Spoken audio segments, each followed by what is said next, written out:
the size of that bass. Live coverage of the AFTCO Bassmaster Elite at St. John's River is sponsored by Yamaha. Why don't we just dive right into this thing? We have waited long enough. Let's get the season started, the 2022 Bassmaster Elite Series. We are starting again for the fourth year straight right here. You're looking at a live shot of the St. John's River. The takeoff is underway. We've got most of our anglers out there. Some few scenes from earlier as well mixed in there. Tommy Sanders and Mark Zona and Ronnie Moore here. And guys, we always have problems to solve. We always have guys who talk about the struggle they're going to undergo. What's the real truth? What's the real word out there, Z, that we're looking for today? Well, if you looked at social media all week long with our anglers, there is not a lack of big bass being caught, but you wouldn't know that by pre-tournament reports. If you remember back to last season, had a little fog delay on day number one of the Bassmaster Elite Series here on the St. John's. Not the case today.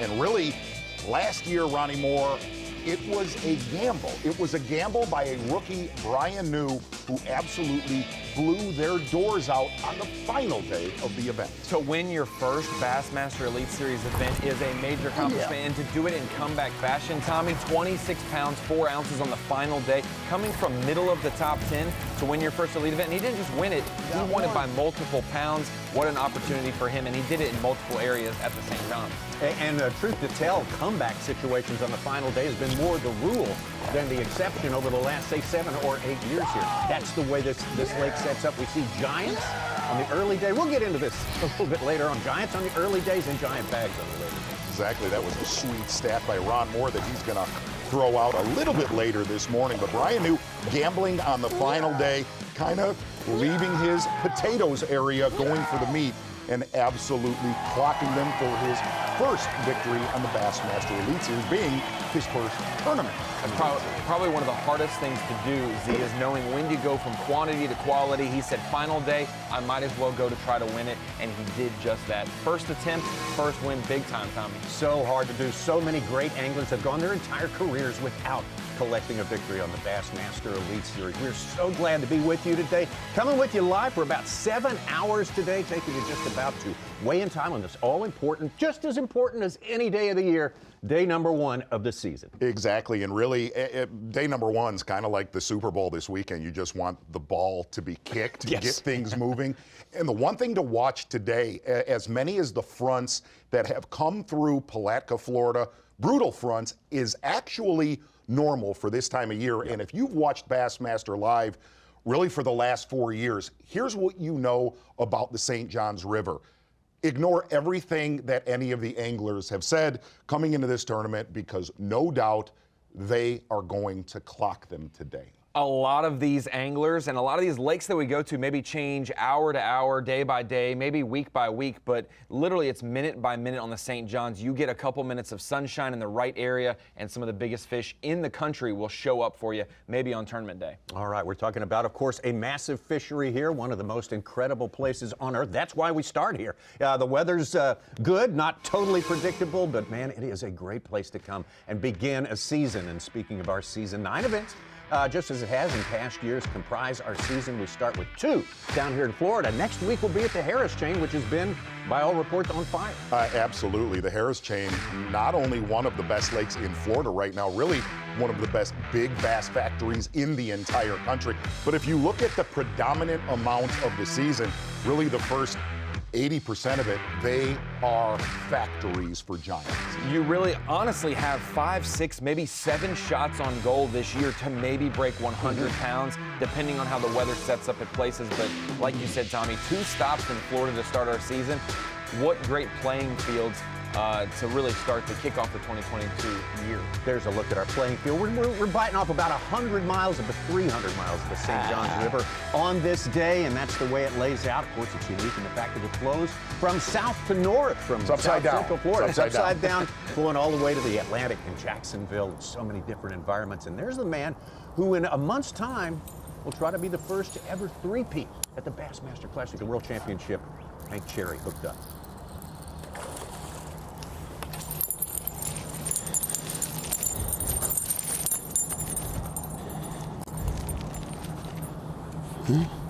There's one.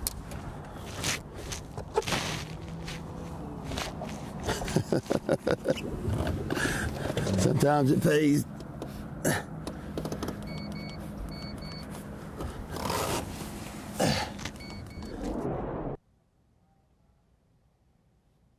Look at this one, Hank Cherry in his 10th year as an Elite Series angler.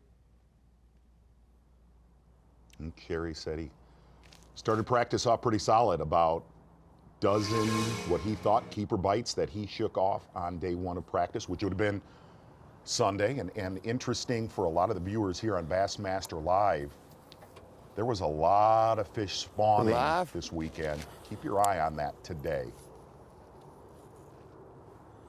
Well, we've captured one. Seems like that's always the hardest one to get. We got it on about the 5th cast. I'm really just letting everything settle down because I'm going to stay in the river. Kind of let everybody go the way they wanted to go, and I'm going to just work my way down the river, hit a few shell corners, maybe dip in a canal, fish a few laydowns, lily pads, kind of whatever gets in the way. Practice was not very good, but I don't think that I've ever really come down here and had a tremendous practice, but I'm glad to get that first one out of the way. Now maybe we can get 2, 3, 4, and 5.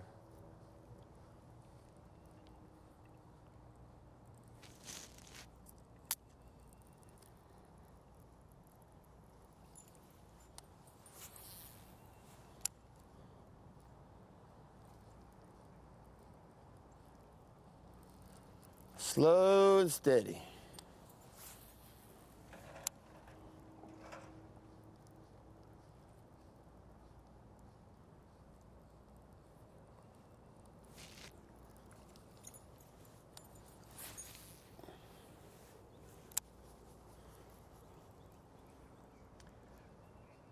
Tommy, I got to There's another bite down through here. spend a little time with the Cherry family about a month ago before the season started, and There's Hank probably a lot of said, bites down through here, but like I said, when you're starting off in 30 degrees,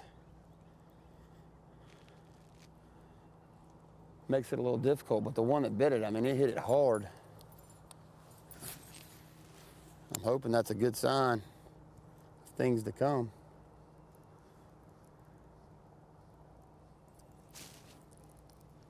he said the way he practices here, he's been here multiple times. Obviously, this is the 8th trip for the Elite Series. He's been there for about 5 or 6 of those.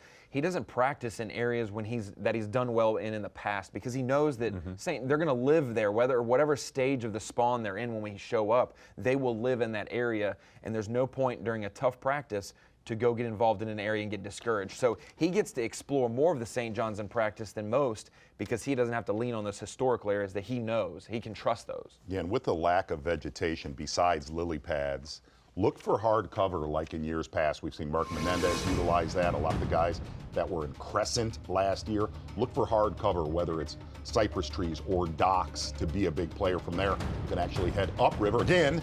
The body of water is upside down, gang. Yep. We're going to head back upriver now with Seth Fighter, who had a big tournament here last year, 2021.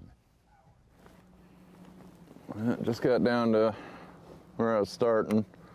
Just got in here, ain't fished very much at all, but water temp's definitely down a bit. Just trying to kind of figure out the pace for the day. Whether they want something slow on the bottom or up and moving, and I'm sure that's going to change a couple times throughout the day, but just trying to figure out what I got to do to get a bite. There's definitely fish in here. They live here. Just going to fish real slow until I can fish faster, if that makes any sense.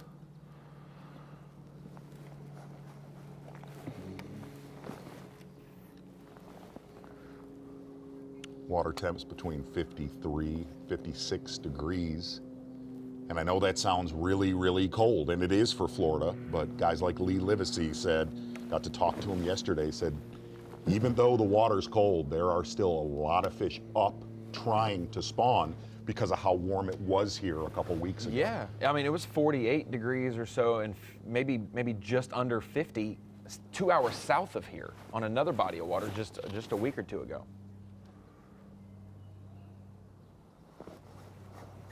Seth, of course, our defending Angler of the Year, as you mentioned, got off to a great start. Third place finish, which was to him unexpected last year and much welcome. Can I throw out a weird news note nugget? Not weird, but I just found this out yesterday. Seth Fighter, father, and his wife Dayton, father of 2 baby girls, expecting a number 3. Fantastic. Wow. Exactly right. Wow. I know. Such, I'll throw it out early.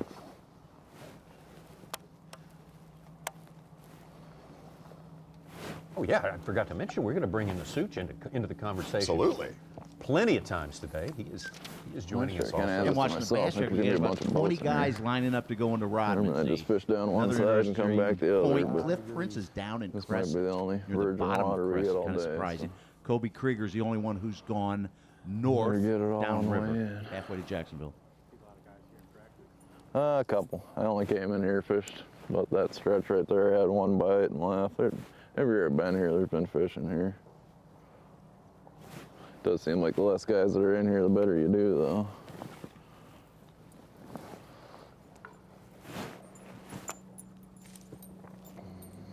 You're looking at 2 anglers right there.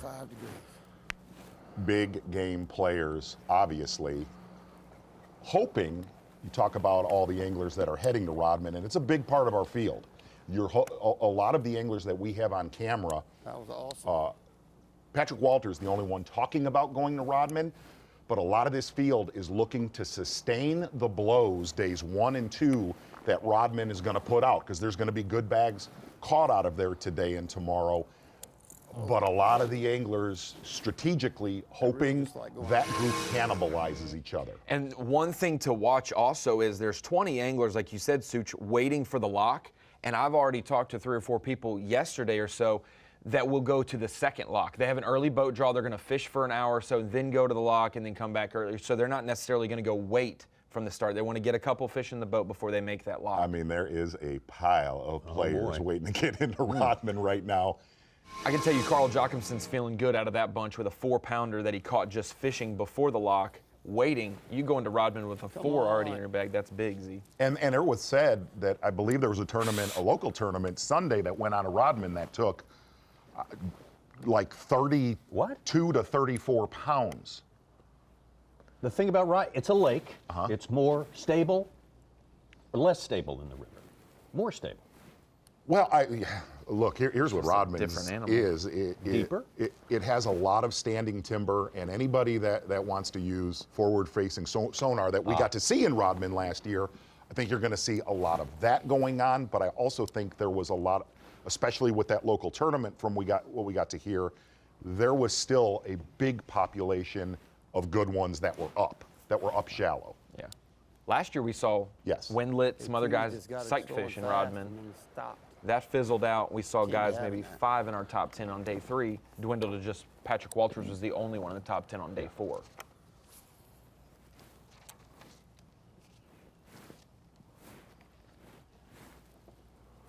Z, we have 2 rookies on the top of the Bass Track leaderboard right now, Joseph Webster and Jonathan Kelly.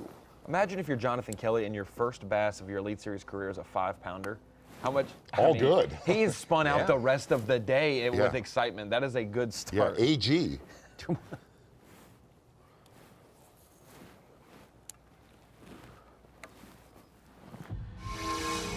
Fighter and Cherry, the 2 big award winners from last year, to be sure. Let's move down to the man who won it all right here to start the season, to start his Elite Series career, North Carolina's Brian New.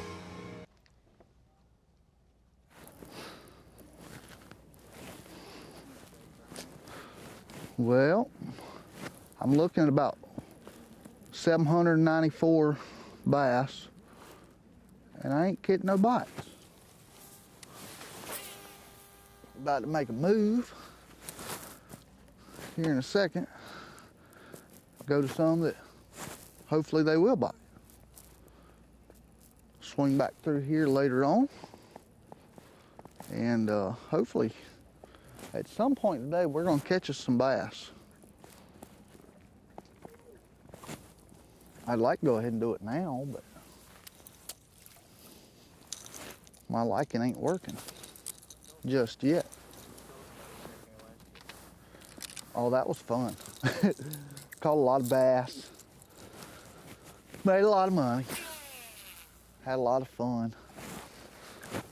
Oh yeah, it was my first elite too. You remember that? That was cool. We got one. That don't happen every day. The bass don't bite every day either. But we're gonna make them bite today. Sometime. Yeah! I don't know when, Yeah! but sometime we're going to.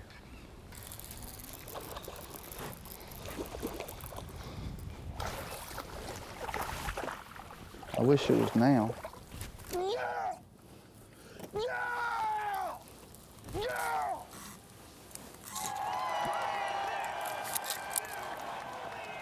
Talked a little bit at the top of the show what Brian New did last year, starting on shell beds Come on. in the river and then going to the bottom of Lake George and flipping pads. Bite my Roku shad. I think you're going to see a lot of that this morning. Guys just kind of playing it safe early, fishing some shell bars to get to that limit and then gambling a little bit.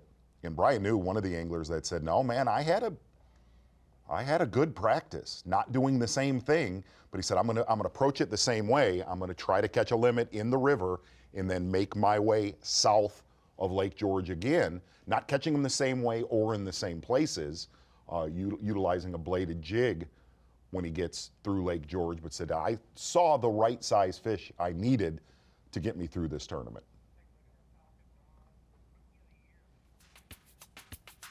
Young man who doesn't lack for confidence. He will come from behind. Oh, There's no yes, doubt. absolutely.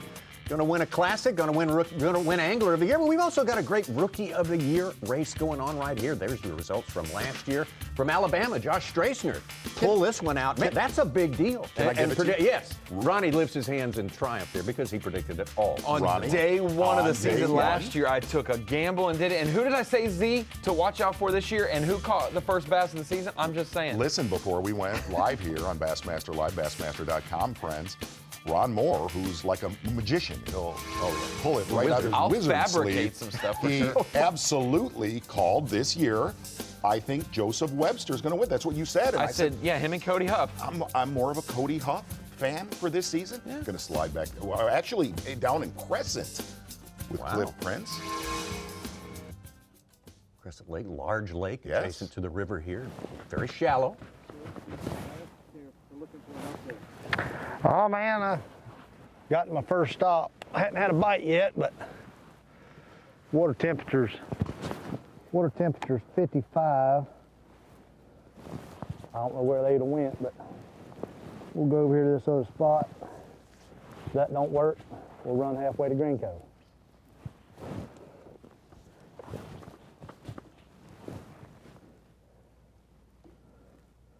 Maybe we won't run into any fog.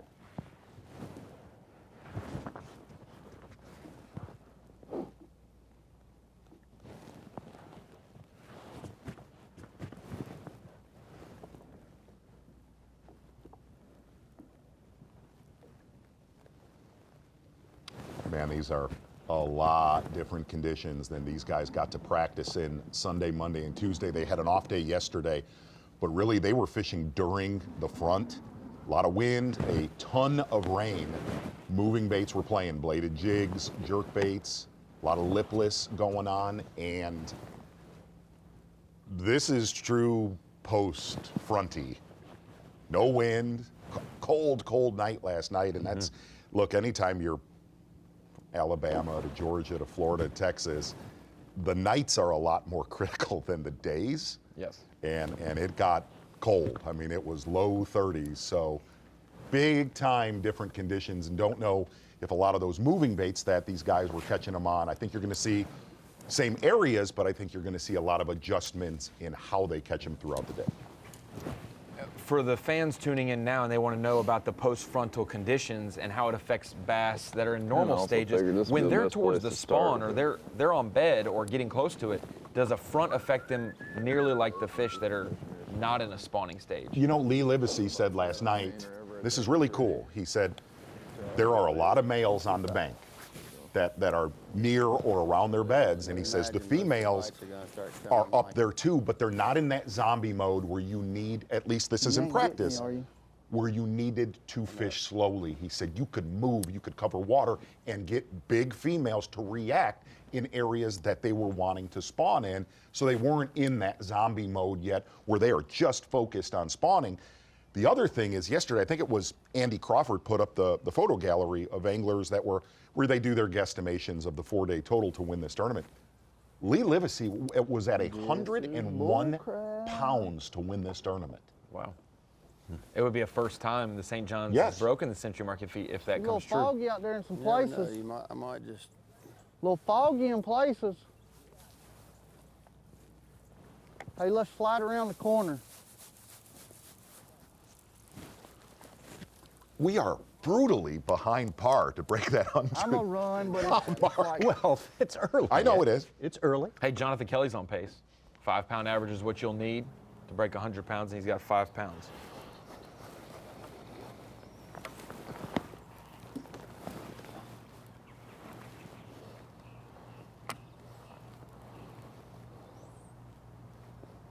Gosh, these guys a year ago on day one were so pressed and so compressed for time. Think about how those rookies were last year. The Brian News, the Josh Strassners, losing 3 hours on your first day on the Bassmaster Elite Series. A lot calmer, I would guess, today. And it's funny, the story on that day was the veteran Gary Klaus, who with 4 hours to fish takes a 2-hour trip down to a isolated lake there and catches them in just minutes. Yeah. And leaves and comes back. New Garden Lake? Spring Garden. Spring Garden, is that it? Not getting a ton of bites, but big the right bites. one, yeah. But you kind of, last year, if you followed this tournament, you kind of saw that coming down there. Yeah. As you watched his weights, I mean, he blasted them on the first 2 days, and you just felt like it was, and even talking to him for what little time we talked to him, you felt like he knew it was leaving. Well, it's hard to have a good population of fish in those places with how shallow that lake was. Yeah. It's not like there's gonna be fish coming to him because he's fishing, reed heads in the middle of a lake that's way off the channel of the St. John's River. So he was on a minimal population, but big ones were there.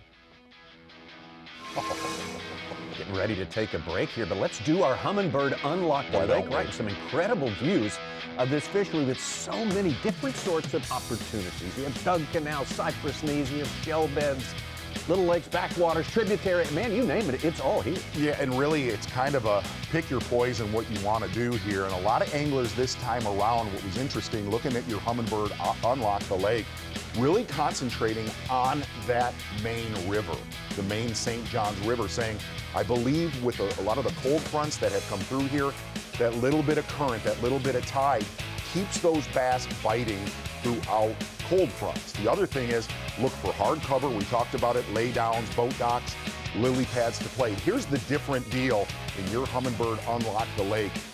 Man, Lake George used to consume the field of Bassmaster Elite Series anglers with all the eel grass. It would clear that water, it would act as a filter. Not going to be the case this time around.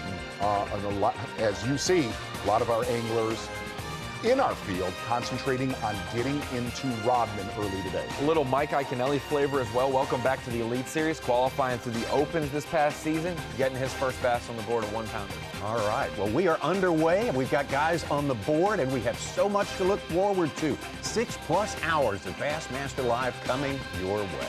Bassmaster Live. Nail it. The AFTCO Bassmaster Elite at St. John's River is sponsored by Humminbird, Mercury,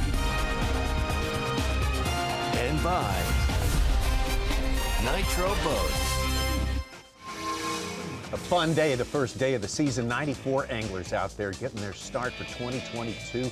Day one on the St. John's River. At this point in the game, anything is possible for you. You have it all in front of you. The whole season spreads out there. If you feel the same way in mid-May, hey, that's great. If you feel that way at the start of August, that's terrific.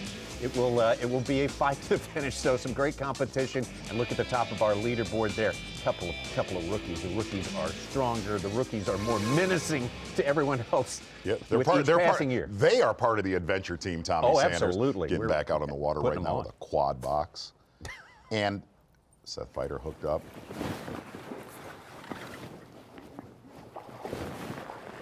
All right. Sure. Who knows? I'll take that. I'll take that. Little Z-Man bang stick in the snout. Oh, it feels good. Never knowing that first bite's coming. Not a great big one, but hey, on the board. On the board. In the back. Maybe they're in the backs. Could just be in the backs. They might hold the deepest water. That was a 2-pounder, man. Great big monster. I'm happy to have them. Oh yeah. Didn't even lose it. Absolutely choked it.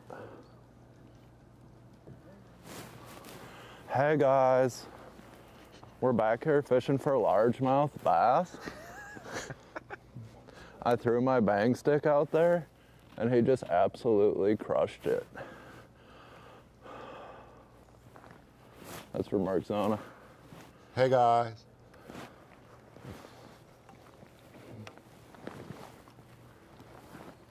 Hey, I'm bored. I like it. I know. It's really minimal in the grand scheme of things, but I feel good inside. I was getting worried there.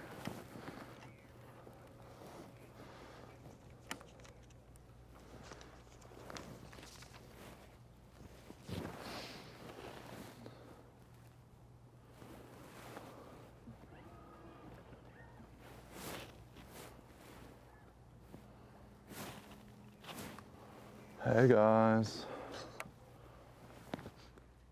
Good memories for Seth Fighter from this place last year. It is. He's planting Obviously seeds is what he's doing right there. Carrying over to this year, that is for sure. And there is in the same, that Doug Canal situation paid off big time for him. Yeah, you could kind of tell, you know, a lot of the anglers, us here in studio, knocking the dust off, get the wheels on the bus, and really looking at Seth Fighter's season. It was getting out of Florida with a good finish. From there, he absolutely took off a big finish at the Sabine River, fishing close. And if you really look, we talked about this at length last year. It was a shallow water season on the Bassmaster Elite Series, and a lot of people, a lot of fans that watch Bassmaster Live thought of Seth Fighter as a great smallmouth fisherman, a great electronics fisherman. The majority of his year, he was 5 feet of water and less. And by the end of the year, it really wasn't close at all. It always seemed like there was stress, but the race was not close going into the St. Lawrence River. 4 top 10s, never above 30th place. That's phenomenal. Yeah, 6 top 15s throughout the season. Even in the Classic, he didn't fall short and made the cut there as well. What a season, and I think it was more stress on him because it was such a big lead. He didn't want to give that away, and he didn't want to mess up a perfect season, basically, with so many great finishes.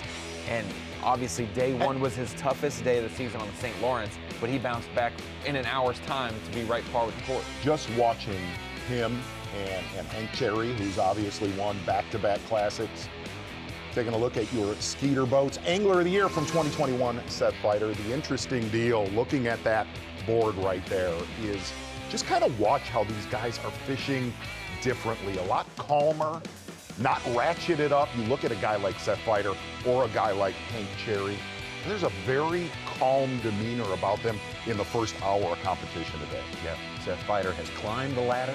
8 years on the Bassmaster Elite Series, undeniably one of the top-tier guys now.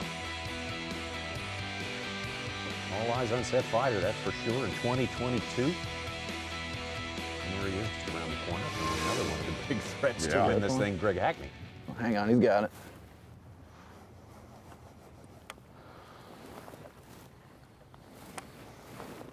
What's happening?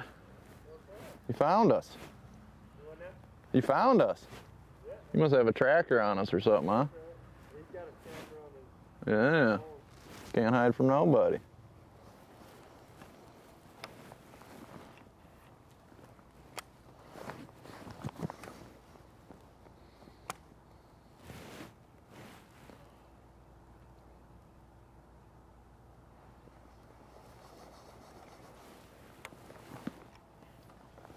seen a lot of these man-made canals play in years past here on the St. John's, especially without a lot of vegetation. Lake George and some of the other lakes. We'll talk about that, not wanting to get controversial about the vegetation. Okay. But these canals, it seems like, especially the colder the weather has gotten down here, a lot of the anglers that are concentrating in these canals look for the deeper ones, the ones that have deeper water. Seems the fish are a lot more stable to bite in.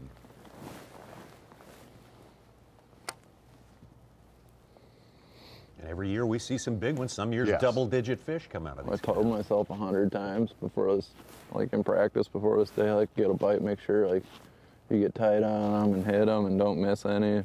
That one bit, and I just blacked out and slack lined them. I can't help it. Like I told myself 1,000 times, reel down on them tight and pull. First bite I get, everything disappears. But he's in the boat.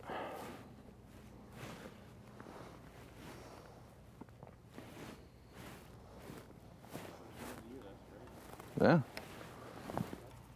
Nothing's changed. I still black out every time one pulls on my stuff. No matter how much I practice or think about it. You really got to do the Roland Martin here. Like, I got a bite. He's got it. Hit him.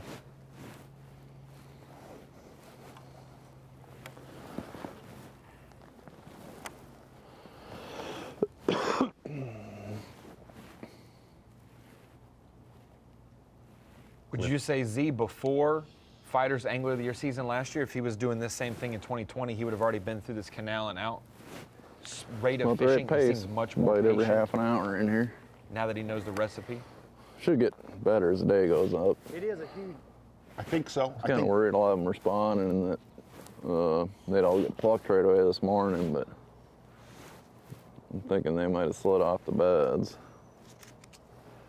Should be able to catch some on that chatterbait if that's the case.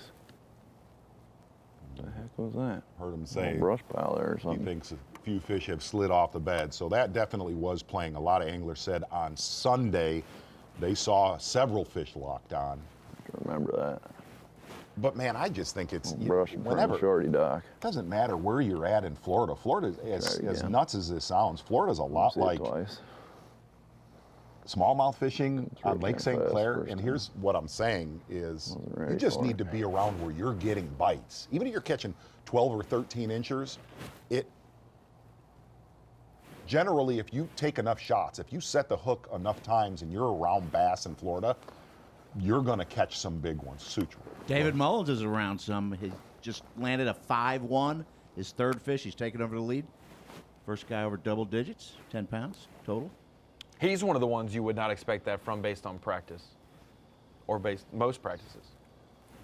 I don't understand where you're... He was not very optimistic with how his tournament was going to go this week, and he's already off to a At good any start. place we go to. Yeah, most of the time. But it's good to see him catching them. Last year, he did get off to a slow start, had some mechanical trouble. He only had 3 hours or so to fish, and didn't even get to fish those 3 hours. So Hey, it's a good start. the other thing, what you said about Fighter, for a lot of our viewers in Florida, look, where he's fishing, these canals, they live there. There are resident fish in there. There are fish that are doing their business, whether they're spawning or they're pre-spawn.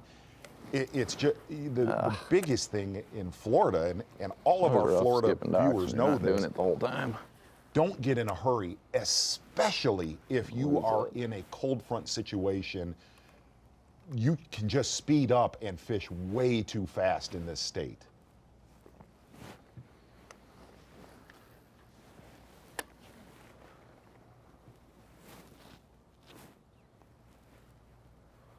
Cliff Prince been fishing the elites also for 10 years and been fishing tournaments here since he was 19 years old. And a lot of people point to him, rightfully so, as the guy to watch. He's caught more fish. Right now. He has 5 top 20s in his 6 elite events here. 5 top 20s. 3 of those are top 10s. A couple of them should have maybe been closer to wins rather than just in the top 10. Just basking in its glory.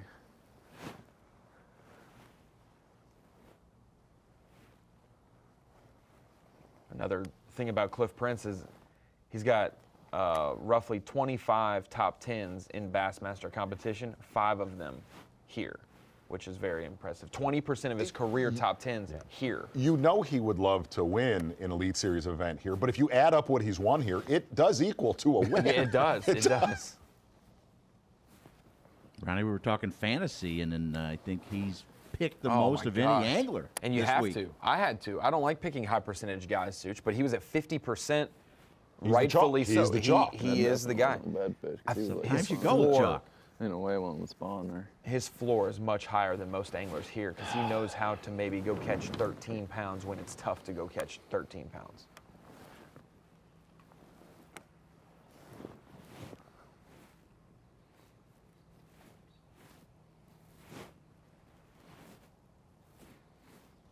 Pretty aggressive box.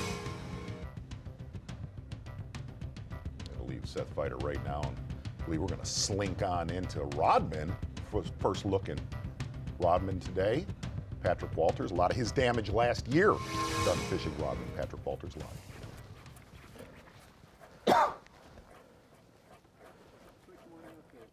You know, we just got set up in Rodman. We just pulled up to our first spot, and we're just giving it a check. It was a little foggy this morning, so it took us a little while to get here, but we just wanted to take our time, be safe.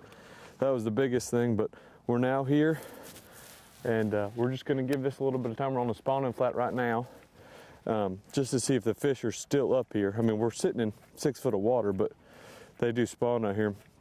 We're just gonna kind of hop around a little bit, kind of see what the fish want. We already got one in the box.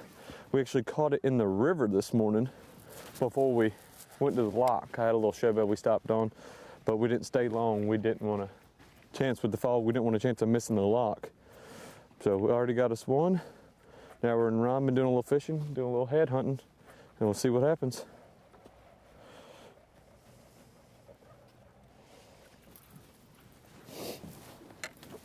We're going to talk about St. John's resumes, Tommy. 3 trips for Patrick Walters. His 4th trip is this year. Never missed the top 10 in his Elite Series career here. So Started the final day with the lead last year. Yeah. Just got caught by a fantastic day by Brian New.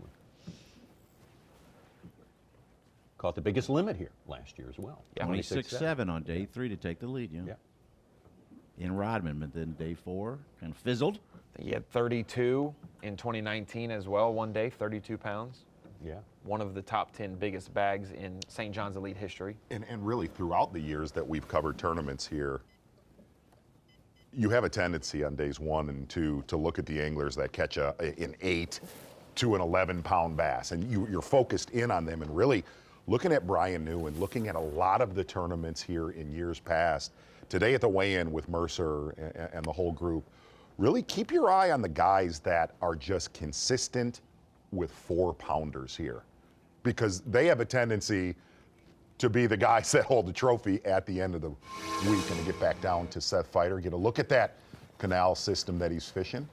I believe he's right around Willaca, kind of ballpark area. It's your Humminbird bird's eye view. Willaca's that area just, and you're looking at the map north to south, it's just above where Lake George begins. It's just in between Palatka and the start of Lake George.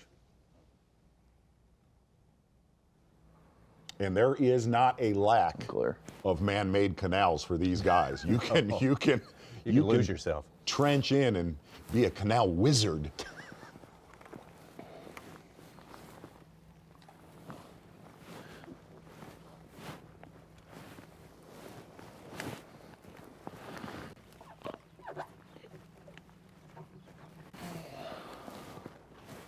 Only lost one carpet graphic on the way down.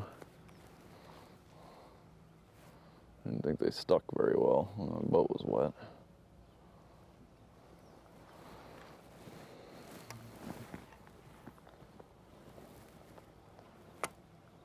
There's so few pads in here. I feel like every pad's got a bass on it in here. It's not like one of the places where there's just seas of them all up and down. I mean, it's super little patches of them. And there probably is a fish in every clump, but getting them to bite's another thing.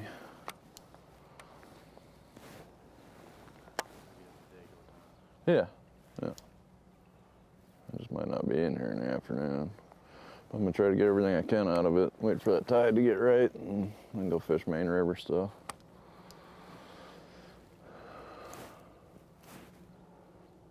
Heard Seth concentrating on those isolated lily pads. A lot of fish spawning on the roots of those earlier this week.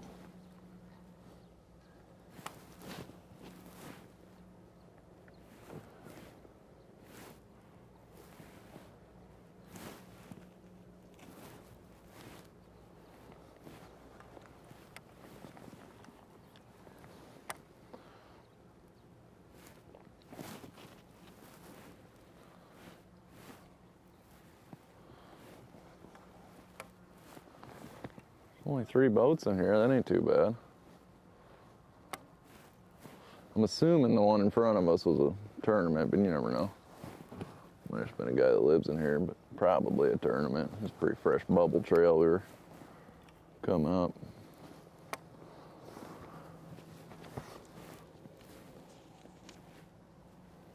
Which may also explain his reasoning for being more patient and slowly picking these things apart. These canals, they have plenty of fish, and these canals will replenish throughout the tournament, but they also are the easiest perused play. Like these guys are going to have the main multiple could be boats good too. It's a little deeper. Nobody really messes with the main. Everybody goes in the cuts. We'll try the main next. And then if we go all the way down the next one and get one bite in the back, we'll just keep doing that. Trying to. It's going to change about 3-4 times today, but the sooner you figure it out, the better. You just never know in here. I mean, you could throw one right down the middle and catch one. I'm probably not going to do that a whole lot today, but you could.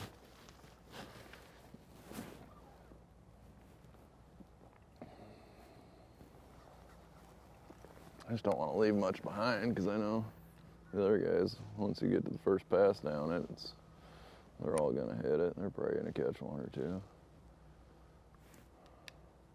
I don't think I did a very good job of catching everyone in here. If I did, we're in trouble. But I'm not. Oh, he is dissecting it, and it is a plinking day here on the St. Johns River so far.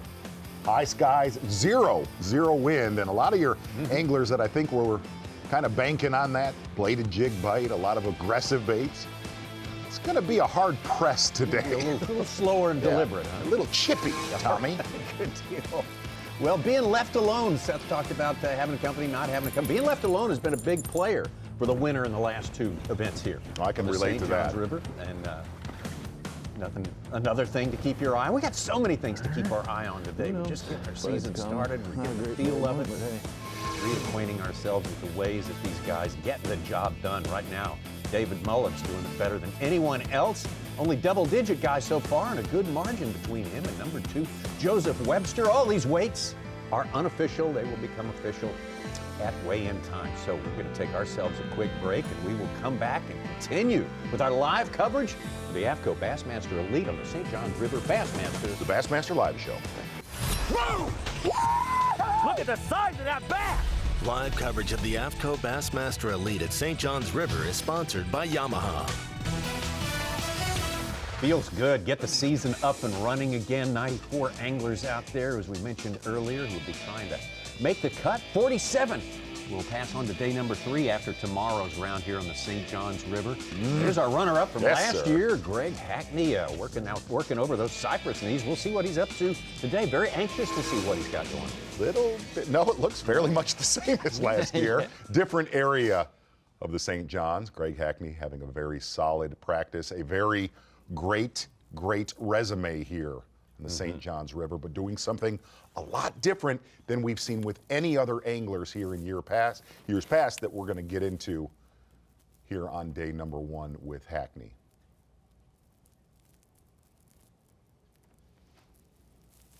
Greg Former, Angler of the Year. You know, there was a little activity in here this morning, and I've caught 4.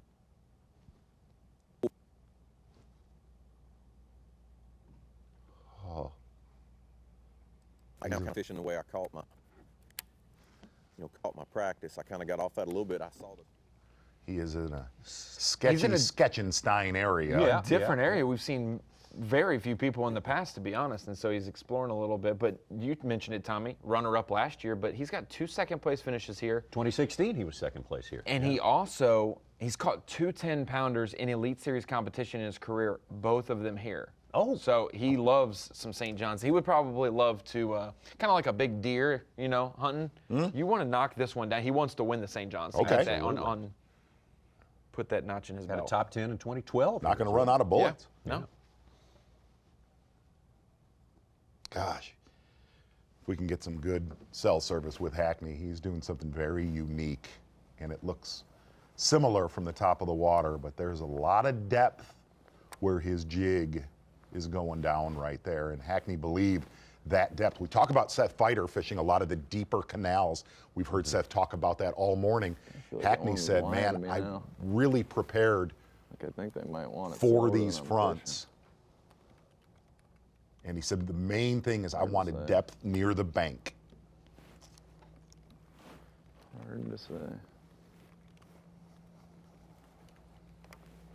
That same principle was an element in the It was Paul really- Mueller win in really all about 2020. the A lot of pads depth in under the practice, lily but- pads he was fishing in the might have tributary went creeks north or cold downriver here. from Palatka.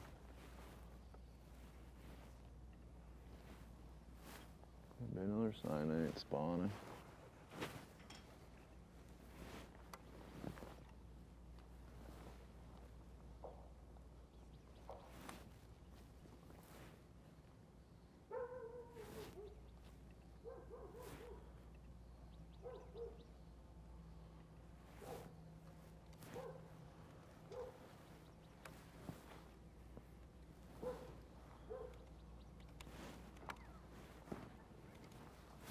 Dog bark reminds me we got a new angler back with us who's on the board. My guy Canal, he's got a fish.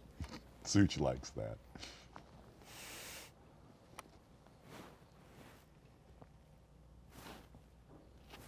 On the board, right? Yeah, he's got one small one. Maybe I'm fishing too fast. I don't think you can fish too slow right now. This is about as slow as I can fish, though.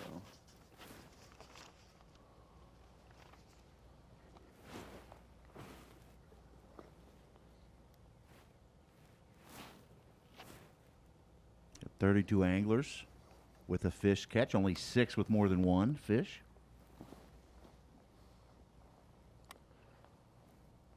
Hey, we're still way ahead of schedule from day one last year at the St. John's. I just want to say, no matter That's what right. projections That's that right. we're behind, we are way ahead We're of like last 2 year. days ahead of the year before that. So, come on.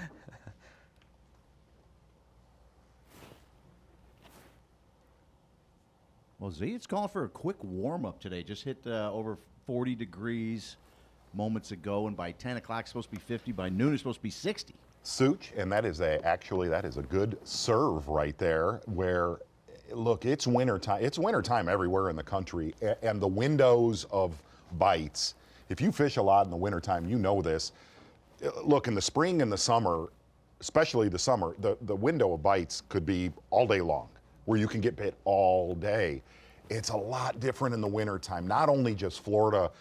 I was down in Texas last week taping. Your window of catching them could be 15 minutes instead of 2 hours. And really the other thing, you hear Seth kind of processing it. You could be fishing right past I'm fish, assuming one, just because of that bubble trail this morning. especially Florida stream bass, in here. that are just not going to bite until a certain time of the day. Does it always correlate with the temperature? I think it correlates with the temperature, and I really think it's also just a time of year deal. Okay. You know what I mean? And the other thing about St. John's, different from the rest of a lot of the Florida lakes, the Florida lake that we're going to next week, down at Harris, Toho, Okeechobee, this doesn't have those, look, we're in a cold front situation, I'm gonna go punch mats because I know they go there, I know they live there during cold fronts. This is a different monster where you have to cover a little bit more water, but at a very slow pace. Gonna get back to your 2021 champion. here on the St. Johns River, Brian New. Correct something I said. He was from North Carolina. He comes to us now from South Carolina. Yes, he Salute just South moved Carolina. this offseason. Have to be nice to South Carolina people because they're going to let us have the World Championship there. Yes, in about a month's time. And in general. Just Yeah. South Carolinians in general. They're not like North Carolina. Wow. Hold on. Fish.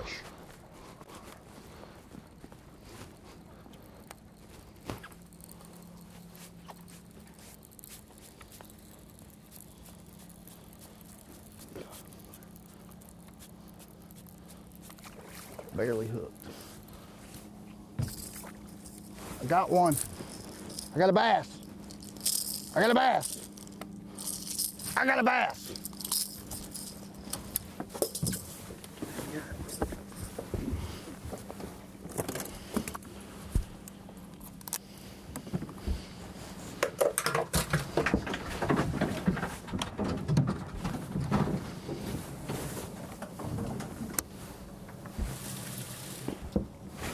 Brian New, one of those anglers that said he was going to start on shell bars. That's exactly where he just caught his bass right here. Just kind of a broad stroke of that.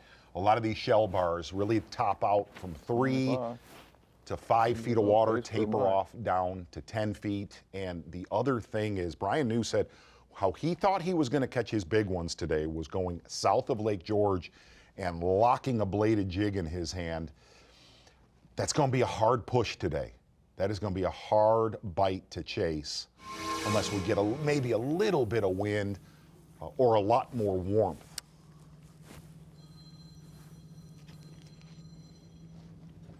Bill Lowen with our first limit of the day. It's small, it's about 9 pounds, but he's up in second place behind leader David Mullins. Jonathan Kelly had a 3-pounder with his 5-pounder. He's got 2 for 8, third place.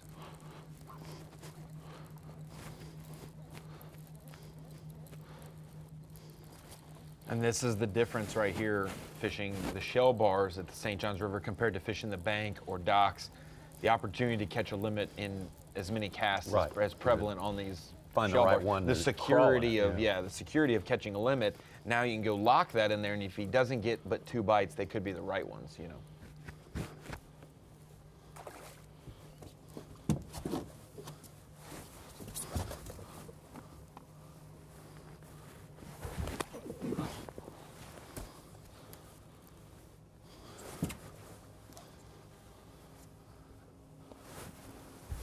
Maybe a better one there. Absolutely is. I'm so bad at that.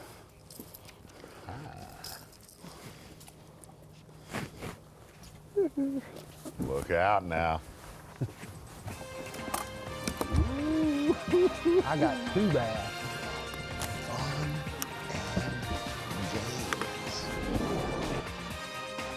Brian New defending his title here and stuff to kind of get the machine working. Hey, he might not have to come from behind this year, Z, if he starts in the lead. He will, Ron. Don't worry about that. Solid one right there for Brian New. Fish number 2 said he's going to live on these shell bars for the first couple hours of competition early this morning, making it work slowly, moving up the leaderboard. We will keep our eyes on him. We'll be with him all day long. And a lot more on the way. Be right back. Bassmaster Live. Whoa! Look at the size of that bass! Live coverage of the AFTCO Bassmaster Elite at St. Johns River is sponsored by Yamaha. Our 94 anglers have been going at it for about an hour and a half right now at the AFTCO Bassmaster Elite at the St. Johns River. What an incredible place. Of course, it's 4 days of fishing. Hard to pick who's going to be standing at the end of this thing, especially because of the predominance of last day heroics. The guys like Clunn, guys like Paul Mueller, and last year, of course, it was our man from South Carolina, Brian New. I'm so bad at that. On that one. Good stuff already here today. Great to have you with us here today. And Ronnie Moore now, I got to point this out, he is sporting one of the hottest new accessories for 2022, and that's an expanded giant screen of knowledge. I've got so big. Twice the screen, twice the knowledge this year for Bassmaster Live. And Tommy, I'm so excited to kick off the year at the St. Johns River, one of the most legendary bass fisheries we could be on for the Elite Series. And it always is a little different. We've seen it one in Jacksonville. We've seen it one at Lake George. We've seen it one right there in Willaca, right above Lake George. But when we think about fantasy fishing, it is something that is ever changing. Do you go with the chalk guys at the St. Johns River? It's kind of hard to tell. So when I made my picks this week, I kind of thought I need a couple guys who are great at sight fishing just in case that flip or that switch flips during the event. And then I also got some guys who are just notoriously good at this body of water. I wanted to go with Windlet and Cook. Those are my two sight fishermen. Jason Williamson has a pretty good track record in the state of Florida in general. And then the two guys I expect to fish a lot today, meaning maybe shell bars offshore and just they're not looking at them unless they happen to see one. Buddy Gross and Cliff Prince. Off to a good start for Buddy's roommate, Joseph Webster. Maybe that'll click in for him a little bit later as well. And that's for Rapala Bassmaster Fantasy Fishing. That is my 5-man lineup. And the only high percentage guy I got, Cliff Prince. You have to. 5 top 20s here at the St. John's in the past. What a guaranteed angler in that respect. Now when we go over to Mercury Drain the Lake, Mercury Drain the Lake for the season. If people forgot how to play, you have an 8-man lineup. But once you pick an angler, you can no longer pick them again. So I have to lock these guys in for the St. John's. I don't have them available for the other events this season. I went with Todd Auten. He's kind of a bladed jig, just a winder, a fisherman. Luke Palmer loves to flip. So does KJ Queen. He loves a bladed jig as well. I still have Windlet and Prince from my Rapala lineup. And then a couple guys that are, I don't know how they're going to play out in maybe the cold pre-spawn events like Chickamauga and Santee. Possibly Santee could be a spawning event depending on the weather, but Tyler Rivette, Shane LeHue, and Mark Frazier, all of them had a couple decent practice fish, so I'm okay with those picks. In the Mercury Drain the Lake, again, once you pick an angler, you cannot use him the rest of the year. Do you feel like maybe using Clark Wendelin was a little too early? Well, I don't know. I'm not sure. We have a big gap. He is a great fisherman overall, but he's a great spawning fisherman. And so the biggest thing for Windlet, this is kind of going to be one of our last big trips to the spawn. When we get to Texas, his home state for Lake Fork, it's going to be late May. Probably a lot of fish off the bed. So that's why I went with the You may yet regret it. Yeah, I may regret it. Who knows? But that's part of the game. That's what is. it's all about. Brian New, of course, we've been watching him working a little shell bed. He's going to go sooner or later today to his Lake George adjacent spot where he did so much damage last year. Let's take a look at what we've seen him do so far today. Exactly right, and we talked about the one word I think you're going to hear pretty much throughout this tournament, especially with the weather conditions, is timing. Hitting one of these shell bars, right timing. And the big thing about these shell bars, they get a lot more attention now with the lack of vegetation in Lake George. They get a lot of attention now from local anglers. There really are no secrets with forward-facing sonar, with mapping. Brian New off to a very, very solid start. All of his work pretty much just yo-yoing a lipless crankbait so far. He laid down the second largest limit of the tournament last year, 26 plus, to win it. His first outing as a rookie. Look at that Roku shad in the face, son, in the face. All up in his throat.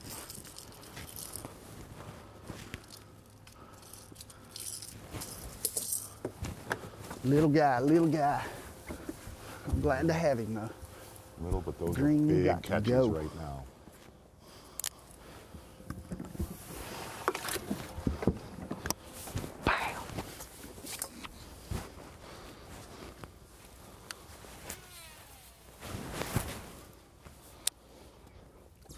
Let's get down to business.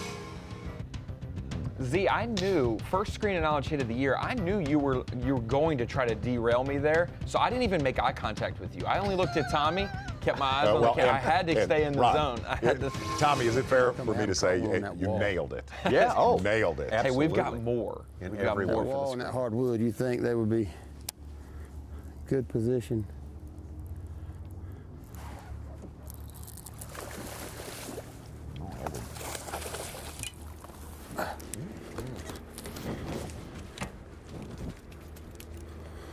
What did I tell you?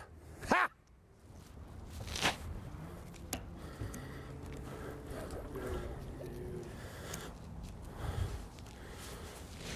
Right there on the wall. Ha! Boom! 222. Tommy, I made a comment that bladed jig was going to be very hard to make work. Yeah. Way too calm, way too bright, Exactly. way too slick. Not going to happen. Nailed it. Yes. This is that bait. So what's so cool about it? It's got a carbon fiber lip. So I threw the prototype down here last year and caught some fish on it, but it's so tight, it's more like throwing a trap than a chatterbait. It's just real tight, and I figured with the cold, it would be an excellent choice. So far, I like it. Well, Ronnie, you nailed it. I got to do a lot of hunting with Hank this off season. Boy, he's into it. He is into it. He said that was the best moment of his year. It's awesome. Very cool. Hank Cherry celebrated his birthday yesterday. We're going to head to, with our bird's eye view, back to Wielaka. Talk about a fishing town. Now, this is a fishing town, Wielaka, Florida, and that's where we, the last time we dipped down here, it was Seth Fighter, and that's who we're with now. At least for our anglers on camera, looking at that Humminbird bird's eye view, the man-made canals. The one common thing you're starting to see is that main river playing a little bit more in the man-made canals, and some of the anglers that are fishing in some of the lakes. Main river a little bit more of a player so far early here on day number 1. David Mullins filled his limit. He's leading with 14 pounds. Hackney's up there. He upgraded. He has a limit. Hackney does. Hackney, too. Wow. We didn't get to talk to him, but he had a limit then. He just upgraded with a 210. And I will tell you, Such, Hackney saw some big bites in practice. Braid, where too. he's at. He's up to about 7 1/4. Tied to nothing. He's been in trouble.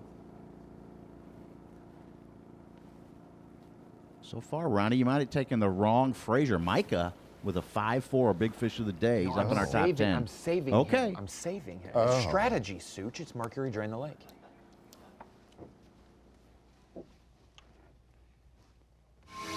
So great you could be with us here. It's so much fun just watching the best in the business get their line stretched after waiting all winter long, however long it was, for this thing to get started. But our 2022 season is underway. And, of course, we've got the whole crew in place here, our esteemed colleagues. There they are right there, Dave and Davey. Dave Mercer, Davey. Hi, guys. What's got you excited about today? What are you looking at that makes you smile? Well, Davey, I mean, we spent a lot of time with everybody on the dock this morning. And, Tommy, I have an answer for you how long it's been. Exactly 207 days since our last day of Elite Series competition. But, man, I think for the first time ever, Davey, did you get the vibe? I mean, guys, people were shocked when we went. There were so many anglers that thought we were going to have a fog delay because they're so used to it. It almost felt like when we said we're going, we caught some people by surprise. What say you, Davey? Absolutely. I noticed this morning some guys were a little later putting in thinking that there was going to be a fog delay, and thankfully everybody got in on time. But typically when it's low 30s and no wind, we do have that fog delay. Last year about 3 hours, so a much different day here this year with the extra time. But I think the fishing will get a lot better. We saw a lot of pictures on social media this week, guys catching bigger fish. They haven't been talking about a lot, but I saw a lot of different anglers with some big fish. Davey, you've been in this situation so many times. It doesn't matter whether it's your first tournament or today, as a matter of fact, Rick Clunn's 475th Bassmaster event. Amazing to just say that.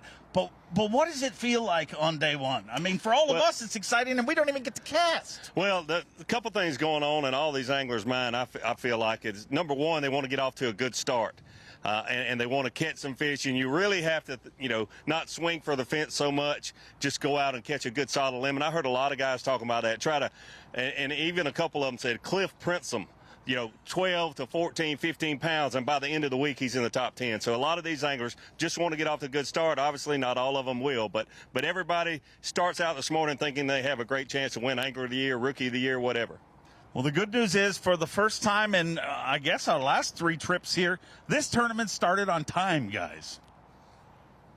Hey, Davey, Davey, really quick, I'm gonna throw one to you. I got to talk to Lee Livesey last night, and he was not the only angler that said, look, I know it's cold. Water temps about 52 to 50, maybe getting up to 55 degrees later in the day. For somebody at home that, listen, we all read the book of, man, fish only spawn. They only spawn in 58 to 65 degree water. That is absolutely not the truth. Talk about where this time of year, when they're ready to go, when a population of bass in a system, really water temperature, you need to throw it away. When they get their nose pointed at the bank, they will go. You're 100% right, Z. It took me a long time. I mean, on the Bassmaster Tournament Trail a number of years before, I really stopped paying attention to the water temperature when you're around the spawn, because, you know, it's been warm and those eggs have developed and those fish are ready to spawn. It does not have to be 70 degrees. I've seen many times fish spawn when it's mid to upper 50s. I mean, when they get ready to make that move, they do. And I think we'll see this tournament change a lot this week because the high sun and the water temperatures warming up during the day. We'll see some fish being caught off the bed before the end of the week. Could it have changed enough in the last, a lot of guys said in pre-fish it was miserably cold. Was yesterday's sunshine enough to get them, it'll progress through the tournament, but do you think it's enough? I don't know if it's enough for today to see some people catching fish, visually looking at them, but I think we will by the end of the week because the days are getting longer and that high sun, it just takes a matter of time. And Z, you're exactly right. It doesn't matter if that water temperature is 58, 59 degrees. We'll see that happen some later this week. And Davey, real quick, looking at the weather that we had throughout practice, Sunday, Monday, and Tuesday, we were in a front. We had low ceilings, we had a lot of wind, a lot of rain. One of the things you're able to do is lock a moving bait in your hand. We heard Clark Wendelin had a solid practice doing that. Brian New, Hank Cherry. This is a little bit different. We opened this show saying this is kind of going to be one of those days of adjustment. Talk about the weather that you have now. It looks beautiful. Talk about how you would adjust with the weather that's locked in right now. Well, Z, you're dead on. You get accustomed to the baits that were successful in practice, the vibrating jigs, the crankbaits, the jerk baits, that sort of thing. Today is a very, very different day. And human nature, you want to go back and do the same things you were successful with during practice. But today is a soft plastic kind of day here in Florida. I think we'll see more fish caught on soft plastic today than we were hearing about in practice. I even heard one angler this morning say, I'm not throwing any soft plastics today. I'm throwing crankbaits. And I thought to myself, ooh, I don't know. We'll see it weigh in. But you'll just have to adjust the baits and slow down. The high pressure, it'll be a different day. You'll have to slow down to get those fish to bite. Hey, Davey, real quick, let's pull the curtain back. Who was the angler that told you that? Come on, let it out now. Oh, I can't do that. I'll tell you. Come on. First date. No. I would have told you. No. He could have said any name in the book and he would have been off the hook. First day of the season. Not going there the first day of the season. We'll figure it out sooner or later. Dave and Davey will be taking over the show a little bit later today, so we look forward to that very, very much. So great to have the whole team in place right now. Keith Combs had an interesting comment talking about, guys, the elation you get just putting that first limit of the year bucket. But here, you just can't get too haughty about it because someone can catch a fish that's bigger than your whole bag at any moment. Absolutely. Keith Combs, one of the people that's been outspoken about coming to the St. Johns River. There are game changers on any cast, and we will see that this event. David Mullins, Bill Lowen, all with limits. Greg Hackney with a limit as well. Starting to fill in the blanks here. It's a long process, but we'll be right back with plenty more and continue that process in a moment. Whoa! Look at the size of that bass! Live coverage of the AFTCO Bassmaster Elite at St. Johns River is sponsored by Yamaha. Plenty of live coverage yet to come on this first day of the year. The Bassmaster Elite Series, the AFTCO Bassmaster Elite at the St. Johns River. That's the way the unofficial weights are looking to us right now. David Mullins on top. Bill Lowen got his first victory with the Elite Series after a whole career of trying to get it done. So happy for him there at Pickwick Lake. And lots of stories out there working right now. Speaking of big stories with David Mullins today on top. David with our B&W trailer hitches on the line. And David Mullins, you have spent a lot of time with us on Bassmaster Live. Thanks for granting us a little quick interview here. Give us the layout of what's gone on so far today. It's 2022, guys. I'm happy to be here. It's been a long season, and it just feels good to be fishing. But you know what? This time of year is different, and it kind of reminds me when Mueller won here. Everything's real cold. Water temperature this morning here is 56. So I kind of wanted it this way because I'm not a sight fisherman. I don't like to slow down and have to work something real slow. And it kind of played in my hand so far this morning. These fish are kind of set up on pre-spawn stuff. They're at the edges of things and not way back out in the in the pad, way back in there and stuff. So my game plan was to come some pre-spawn areas and with some cover and chunk and wind and try to get as many bites as we could because I don't know how tough it's going to be. There's so many big fish in this place that anybody can stumble on a real big bag. But I'm happy so far with what we got. So sorry about that. David, if you can, the areas that you're in, we're not going to give your exact location, but when you get a bite, can you catch multiples, or is this just get on your trolling motor and go? This is get on your troll motor and just fish what's in front of you, whether you be flipping, winding, you're just hitting targets, and these fish, they're not spawning yet. So, again, that plays more in my hands. And I've got some. I'm not sure how long this bite's going to last. We're going to have a lot of high pressure today with no clouds, so slow down at some point. But so far this morning. David, you obviously last year we started the Elite Series season with a 3-hour plus fog delay, and then you maybe didn't have the best day with mechanical issues. How good does it feel to get off to a good start, set the tone for the year with a limit already, or a good weight in the boat already for you?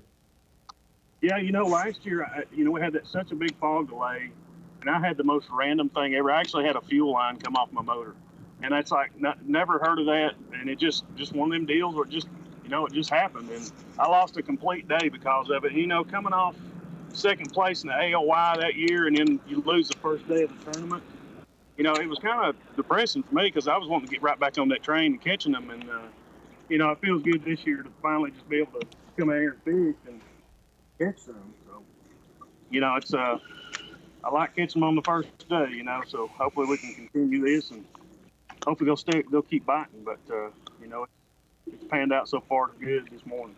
David, are these areas that you think you can power fish through like you're doing right now, winding, covering a lot of water? Can you come back through these areas and slow down and really pick it apart as this day warms up?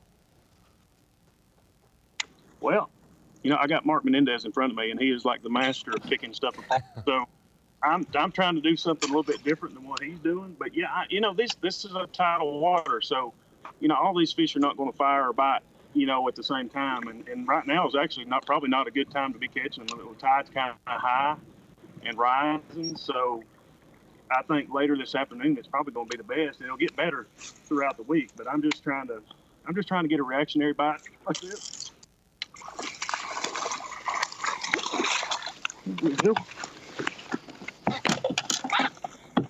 Well, there you go,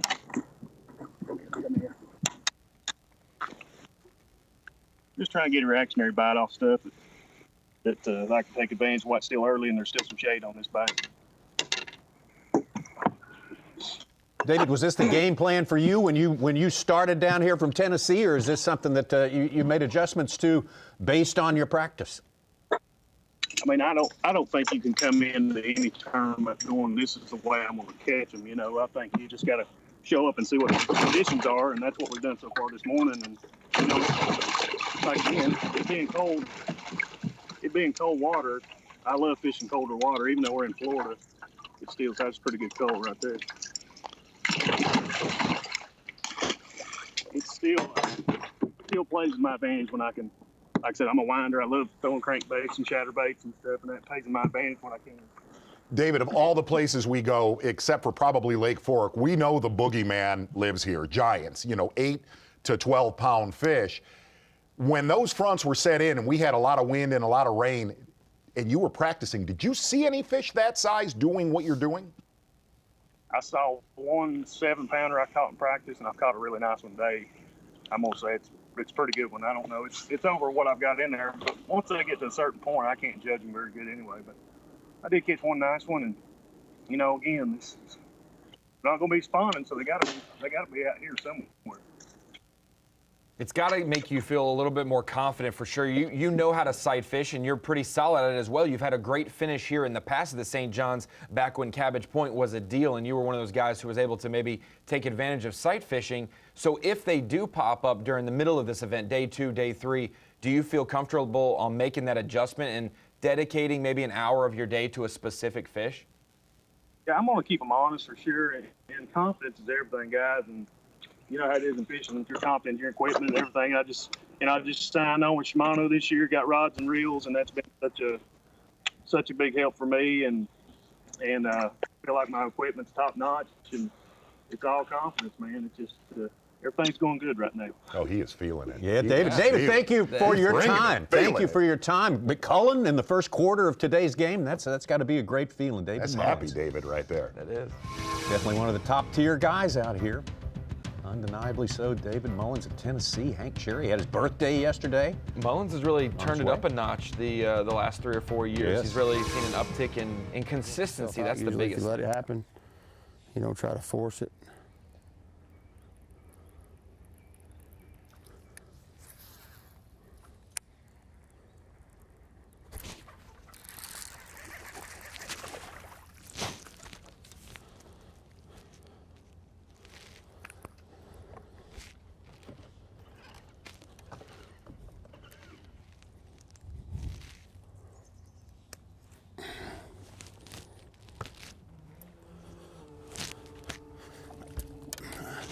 Let's just see what we're looking at. I know these are like 14 inchers. Yeah.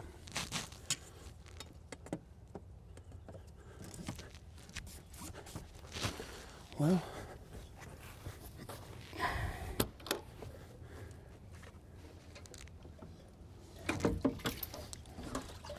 three comes out here, 4 goes in here. So now we got number 5 to get up.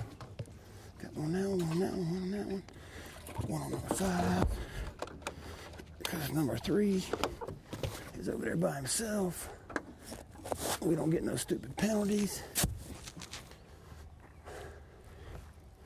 Same bait.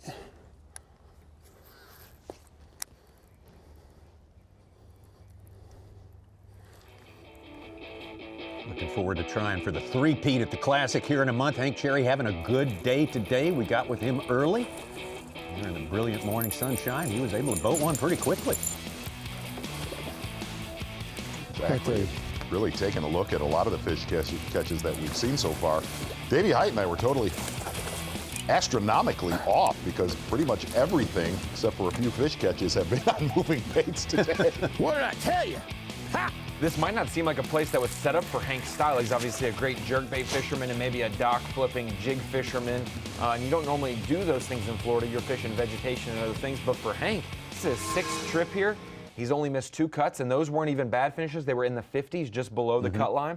He's got 2 finishes around the 20s, 1 in the teens, and then obviously top 10 last year. Started last year with an 8-1 on day 1. Chad Pipkins with a 7-0 on the board. Wow. And Mullins was talking about Menendez fishing in front of him. He just filled his limit with a 4-pounder. He's up to 3rd place. Mark Menendez is. Like this, so slow, and then it would just go dunk.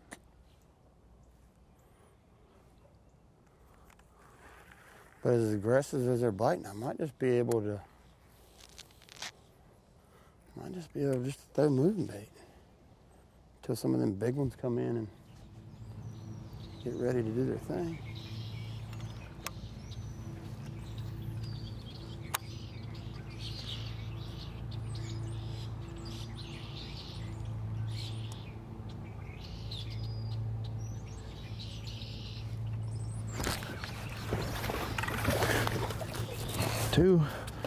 There's 2.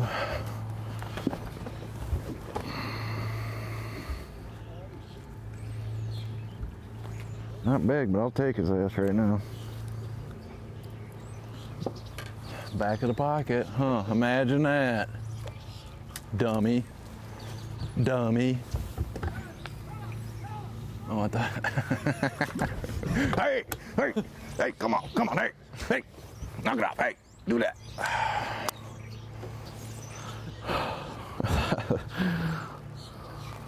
Thought it was Dalton yelling at me. Yeah. Solid largemouth bass on the St. Johns River. Oh, dummy. I pitched my hula stick in there and he just absolutely choked it.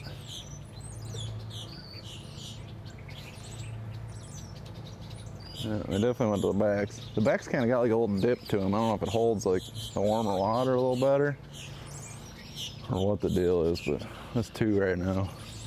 Coming back 20 feet.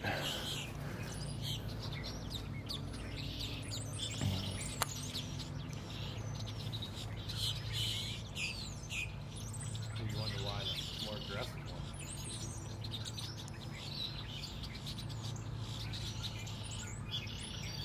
Should have skipped a wacky worm right where I caught the first one. I don't know why I didn't. There's probably more than one there.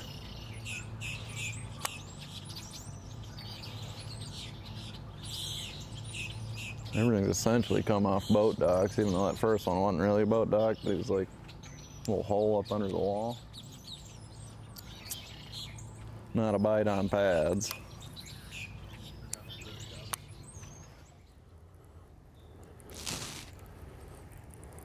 Seeing a lot of males caught early this morning.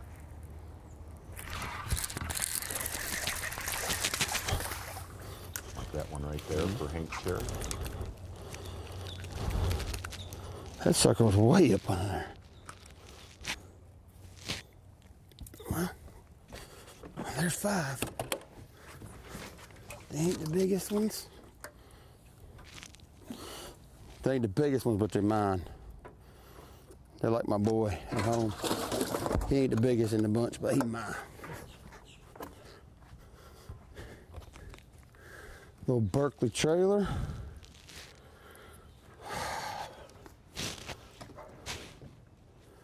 Now we're gonna have to do some thinking.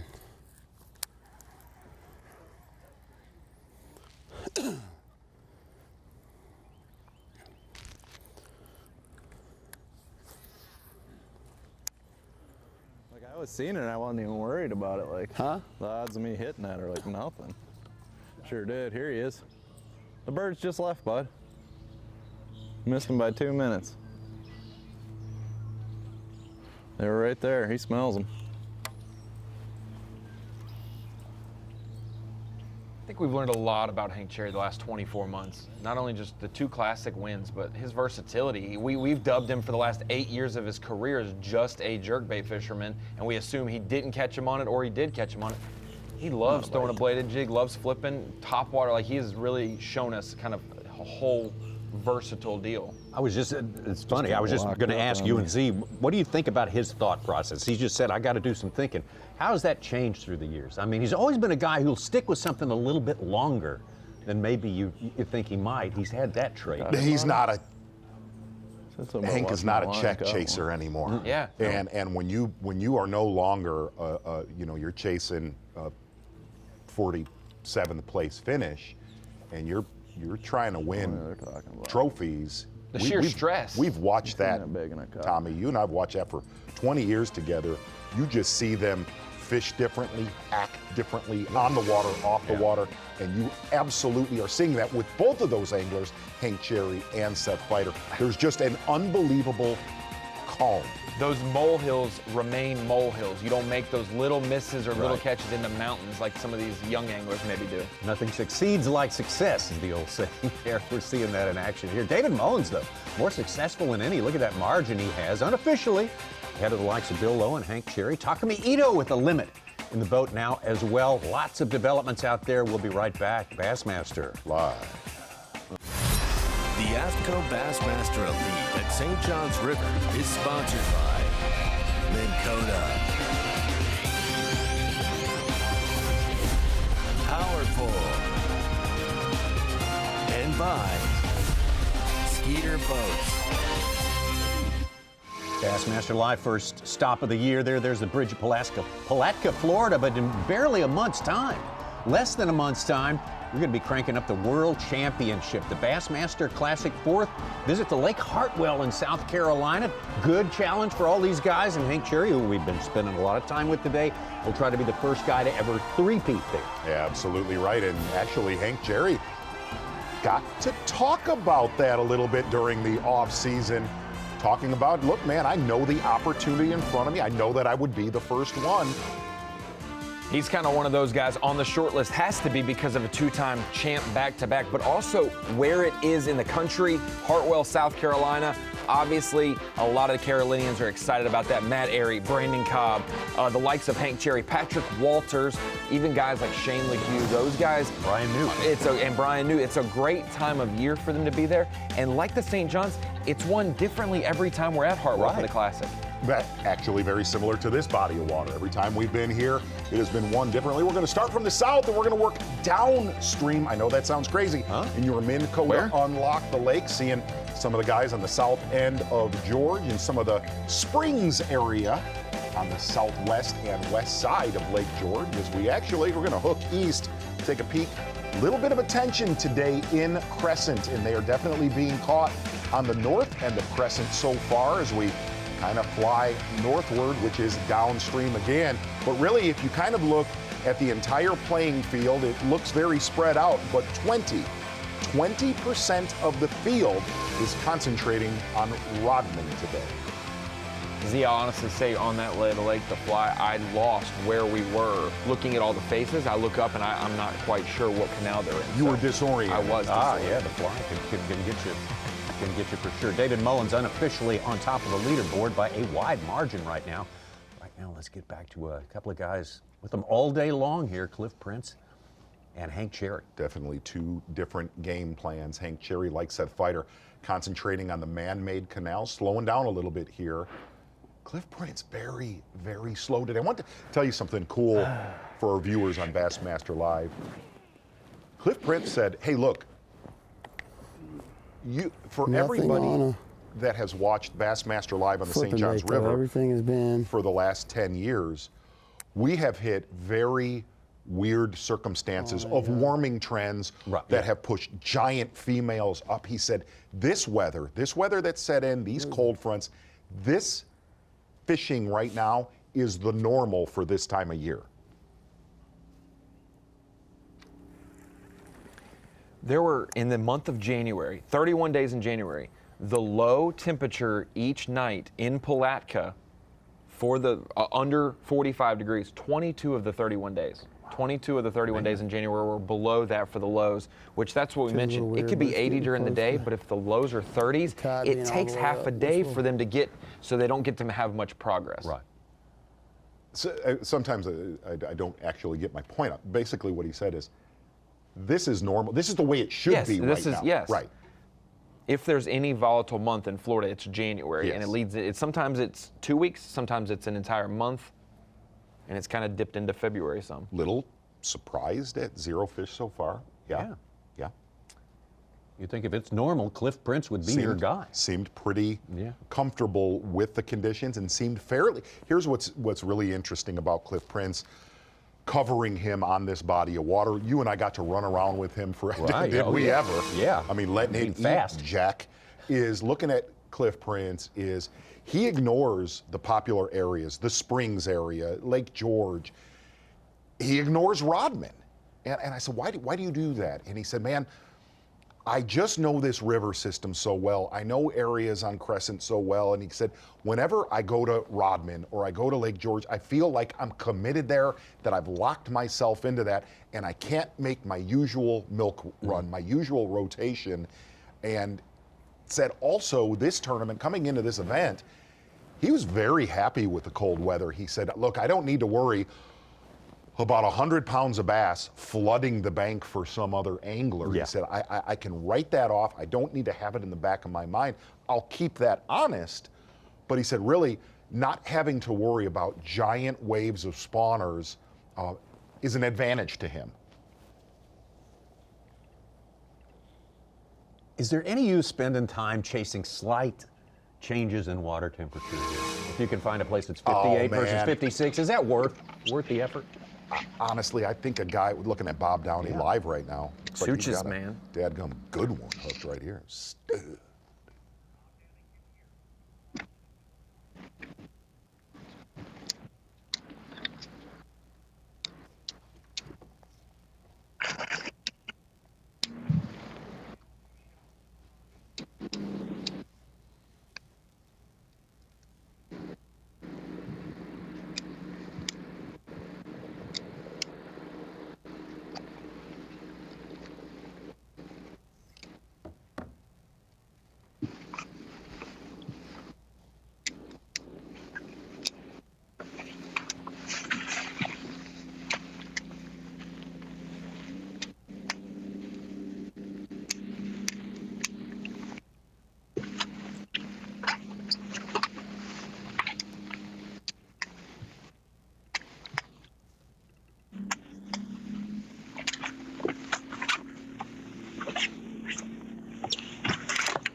Let's go, baby!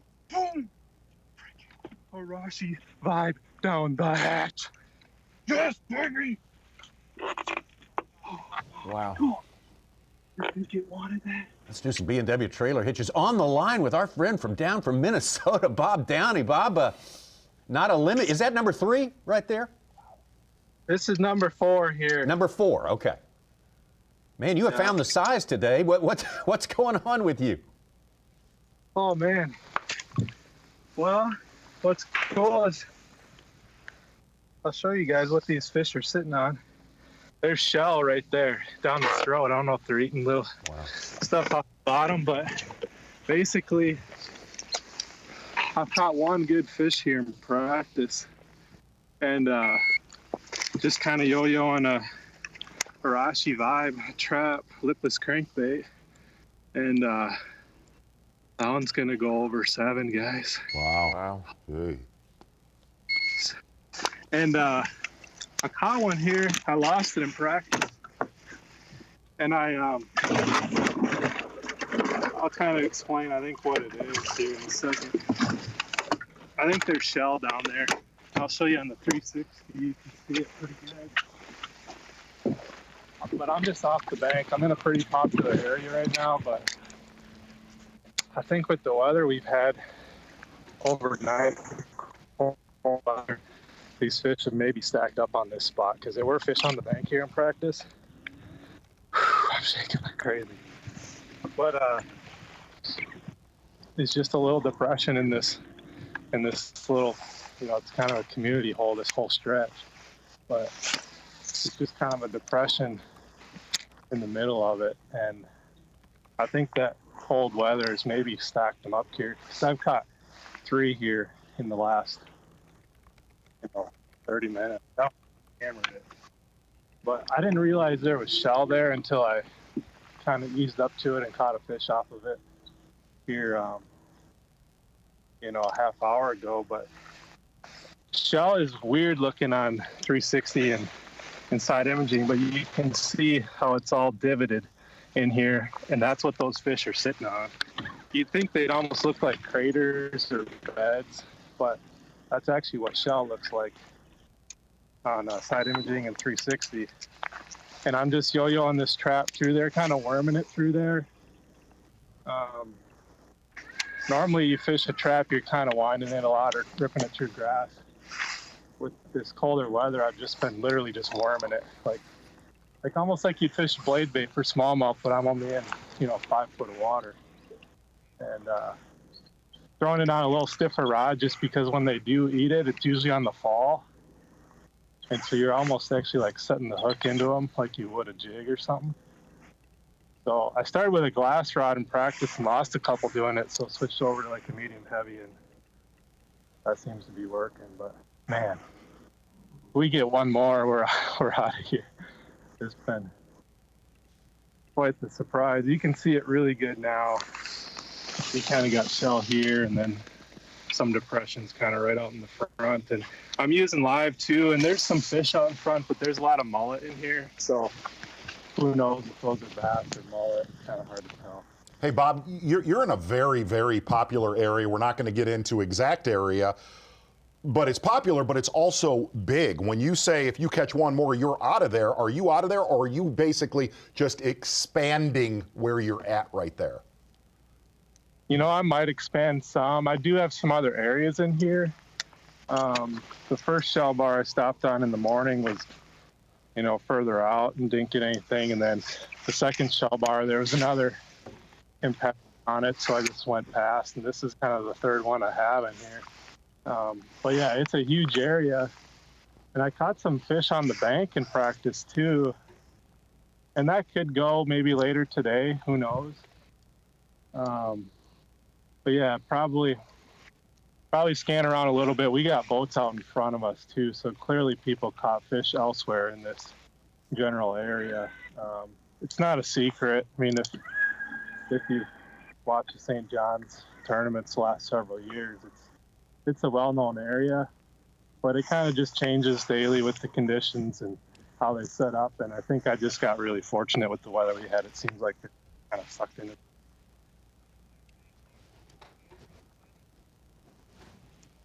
Bob, that was tremendous. Great job explaining what's going on out there, and a great job. Hats off to the marshal right there. Absolutely. That's pro-style camera work there from your marshal, Bob Downey, down from Minnesota. Yes. And just knocking them out today. That's fantastic. Almost doubled his weight, Tom. He had 3 for almost 9 pounds and just caught a 7-pounder. Now he's kind of just, he's got his big one for the day, Z. One more to a limit, and like you said, he can relax today. He's got the minimum threshold weight. Absolutely, and one of the things, if you kind of watch this day progress right now, a lot of males early in the morning, and then you see the boogeyman. You see a big female like that show up. Typical St. John's 101 right now. And I'll throw what you want. One other thing, and I was going to talk to Bob Downey about this, is during the offseason, look, he's a river rat. He's a Mississippi river rat. Is through the offseason moving up to Detroit Lakes in Minnesota. Detroit Lakes, an area that we've shot a lot of shows on, one of the most diverse areas of the country to just get different looks. Which I know they live in here. Now you had him spotted on the map there. How big is that place you guys were talking about? Every year, I don't remember really. Mile long? It's absolutely. It's several miles long. Yeah. And the other thing is, here's, and I don't want to get into it. It's in one of the spring areas connected to Lake George. But the other thing about it is, what's weird about those springs is we see 6 pounds in here last year. Throughout every event, and we have covered some tournaments here, Jack. Well, I guess so. Is we always see consistent finishes. We have not seen any wins out of those. Okay. The only year that it was close to a win was the shortened 3-day event where the weights were a little bit lower. That's the kind of the consistency you can get out of there is that, but you maybe won't catch a 7, and then he goes and does that. So now he's kind of ahead of the schedule for what you'd expect out of there. Fish threw that off a little while ago. They had other plans. His first 3 fish, Bob Downey's weighed 13 pounds, 12 ounces. That 7-pounder get him over 20. For 4 fish. That's his 4th fish, will be over 20 pounds when it loads up on Bass Track. B&W trailer hitches, I'm talking about on the line. Absolutely. Good job by Bob. Showing us and as you say, the cameraman, we are having some great conversations. Where did you get his name? What? Yeah, to get that name. Yeah. Put him on the roster. Owen Crumweed. No. It wasn't Owen. It was not Owen. We know that for sure. David Mullins, that's probably going to change there. Those unofficial weights you see right now with the Bob Downey making a giant move on day number 1 here. Once he gets his limit, he is going to be for sure trouble. We'll be right back with more in just a moment. Bassmaster. Whoa! Look at the size of that bass! Live coverage of the AFTCO Bassmaster Elite at St. John's River is sponsored by Yamaha. So many Bassmaster events here, 4 in a row for the elites here on the St. John's River, and we're staying in the Sunshine State for our next event. Stop number 2 is at the Harris Chain, Central Florida. Ooh. Oh man, 8 lakes, lots of connecting canals. You can find everything there. You can find shallow, you can find deep, Florida deep. and just about anything you're looking for, and you can find big ones. And Harris Chain always tends to show up in years past on the Bassmaster Elite Series. But something has happened down there, Ron Moore. It has exploded. We've been there for the St. Croix Bassmaster Opens, the Strike King College Series, and the most recent championship we had there, 2020, Cole Sands Connor DeMauro, 84 pounds for 3 days of fishing. Wow. We most recently had a college event 3 or 4 weeks ago there. It took 61 and change for 2 days to win, including a 36-pound, 7-ounce bag, the biggest single-day bag in college history at the Harris Chain. We also had another 30-pound bag on day one there as well. So, Ron, fair to say, if we don't break the century mark there, it would be a disappointment right coming now. Off of a full moon. Right. I think full moon is like Tuesday or Wednesday of next week in the state of Florida in February. Things happen. It's got to happen. Happy Halloween. What's very cool is you can catch 100 pounds there offshore, and you can catch 100 pounds there on the bank as well, whether it's spawning or offshore. 100 pounds is Whatever doable. you prefer. Yeah, exactly. Absolutely. Yeah. Cold Sands, hats off to Cold Sands. Yeah. Nice seeing his name in the pro stats. His last, he got a top 10 to end the Southern Opens last year at Lake Norman, and he also got a top 10 to start the Southern Opens this year on the Kissimmee Chain. So kudos to the college ranks. We have a couple new college anglers joining the Elite Series ranks too. We'll get into some of that over the next few days as well, but that series has pumped out a couple more elite anglers as well. Humminbird bird's eye view with Hank Cherry right here. Is. Showing one of these man-made canals, a lot more pads in this one than we saw. A lot more isolated pads where Seth Fighter was fishing right around Willeka. And you know, the other thing, and it seems to always happen here on the St. Johns River, not to be redundant and not to call out Bass Track, I do that. There always seems to be 1 or 2 or 3 bags at the weigh-in on this body of water that you're like, whoa. This was the only one that I came in that I saw tons of life. A lot of areas here, some rough cell service. That was not a bass. I think it was a gar. Also depends on who's driving the narrative in the boat, too. That very fair, especially in years past. Yeah. And the other thing is, and I don't want to be redundant, Bass Track is like my brother-in-law. What? I don't trust it all the time. Some of it I do. Say something you might. No, I'm just being, you know, man. I'd agree with that. I'm just being. You don't even know. What do you mean you agree with that? Let's not drug family into this, okay? Please. Well, didn't Bob Downey say his last fish was over 7 pounds? It went in as a 4.4. Well, there you go. Yeah. My point confirmed. Suches, your misinformation is just, I'm caught off guard by what we're going here. Back over He had 2, then he had 3, now he has 4, but one was a 7, now it's a 4. I'm not sure what Wheels we're on. doing. He didn't put it in as a 7, Ronnie. Brian knew all the way. I knew. Yeah. Defending champion here. 26 pounds plus on the final day to knock out a victory first time. Such getting a little chisel. Chippy. A little I chippy. saw it in his eyes. A little. That's why I backed off. First look at John Cruz, who always rises to the occasion. It seems like down here at the St. Johns River, we saw him boat an 11-pounder a couple of 3 years ago, I believe it was. B&W Trailer Hitch is on the line with John. We couldn't go for a morning without checking in with you. You always perform well down here. How comfortable are you feeling today? It's a totally different ball game here this week for me. I'm up in Rodman. I haven't fished a tournament day in Rodman in 20 years. You know, and we practiced under rainy conditions, cloudy, a little wind every day. Now it's sunny and slick, so I had to kind of change gears a little bit. We started out really slow this morning and then made a little adjustment and caught a couple decent ones and a couple smaller keepers. So we're just going to keep plugging away until that last lock and then head back to the weigh-in. Hopefully we'll be able to scounger up a couple more. B&W Trailer Hitch is on the line with John Cruz. John, real quick, you've seen the changes on this body of water, of all the events that you have fished here, and you have a great career on the St. Johns River. Talk about just cliff notes, how different this body of water is from just 6 years ago. We keep hitting it at a little bit different times. That's a big part of it, Z. We are at that coldest point of the year. The fish really, really, really want to spawn, but it hasn't warmed up enough. You know, when the water temperature down here gets close to 70, then they're going to really get on it. It's around 60 now, so it's really not that close to it. We haven't hit one of these really cold events here on the St. John's, and without the eelgrass, a lot of guys are kind of looking around. So I kind of banked on there not being a big spawning wave. So that's one of the reasons I practiced and ended up fishing up here in Rodman. John, what was different? We've seen you do well multiple years, have a shot at winning here multiple times, but last year we saw with Hank Cherry as well, not getting a limit on day one, catching a big one but not catching a lot of numbers. What is the deal with some of those canal bites versus choosing to do that versus choosing to go to a place like Rodman this year? What is the deal? It's really just a matter of the fish being in a totally different phase. That's the biggest thing. And so with the pre-spawn, I felt like I could get out here and try to target areas where I felt like the fish would just be waiting to go spawn. That's kind of what I was able to find here at Rodman. It's a lot harder to find that on the tidal river of the St. John's proper. I thought I had a bite there, sorry. But yeah, up here, I felt like I could maybe pattern the pre-spawn a little bit better than on the river, and that's kind of why I focused up here.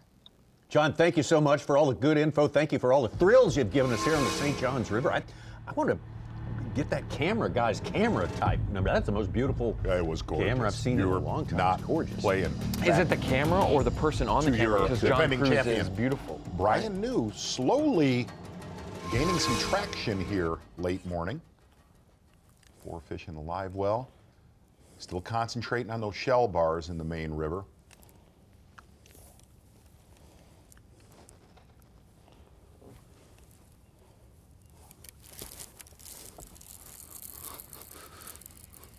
That feels big. Oh my God. Oh my God. Oh my God. Come in this boat.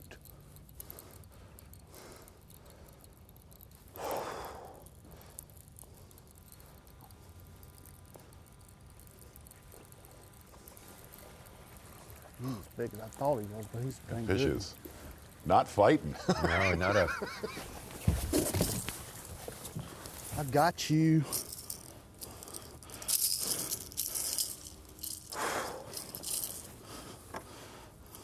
Good one right there for Brian New.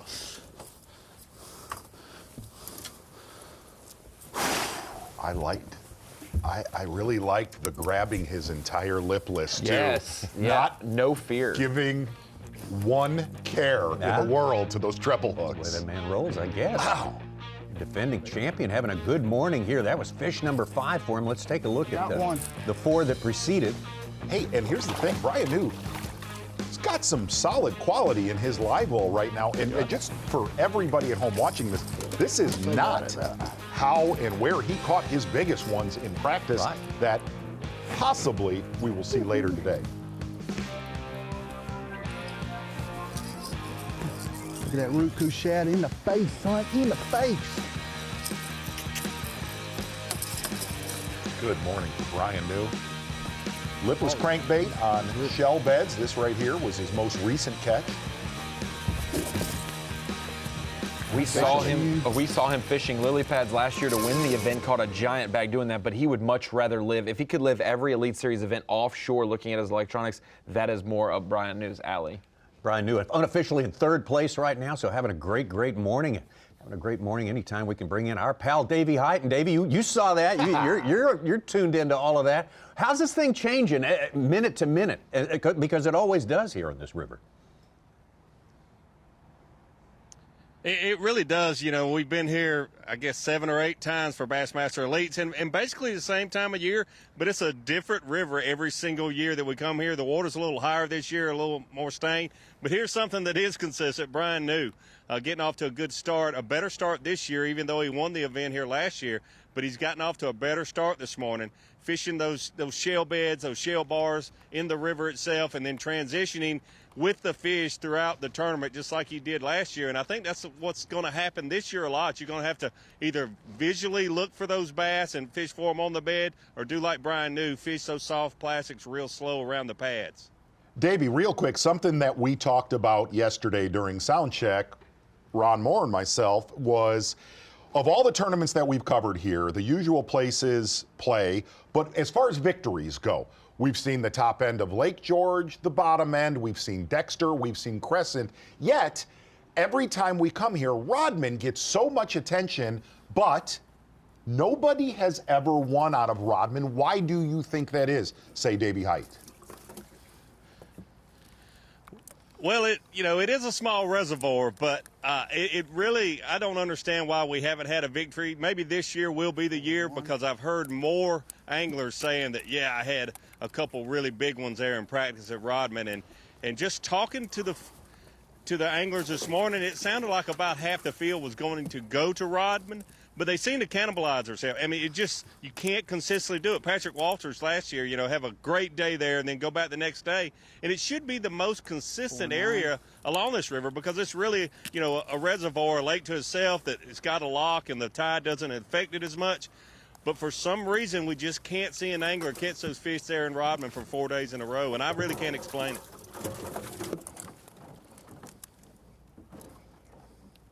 Well, Davey, we'll talk. I want to handicap a couple of guys for the Classic, which is coming, and we don't want to get too far ahead of ourselves here. Let's talk about Brian New, who we just saw there, and his experience there on Hartman, and the guy looking for the three-peat, Hank Cherry. Talk about those two and their chances. Well, it's never been done before, someone will win the Classic 3 times in a row, but things are really setting up good for Hank Cherry. He has some experience there on Lake Hartwell.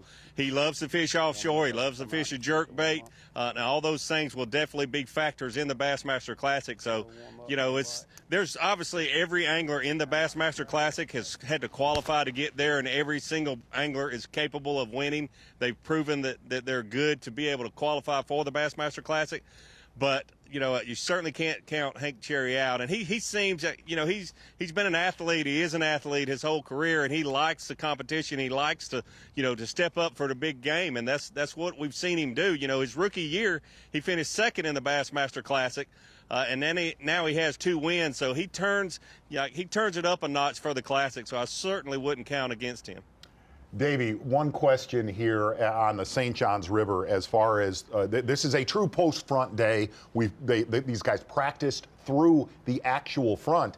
Is this one of those rare tournaments that we have in Florida that you'll see? A lot of the times that we're in Florida, the weights are top heavy a lot of times, but Ronnie talked about it earlier.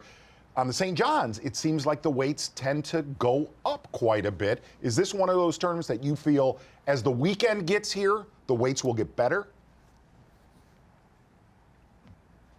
I absolutely see. And I think I talked about it a little bit earlier this morning. I think you're going to see the weights get better as the day progresses. If you're not, used to fishing in Florida this time of the year, typically when you talk about fishing, you want to be there at early light. The first hour or 2 of the day is your best fishing until maybe dusk.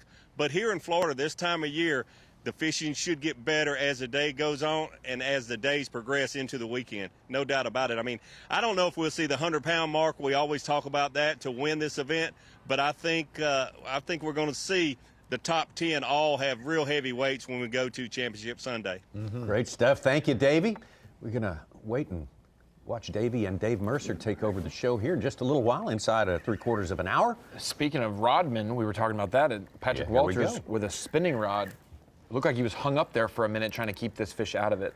It looks like it's a big one. Yeah, that is a minefield under the water where he's fishing with standing timber.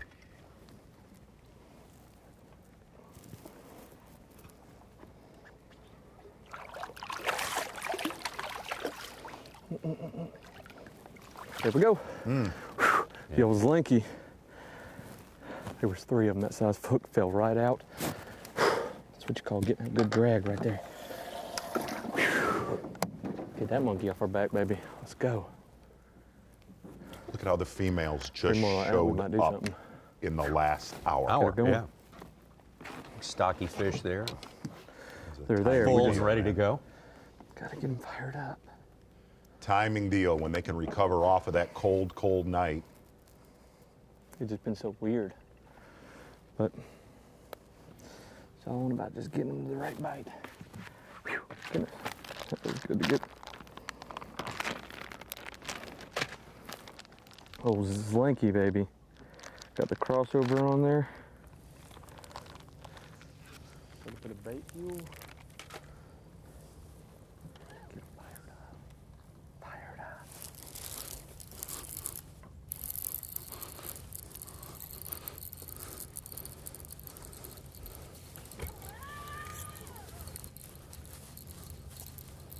It's another good one.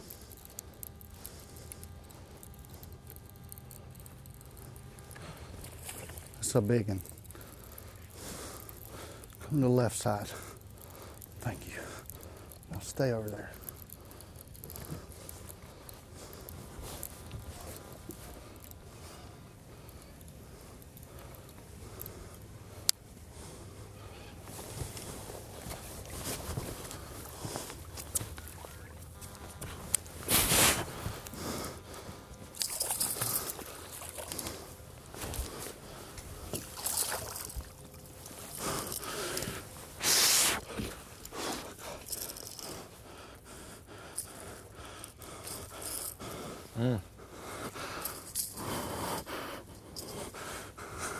Worming a lipless.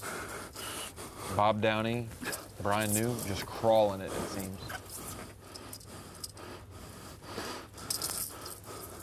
Exactly right. You heard Bob Downey say it's fishing it like a blade bait, but with a lipless crankbait. Brian New, your defending champion, absolutely doing work right now on the same. Hey man, let's talk about it. We opened with it.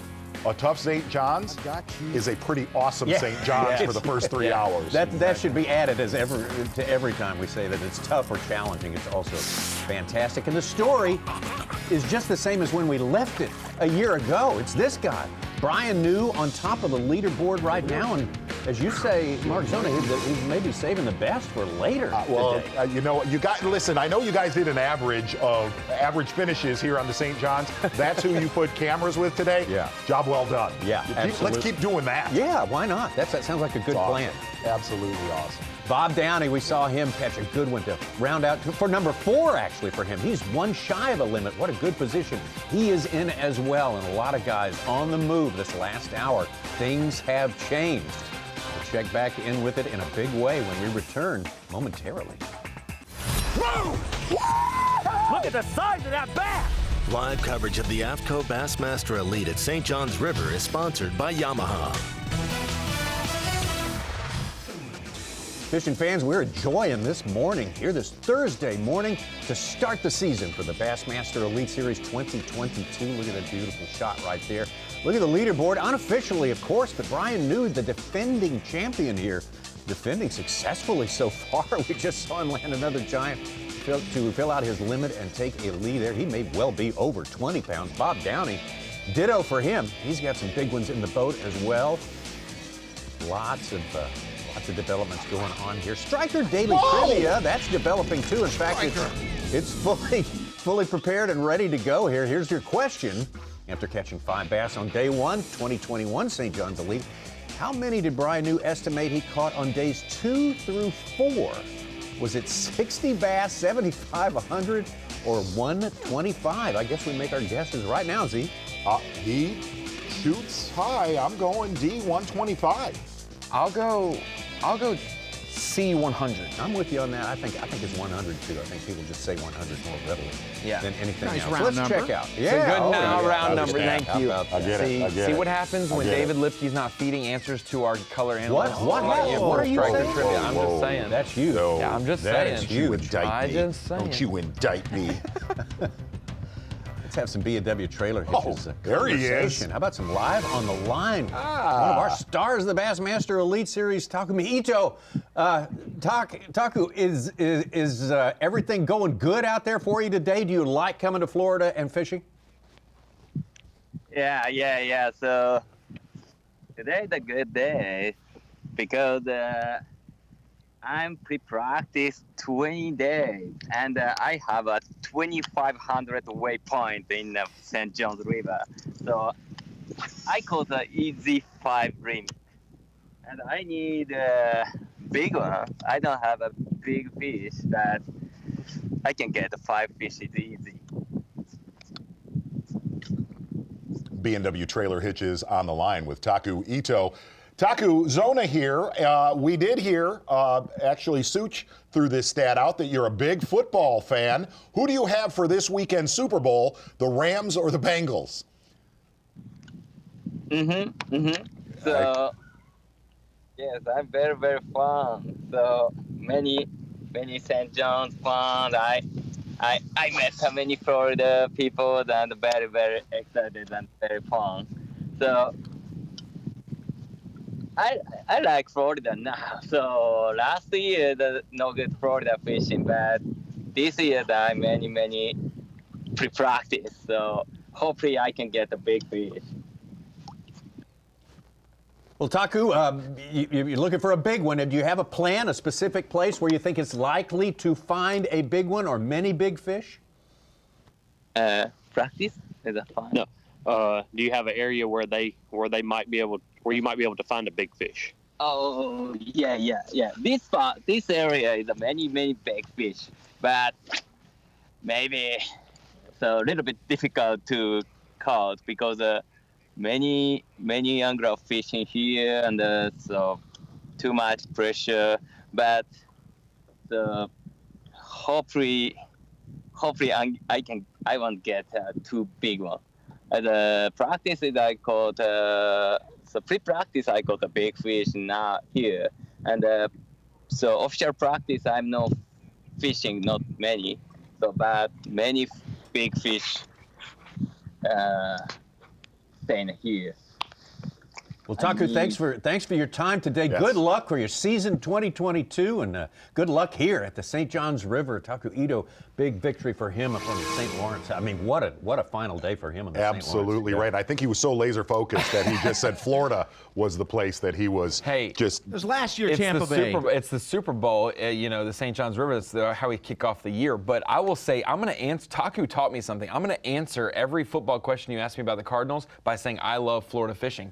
I think that's my recipe. Totally understandable. But the other thing to look at with Taku Ito right now is, a lot of the places that we see him excel is very, very light line. You look at the places that he's caught them, and obviously he wrecked them on the St. Lawrence River every time we've gone there. I think one of the most eye-opening things last year was to see him excel on places like Lake Fork, the Sabine, with very, very light line. And Taku Ito starting to show us that he has a way more versatile game than just holding the spinning rod. Right, absolutely. What's incredible is digging into his backstory, Z, is that a lot of these places they fish in Japan growing up are very populated areas. A lot of bank fishermen, you have to separate yourself, and so he had learned the finesse game a long time ago.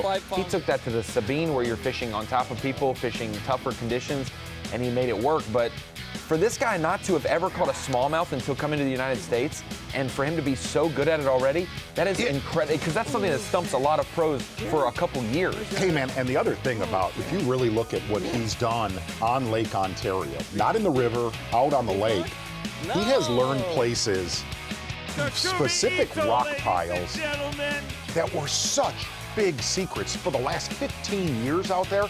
That dude has shredded that lake literally within 24 months.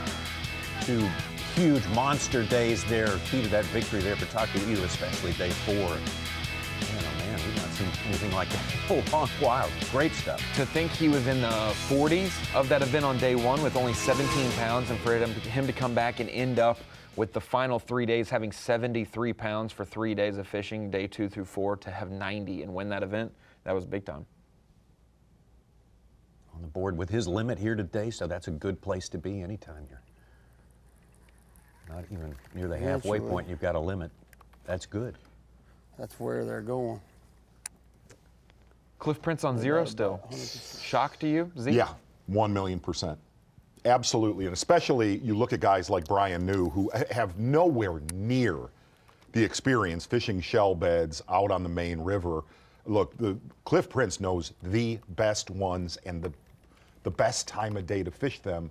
The other thing that I think, we talked about it a lot this morning for all of our viewers on Bassmaster Live, this is a typical wintertime event. You're going to see small windows where they feed, where they'll ignite, and that's what we've seen today, little flurries from a lot of your leaders. It's not like they've caught them, you know, since they put their trolling motor down. It's just been little flurries, and it seems like, at least, when you get a bite right now, there's a pretty good shot you're going to catch another one very quickly.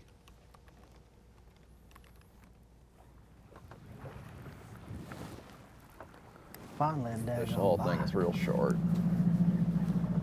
This next one, I'm just going to the back. It's pretty short, too. We clear? No. No?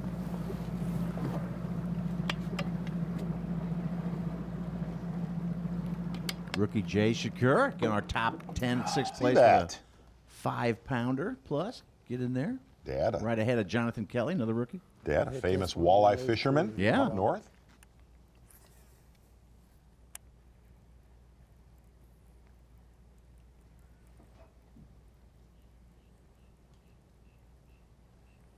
I ain't gonna hit that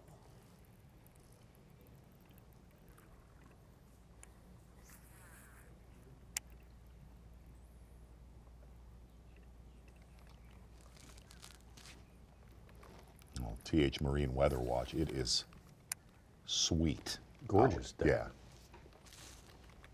Perfect Florida setup right there, a little cooler than average. We mentioned that multiple times today.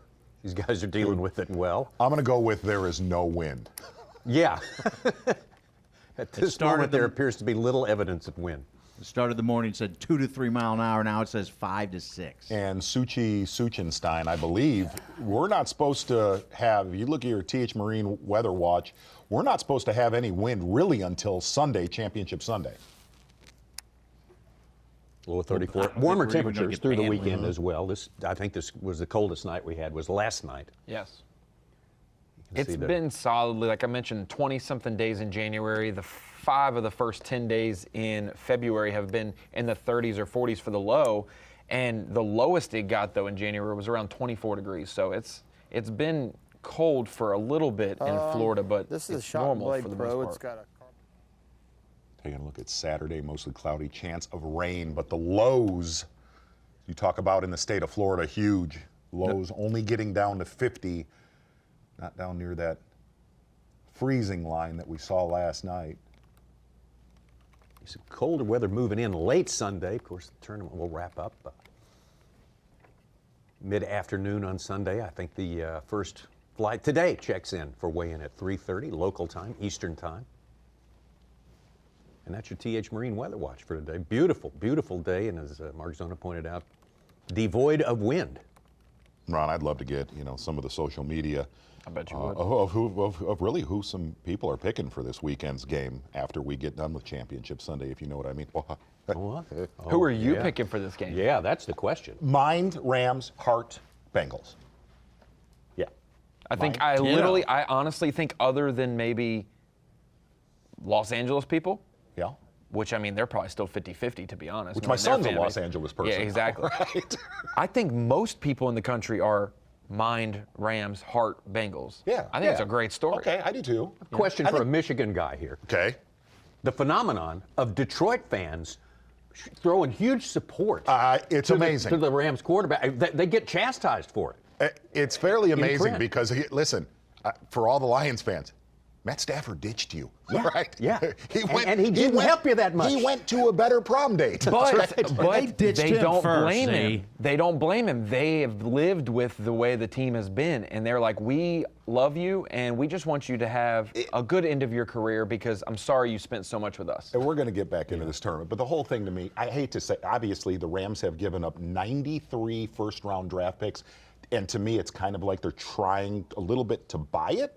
Quickly. Yeah. Oh, they've definitely bought their. Compared to the Bengals, who were supposed to get their teeth kicked in last week or 2 weeks ago. Yeah. This season. Yeah, all year. Bassmaster Live, Hank Cherry, working his way out of a man-made canal. If you notice, Hank's kind of keeping that main river a little bit honest. Started out on a main drag early this morning. No, not venturing far from the main.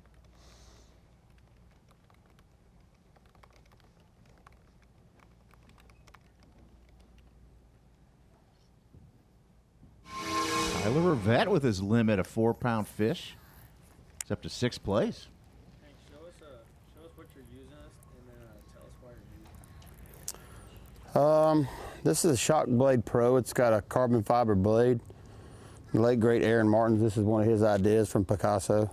I got a little ball scrub on the back of it. It's just small, compact, but the reason I'm throwing this one instead of any other kind of bladed jig is because it's so tight. It's more like throwing a trap, some kind of bait like that, than just a typical bladed jig that's just wide and all over the place. Now, if temperature changes, I may have to change, but this morning, that's what they've wanted, that tight vibration. And it doesn't throw a lot of water. It's just real tight. It comes through everything good. I just got to put it in front of some more fish. But I got it on a new Pro Series rod that we're coming out with. This is my bladed jig rod, 20 pound Trilene fluorocarbon STX reel. And I'm just casting the targets.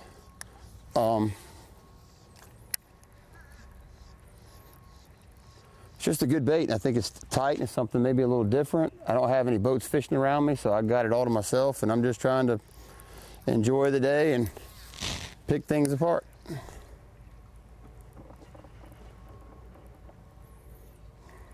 That could be the key. You know, there's a lot of different types of bladed jigs, but like as he spoke of earlier, a different material for his bladed jig blade, which gives it a different thump, a different vibration. Yeah, it's not going to be as wide of an aggressive action, which with these fish coming off a cold night, you may want that tighter wobble.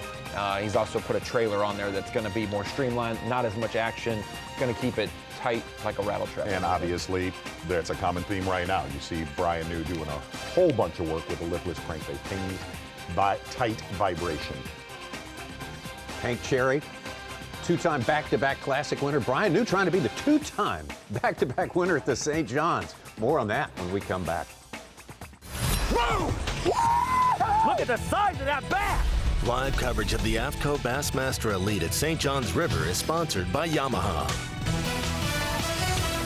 Getting pretty close to the middle of the day here for our 94 anglers out there, the AFTCO Bassmaster Elite at the St. John's River. We're just a few minutes away from turning it over to our on-site adventure team. Yes. For the noon hour there. So you definitely want to stick around for that. Dave and Davey will be telling it like it is, laying down everything you need to pick up on. Brian New. Oh my gosh. I know what the music means. Oh, that's right. PPROD. It is. Powerful replay of the day. I think it's fairly safe to say your defending champion from 2021, Brian New. And here's something I have to let out of the bag now. Brian New made the comment yesterday, not worried about it, bud. Had a great practice.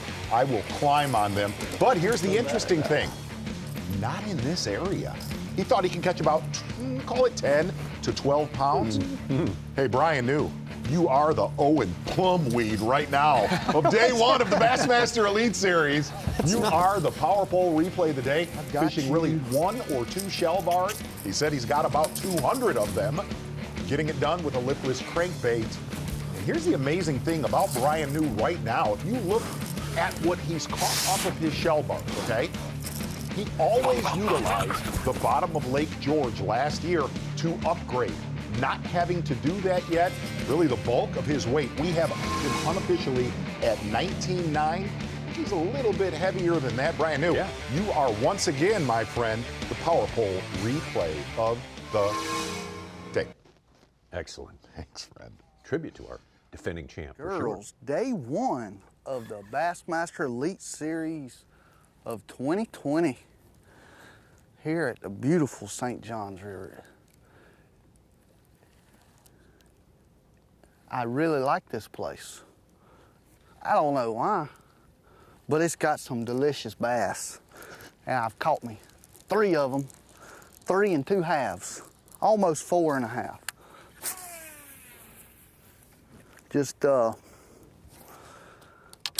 Just fishing shell bars, and you know, I'm bouncing back between a swim bait and a zoom trick worm on a creeper head. It's like a shaky head style deal from Greenfish. It like never gets hung up. It's awesome little head, but the main thing so far has been a Spro Uruku shad. Just wind it around, and they stomp it, and you set the hook, and you catch them. It's actually, I mean, I really kind of expected to catch more fish than I have so far. But, I mean, we had 2 really cold nights. And I hope it stays cold. I don't want it to warm up. I don't want them to leave me. I don't know what I can keep catching this week. I got a couple bars I haven't been to, and one I think there's some big ones on, but I mean, as good as my day's been so far, I kind of want to back off the gas because I feel like this is going to be one of the lower weight tournaments from down here. So I kind of don't want to ruin my chance, you know, catch fish that only help me a little bit or fish that don't help me at all that would help me, to, you know, later in the week. So that's changing my game plan a little. We'll make something happen. We're gonna try hard to. I mean, it's already happened for the day. Hopefully we can get rid of those. At least I got a 2.5 I would really like to get rid of. If I can get rid of it with, you know, another 4 or 5 pounder, I mean, I'm definitely very happy with what I have, and obviously blessed to have what I have. But this is only day 1, and you know, it could cut off any time and get really tough. And you know, right now I definitely have a chance to get out front and get a lead. You know, tomorrow or the next day I may not. So I'm gonna really try to get that lead today and actually have a lead, not just be leading. That way I got some stumble room for the rest of the week. You know, who knows what tomorrow brings, but so far today has brought joy. The last 4 tournament days I've ever had on this river, I've had a big bag. Well, I mean, if you call I'm calling 18 pounds a big bag. I think I got 18 something. Not exactly sure what it is. My scales were basically almost a pound light every day last year. I hope they're that again this year. Because when I put them in Bass Track, I put them in at what I weigh them.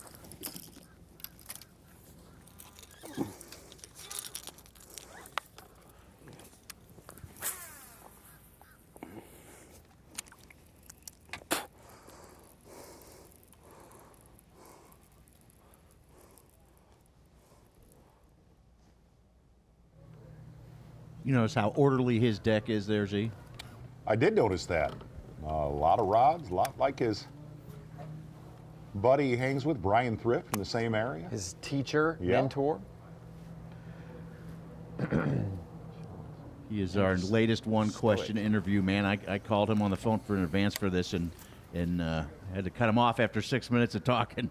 Yeah, he can carry the ball for a while. Yeah, for sure.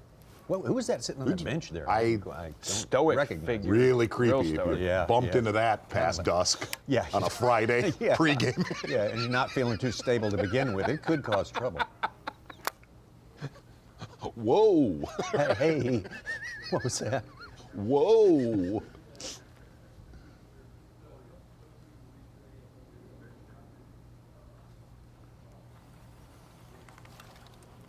You said you were surprised that Cliff Prince has not landed a fish. How about Jason Christie, Brandon Cobb, Keith Combs, John Cox? And again, I will say Cox doesn't have a Marshall, and I believe Keith Combs doesn't have a Marshall. Right. But everybody else there listed should. Oh, look at those. I need to hear it.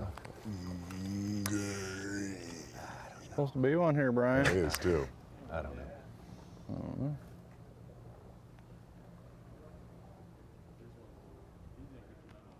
No.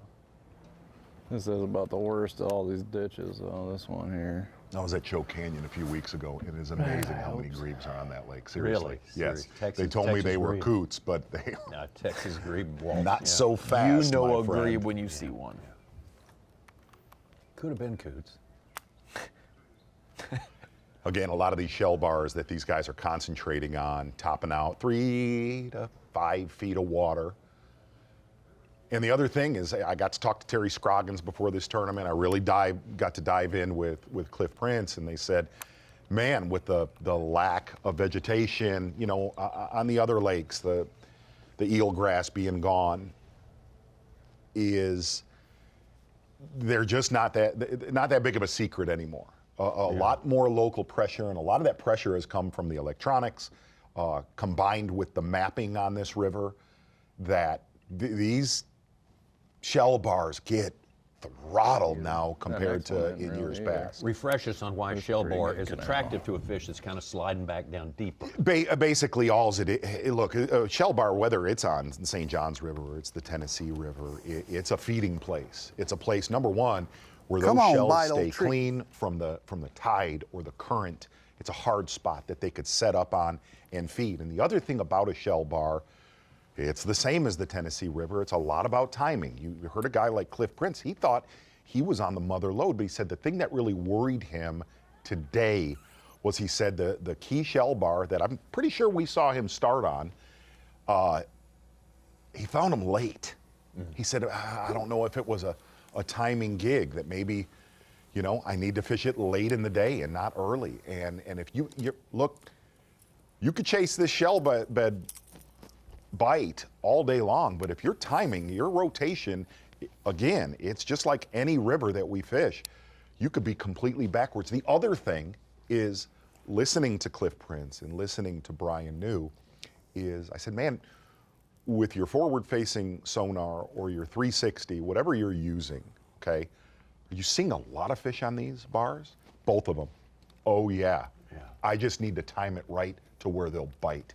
And Cliff Prince, for everybody that's watching this, man, one of the main reasons he fishes a lot of the main river this time of year, like we're seeing your unofficial leader, Brian New, do, is he feels that I like that catching bass way more than I like not catching bass. He feels that that current is a neutralizer. Get one more cast for cold fronts, because that current will still make them, sometime during the day, that current will still make them bite. Dispose them to bite. Yeah, compared to fishing in the lake, compared to being in George or Rodman or Dexter. He said that it's the constant fan that at some time during the day, a school will fire on that main river.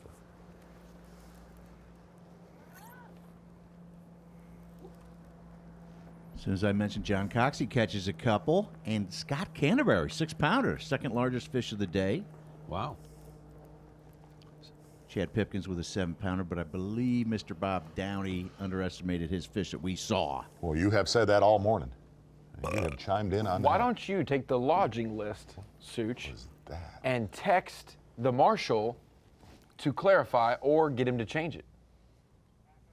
Because we can do that if you want to investigate. Private eye style. Do right now. Slink on over back to the Madmain Canal system right off the St. Johns River. Seth Fighter. On the corner. They slid. I was not expecting a bite there. I think he's a keeper though. Man, we got 2 of these little scrappers though. I'm gonna crash here. A little bit sketchy service. As many of you are watching this that live down there, you know where Seth Fighter's fishing is. Not a lot of good self-service on this entire body of water, to be honest with you. It's backwoods. It is not Orlando by any means. No. Old world Florida for sure. Yeah. Cool 7 place. pounds here pretty quick.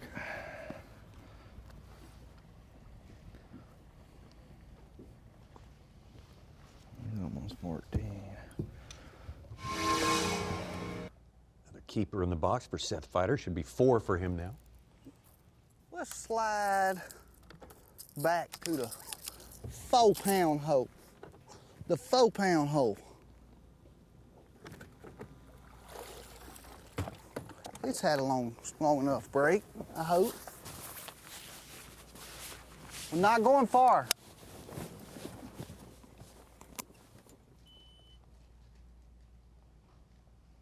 New giving us an interesting talk earlier about where he's going to stop, where he's going to hit go again. Yeah, and all of those things, he's on to it. He knows the strategy.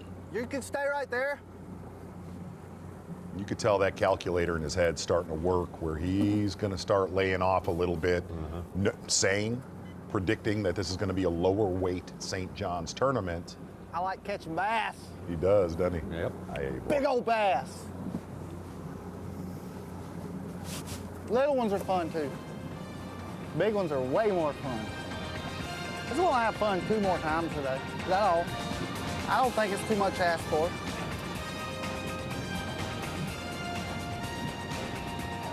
He's wired like a bass, guys.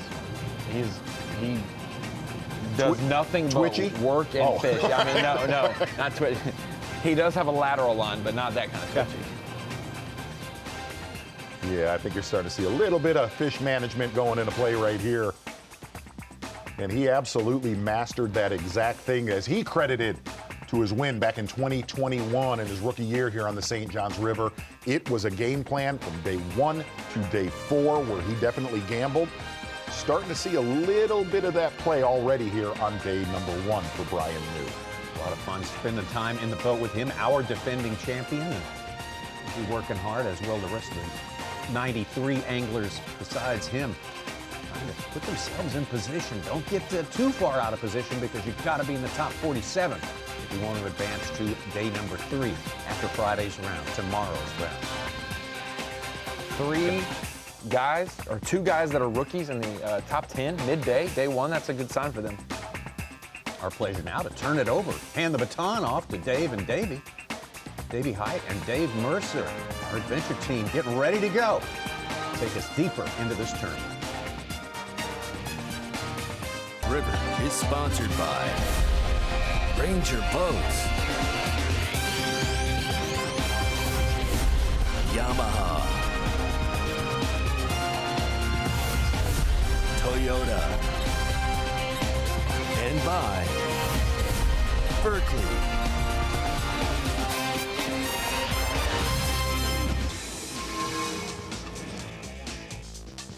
Welcome to the first stop of the 2022 Bassmaster Elite Series here in beautiful Putnam County, Palatka, Florida. It is day number 1 of the AFTCO Bassmaster Elite at the St. John's River. And for the first time in our last 3 stops, we actually started this tournament on time. No fog delay this morning. Our anglers were able to get out there and get maximum time on the water. The water we're talking about, the beautiful St. John's River, and our takeoff, of course, in Palatka. We returned to this spot that we've been many times before, but this one, as we hear every single time, is going to be different. And it definitely is, just because we got to go on time. I'm joined by a man with many titles: Angler of the Year, Bassmaster Classic, but a new title, Grandpa Davey Height. Congratulations. And I'm excited to start this season. I'm excited to start it too, and definitely excited to be a grandpa for the first time. Got a granddaughter, and we're super, super excited, Natalie and I,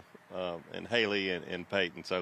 But back to the fishing. That shot we just saw, the dock looked very different than it did this morning. There was ice on the dock here at the St. John's River, and that's never a good thing. The fishing started off slow, but it's really picked up, especially for Brian New. Well, this is your Toyota Midday Report, and let's jump right into the action with a guy who always seems to be in the mix, has never missed the top 10 here. And we kick off our Toyota Midday Report with that man right there, Patrick Walters. Just absolutely incredible if you think about it, Dave. Patrick Walters, young Patrick Walters, we were talking about him about 4 years ago or so, but has never missed a top 10 here on the St. John's River. That's absolutely incredible. One of these days, and it may be this Sunday, if he can put all 4 days together. He has those like a big day, just like he did last year. It seems like every single year he has one day that's 25 to 30 pounds, but maybe this year will be his year.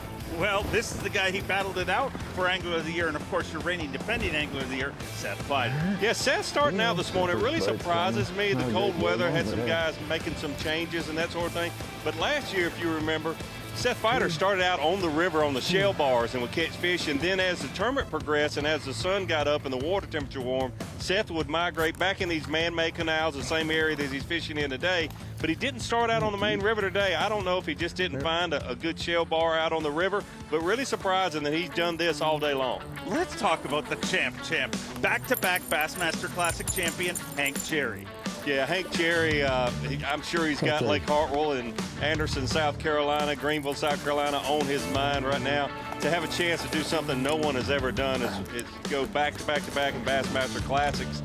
But Hank Cherry has done surprisingly well, in my opinion, here on the St. Johns River because he's an offshore guy. He's a guy that likes to use his electronics for the most part. But when we see him here, he looks right at home fishing the boat docks and the lily pads. He fishes a lot of these man-made canals just like Seth Fighter does.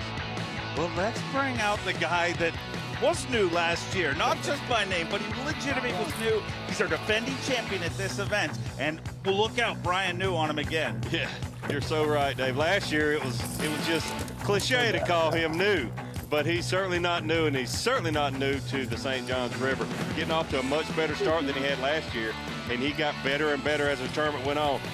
Look out for the rest of the field if he gets better and better this year. But he started out on the river just like last year. But he's got, last year I think he had about 12 pounds the first day. But he's got a solid 19 pounds, maybe closer to 20 pounds right now. And you've already heard him talking about, do I fish a couple other bars that I know have some fish on? When you start calculating like that before lunchtime on day one, you better look out.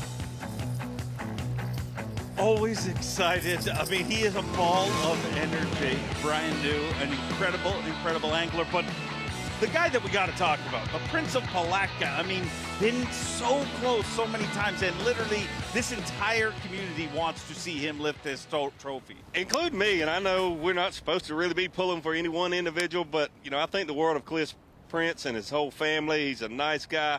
I told him this morning, how about win this thing? Get mad one time and win this, but gotten off to a lot slower start today than what we expected.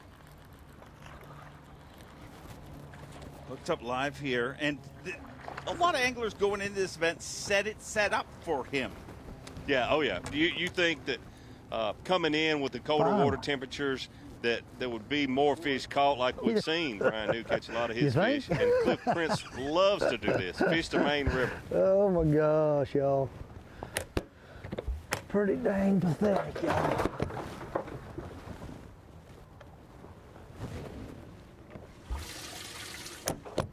Oh man, I guess we got to start somewhere. Might as well start at 11 o'clock, give them a head start, right?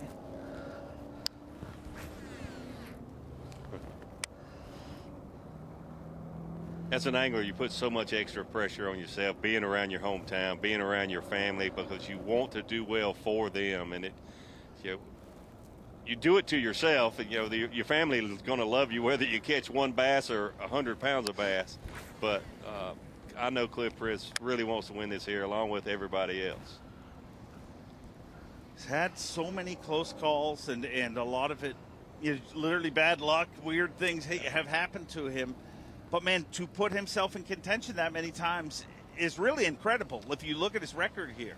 And certainly don't count him out. It's still, not even halfway through the fishing day, and we all know, and we've seen it in the past, like you say, seen him catch 20, 25-pound stringers in just a few hours' time. But he's like you said, had some bad luck. But maybe today, this tournament's bad luck is just getting off to a slow start. But any of these shell bars that he's going to be fishing today, he could pull up on and put 20 pounds in a live well in 10 minutes.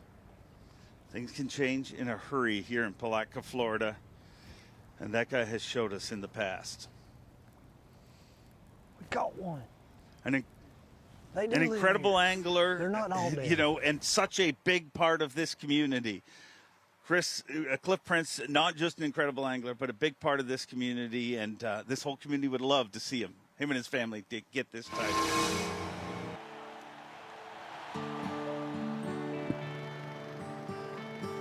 Both my kids, my son, he's an avid angler at the age of 13, and he really enjoys it. My daughter, she loves the outdoors. My wife, she's the backbone. She keeps everything straight around home whenever I'm gone, and they travel with me when I can, and having their support and her being behind me 100% makes the world go round. I'm Cliff Prince, and I'm a Bassmaster Elite Series Pro.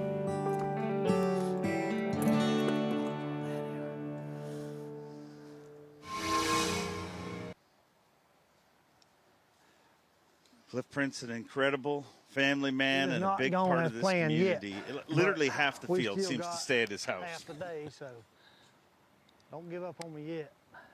Still got a lot of fishing to do. I can't win it today, but I can dang sure lose it. So I just got to keep my head in the game and keep fishing till I run into them. We're gonna fish around here for a few minutes and let the tide get running again. Dead high right now, and fish around here for a few minutes and catch a few and go at it again.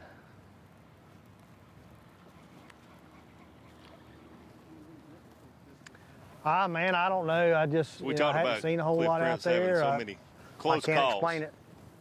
Before cutoff, I seen the same thing happen in the morning on the incoming water. This is basically the same tide we had when my son had a high school event here, and when the tide got running out, they got fired up, and they caught some late in the afternoon. So that may be, hopefully, I'm hoping that's what's going to happen today. I feel like as cold as it was last night, the bite will be better late in the afternoon. But we'll just keep our head down, keep grinding, and catch all we can catch. That's all I can do. Can't make them bite. I can get mad at them like Davey told me. I've been that way. But we'll get them. I didn't give up yet. He's such a nice guy. You got to tell him to get mad at him all the time. Won't give up till 4:30. So one thing in his favor, even though he's got off to a slow start today, Cliff knows the tides, and he knows the different sections of the river and when to be at these places. And so many times that we've been here, you have strong winds out of the north or out of the south or what that really just makes those tides, even to someone like Cliff, somewhat unpredictable because the push, from the ocean coming in or the push out. And I'm sure he's better than most at it with the wind being a factor, but with it being calm, looking at the forecast until Sunday, I think there's going to be some wind. It really could play into his hands even more, and that's why so many people, like you mentioned earlier, Dave, really think that this Cliff Prince, and I still say it, he's sitting here with just one fish at 11 o'clock, but I think that he's going to be a factor before this tournament's over. I really do. This community would love to see that happen, but you know who I want to see? I want to see last year's winner. I mean, how unthinkable is it to go out there? And this morning, I got to believe he's on something good, because this morning he was joking with me saying, I could use about a 3.5 hour fog delay. So I would assume that means he gets them better in the afternoon, no? Yeah, you would think so. You would think so. I mean, I don't know why else you would want a fog delay other than the fact that maybe you've heard some of the other anglers catching their fish earlier and you're catching them in the afternoon. I just found out that I guess there was a meeting at Town Council. We're not going to leave Cliff Prince. We're going to stick with him. I mean, they want to see more of Cliff Prince, and Putnam County should get what Putnam County wants. And they want to see him lift that title here. How tough is that pressure, coming into and going through it year after year? It almost feels like it builds on him. The pressure gauge doesn't come off at all. It doesn't. I grew up fishing on Lake Murray in South Carolina, my home lake, and there was several Bassmaster Elite tournaments there, and that's where I wanted to win more than anywhere else. In my hometown, I'm sure Cliff feels the same way. And I had a second, a third, and a fourth there, and that's just not good. It's not like holding that trophy over your head. And Cliff's had a great career, been fishing quite a while here on the Bassmaster Elites, but I know he wants more than anything. The two things you want, first of all, to win the Bassmaster Classic, hold that trophy in any town, but then number two is to hold a blue trophy over your head in your hometown, your home body of water. And let's be honest, it's not easy.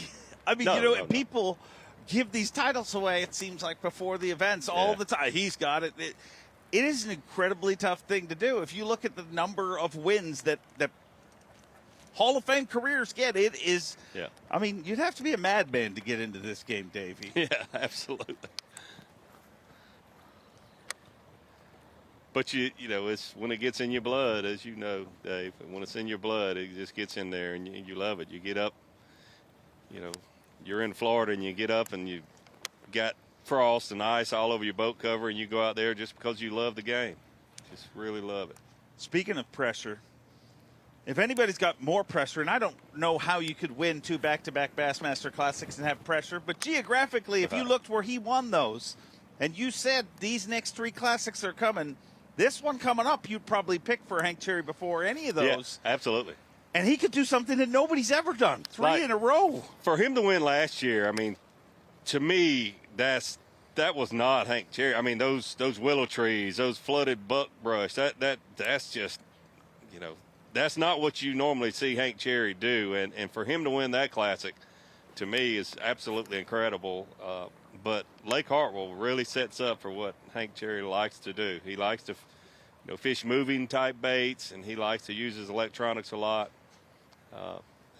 It'll be very, very interesting. But you know, we've got a Brandon Cobb, we've got a Patrick Walters, and about 45 or 48 other anglers that are thinking, I'm going to go there to win that event. So it's hard to believe that 24 days from today is the final day of the Bassmaster Classic. By then, we'll have 2 new Elite Series champions, a new Classic champion, maybe the first ever 3-time Bassmaster Classic champion, 3 in a row. But let's not get ahead. That's just the next 24 days, guys. We've been out of your life for a while, but we are back in a big, big way. This just day number 1 of the 2022 Bassmaster Elite Series season in beautiful Palatka, Florida. And it's new again. The guy that was new last year is no longer new, but he is still leading this tournament. Welcome back here in beautiful Florida. Starting off the 2022 Bassmaster Elite Series. 2 events in Florida. Back-to-back events, and then we'll head to the Bassmaster Classic. But that is not last year's leaderboard. I know Brian New won his first Elite Series event last year, but he is once again leading on day number 1. 19 pounds, 9 ounces. A little different than last year. Came from behind on the final day. But you look at that list there, and one thing we learned time after time, you come to Florida, and man, you can't get comfortable ever. Leaderboards, flip-flop. Is that just because of the big bite, Davey? Yeah, I think it is. You know, you think about it's Florida, but it's actually because, you know, you can catch an 8, 9, 10-pound bass here, which you can anywhere, but it's more likely this time of year when you're down south, you know, here in Florida. And you know, to have 5 fish and one of those fish being a 7+ pounder, it changes everything. And that's why you'll see, you know, you'll see Patrick Walters here in a 40th place, and tomorrow he goes out and catches 2 of those real big ones and catch, you know, 25+ pounds like he's done here multiple times. A lot of changing here. Had an incredible record here. 2 century belts in the last 2 years for Patrick Walters. And he's doing what a lot of guys would expect him to be doing here. Yeah, he's just looking at the picture there. It looks like he's in Rodman and he's fishing that timber using his forward-facing sonar, and he's using his 360 looking for those targets. Certainly what he loves to do, and if he's not the best, he's definitely one of the very best to do this over the last few years since the forward-facing sonar has become so popular and just so much advances with sonar in general. It's really amazing if you look at his, you know, he hasn't been here a long time, and if you look at what he's accomplished already, it's incredible. Oh, yeah. And I think there's been so many changes, I think it almost gets overshadowed in some ways. You know what I mean? I mean, the world's crazy nowadays, but if you really look on paper what he's done, he's already well on pace for a Hall of Fame career. Yeah, he really is, and you mentioned it earlier. I mean, legendary people in our sport I mean, this is just, if you look at the history of our sport, there's people that you certainly consider legends in our sport that have not won the titles and have the accomplishments that Patrick Walters has just in 4 years on the Elite Series. That's just really incredible. And look at how many of those he's been close to. You know, how many more could be. I mean, last year, going into the Final Four, he was right there for Angler of the Year. You know, it's not like everything's gone perfect for him, but it's been incredible regardless. Yeah, and one thing that comes to mind when you mention that about things not going perfect for him, he won at Fork in the fall of the year, just blew the field away, and had the lead this past year in May when we were there, and went out on the final day and caught 30-plus pounds. You think you're going to seal the deal? And you know, what Lee Livesey did was just absolutely crazy. And, you know, Patrick Walters really should have won that. That's one of those deals, and we talked about it. You just walk up to Lee Livesey's hand at the end of that event, shake it, and say, congratulations, you just beat me on the final day.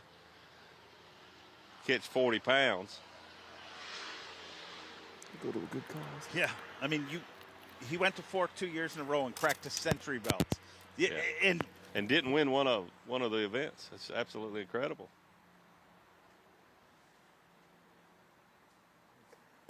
$4 right now. Walters, Fighter, New, and Cliff Prince. Could we be setting up for like an old school? I talked to Cliff Prince a month ago. We were just texting back and forth, and I said, I'm looking forward to seeing your smiling face and the sunshine. And he said, I'm looking forward to seeing it too, because it has literally been cold. Right through pre-fish. It just started to warm up yesterday. But looking at this, I mean, could we have one of those magical weekends? Possibly. You know, it's supposed to turn back on Sunday. We're supposed to get some wind. But I think the fish will bite.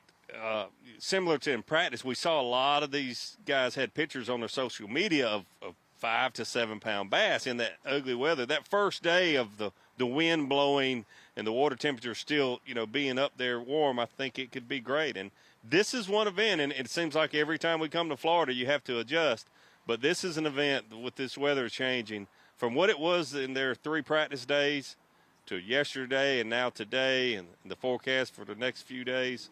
It could be so exciting. We could see someone that has a very tough first day just have 25 to 30 pound stringers later in the event, like Rick Clunn did a few years ago. I mean, and I heard Brian New, and I agree with him, and I was always that type fisherman that would want to start thinking, if you got a good solid limit on the first day, like 20 pounds like he does, start thinking about laying off of them, quote unquote. But I don't know if this is the kind of place you can do that here, especially with the weather getting better and better as the tournament progresses.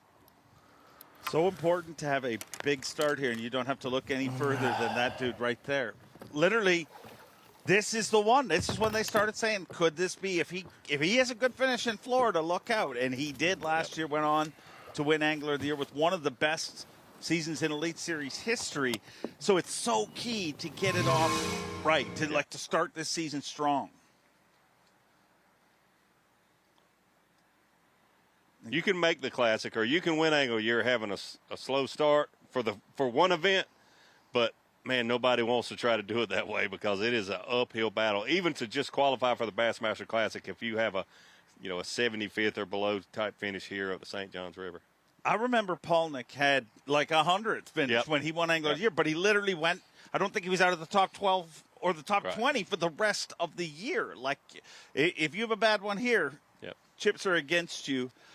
But you better figure these Florida fish out this time around, because we're not leaving after this week. We're going to be in Harris Chain next week. Any similarities between the two?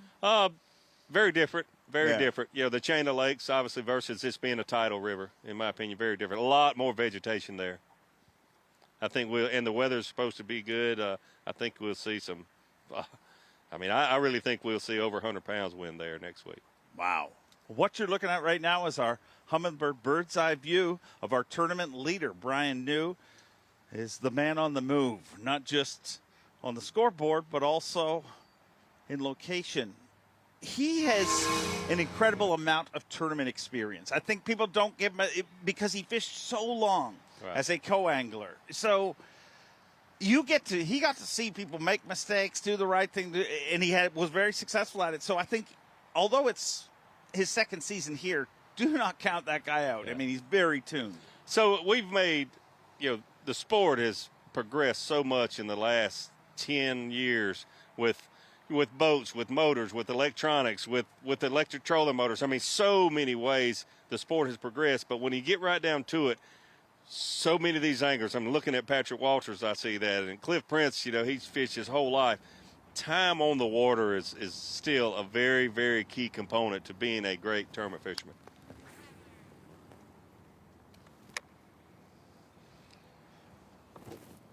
Let me ask you this, Davey. Time on the water. So you have these northern guys, but they come way down here, 2 weeks before, and get in fishing shape. You know what I mean? Because they're tired of freezing up north. They get a whole boost of feel great. It's spring again. It's summer again. And is there almost an advantage to kick off the season? Because I would feel, you know what I mean? Like they come down and it's like head down, we're just fishing.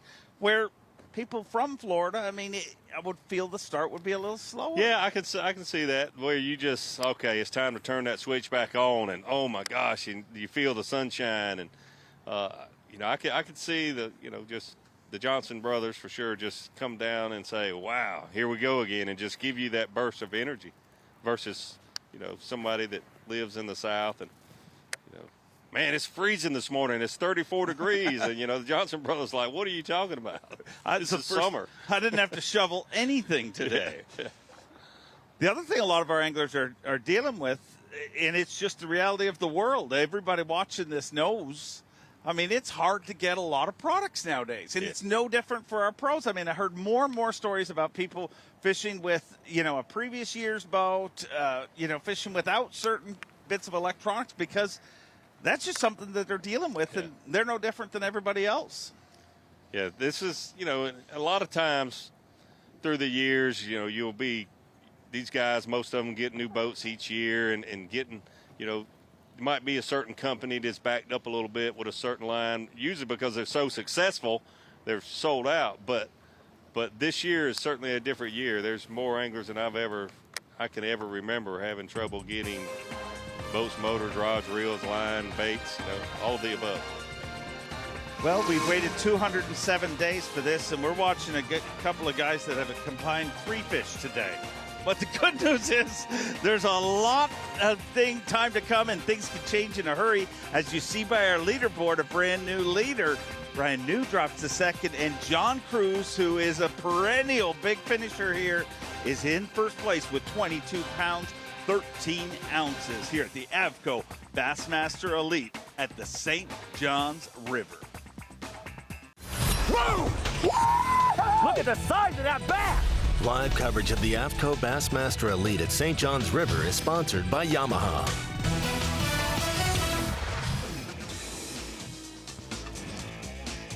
Welcome back to sunny Palatka, Florida. Day number 1 of the 2022 Bassmaster Elite Series. And looky there, John Cruz, who's done so well here in the past, off to a great start. 22 pounds, 13 ounces. And as you said a little while ago, Davey, you don't want to start laying off them at 19 pounds when you're in Florida. You really don't. And John Cruz has caught him here many times before. It's not really surprising for us to see him up there. And this weather is getting better and better by the minute here. And I think we're going to see several more anglers with 20-plus pounds by the time they have to bring them to the scales to you this afternoon.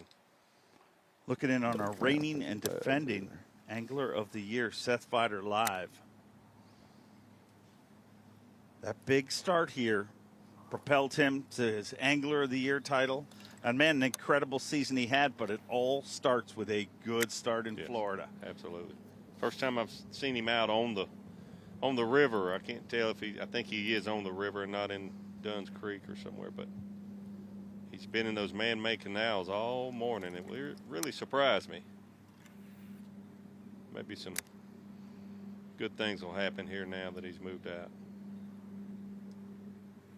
And he's one of those northern guys, he's been down here for a couple of weeks, and if you follow his social media, you've seen he's caught a few big ones. Yes. He's pretty dialed in.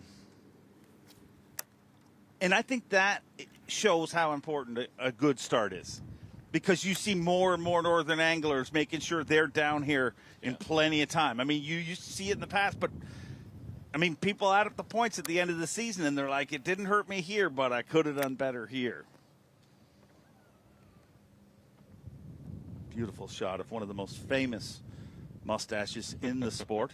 He will never take the #1 title. He says Shaw Grigsby still owns that. He says because it's denser, and he feels Shaw Grigsby's mustache could take a punch, he says.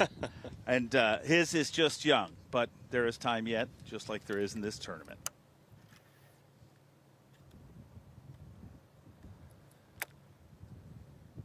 What a phenomenal year Seth had last year. And wind and the tide are cooking. Just seeing him do this, changing up from fishing those boat docks out to the main river, that's what those, I mean, you got to change up when things aren't going your way, and that's what you see, the common denominator with really good, successful fishermen, not being afraid to just leave plan A and go to plan B.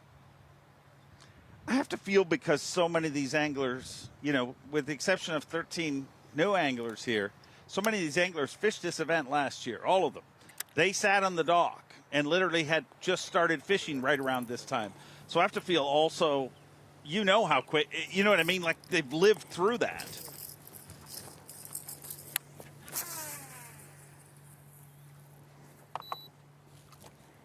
Saw a shell on Brian New's treble hook there. Gives you a little peek of what he's fishing there offshore in the main river itself. I want to catch another bass. Let me ask you this. Well, been hopscotching along. I left that place that I caught them big uns and let it rest about 20 minutes. Kind of went back and nothing. And been kind of hopscotching along a little bit. Caught one little tiny one a minute ago. Fishing a place now that I hadn't been able to check in practice because it's such a community hole. There's either one of our guys, a local, or a shiner boat on it. And it's like, well, it's open finally. Actually, there was a guy on it a minute ago and I heard him leave because I was around the corner. So decided to pull over here and just give it a shot. Don't have high expectations here at all, but just, had to give it a shot. I'm just gonna keep hopscotching, gonna keep boogieing. And I kind of feel like it's time to go do something a little different and kind of leave this alone. But I know I could so easily pull up and catch, another 3 or 4 pounder and cull, a pound or two. And like I was saying before, yeah, I've got a good start today, but I don't know how bad tomorrow's gonna be. So with the opportunity that I have a good bag, but I have one pretty small fish. So if I can catch one more good one, have a really good bag, that's just less I've got to catch the rest of the week. But that also being said, I'm kind of torn because it's like, do I just kind of not hurt this stuff and go do something crazy and try to catch a big one? Or do I keep doing it to try to get that extra pound or two? And, I think right now my goal is to just get that extra pound or two. I feel like, I got a good shot to go over there at some point in the day and catch another, 3 or 4 pounder on that one place. But I don't know. And at the same time, there's a bunch of fish there.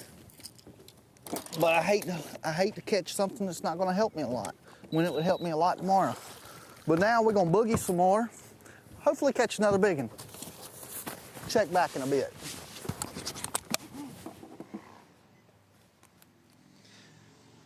If you ever wondered what is in Brian New's head, I think he just had a data dump right in front of us. Everything that's going through his head right now. And those voices do speak to you throughout the day when you're trying to make those right decisions. And Davey, he seems like he's realizing that, there's so much time left in the day. Anything can happen in the second half. Just Ask a Kansas City Chief fan. Second half, how about 13 seconds? Oh, that was beautiful, though. That was the good 13 seconds. Well, the second half you're speaking of, unfortunately, I witnessed it with you. I was thinking of you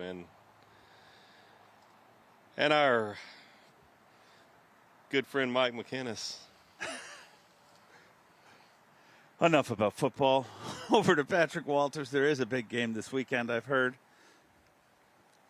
What makes Patrick as good as he is? You fished with him. Yeah, a lot of things. I mean, the first thing I noticed, and I guess the first thing you notice when you're in a boat with someone for the first time is their ability to cast, to make good presentations with a lure. And I noticed that immediately with him. He's pretty nifty with a bait caster and his spinning tackle, presenting his lure to targets. But then that has nothing to do, or very little to do with what he's doing now and he has gotten so famous for the last couple of years, is reading his electronics, finding targets to throw at under the water, and then presenting that bait to those fish under the water. And, I've talked to his dad, and he says, I know exactly what he's doing. And, obviously we talk about everything. He said, I cannot see those fish. I cannot read what those fish are doing or what they want like he can. So he's got some God-given talent, no doubt about it. But he just loves to fish. That's the one thing that I noticed fishing with him several times is he truly enjoys. It's a challenge to trick those fish into biting his lure. I think he's a prime example of the evolution of anglers, too. Like you see it in every sport where there was specialists at one time, and in this sport, too. I mean, your flippers, your crankers, and you can kind of get by being a specialist. Yeah. But it seems like every year, different set of pros come, and they come from collegiate fishing, and they're so finely tuned. You know what I mean? And not just a one technique. Look at two rookies we have starting here. Cody Huff and Jacob Fouts, both former collegiate champions, both fished the Classic already. But what impresses me about them is not they qualified for the Classic. It's everything they've done since. Like you can see how polished they all are when they get here. There's no fluke when you see an angler come through the ranks, so to speak, to make it to the Elite Series, like a Cody Huff. I mean, he's going to be here for a while, and he's going to have a lot of success, no doubt about it. You just see. And Patrick the same way. I mean, if you look at his career through his college career and fishing local events, that sort of thing, he's been successful at every level of this sport. Which is the one thing I think people don't talk about enough in this sport. In every other sport, there's steps you have to take. In fishing, you can hopscotch a few of those steps, and generally it catches up with you. Yeah, with you falling down some steps at some point. But Patrick Walters has proved himself at every single level, and boy, he has proven himself in a big way here in the Elite Series. This is the first day of the 2022 Bassmaster Elite Series season. Our tournament leader, John Cruz, with 22 pounds, 13 ounces. Who on that list you think is going to make a big jump here? There's several people who come to mind. I would not count out Mark Menendez. Look out for Menendez, always in the mix here. I'm going to say Zaldane's going to get a big one. What do I know?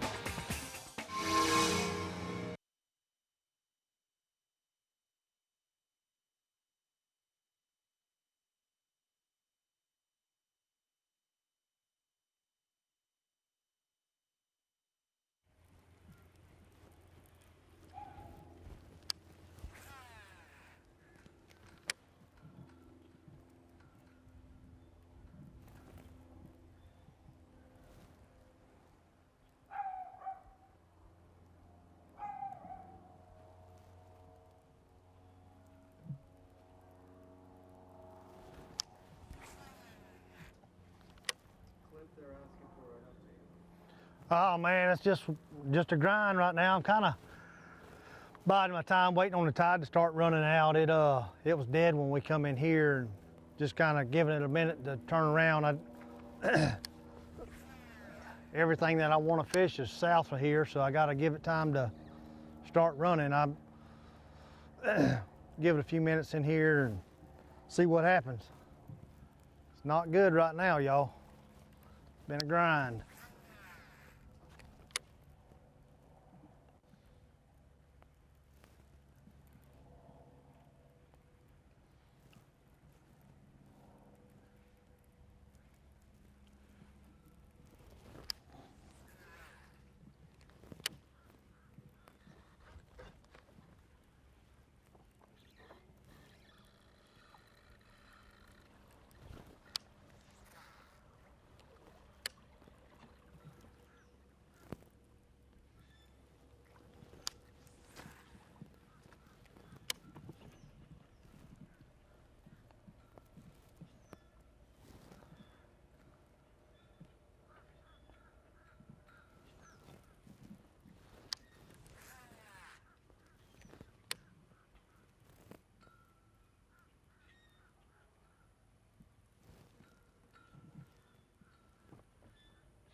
Let's idle out of here, bud.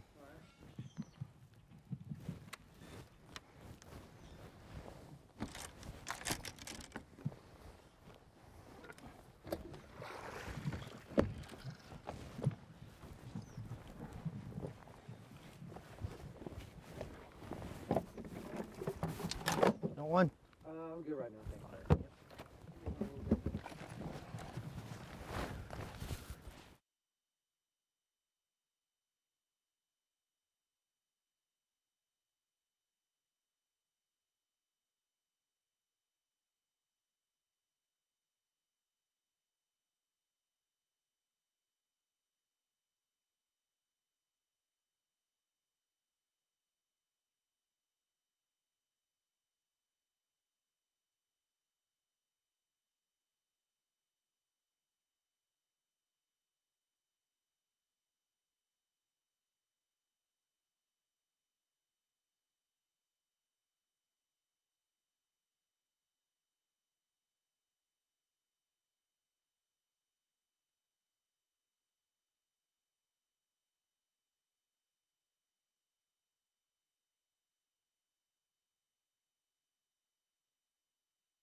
We on the mix, boys.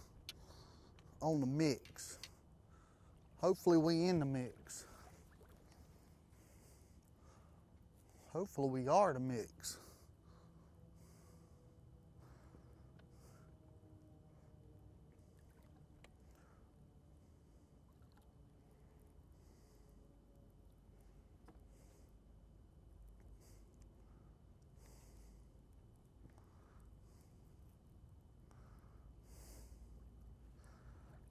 Glad we hit them when we did. They have slowed up.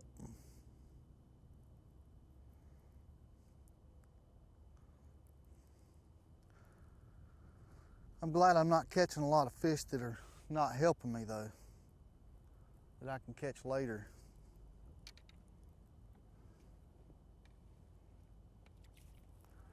I just want to catch one more today. 2 would be nice, but 1, I'll be happy.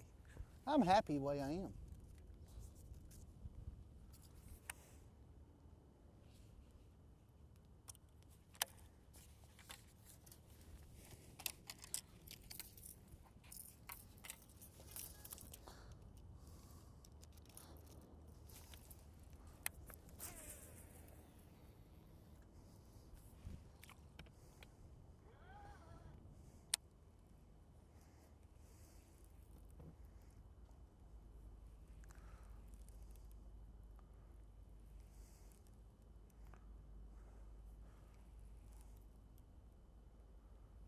Let's get down to business.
Being punks. Straight up punks.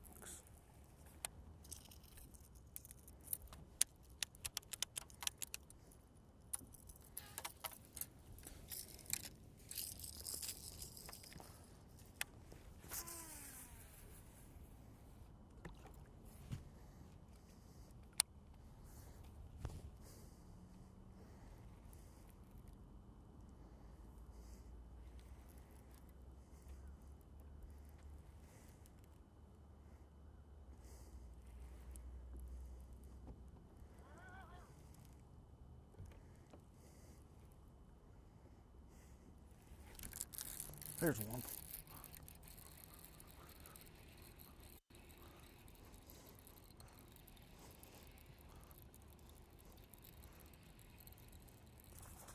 Not gonna help.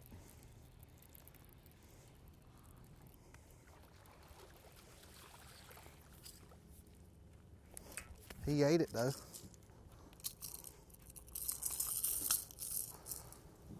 He eated it though. Come play with me tomorrow if I need you.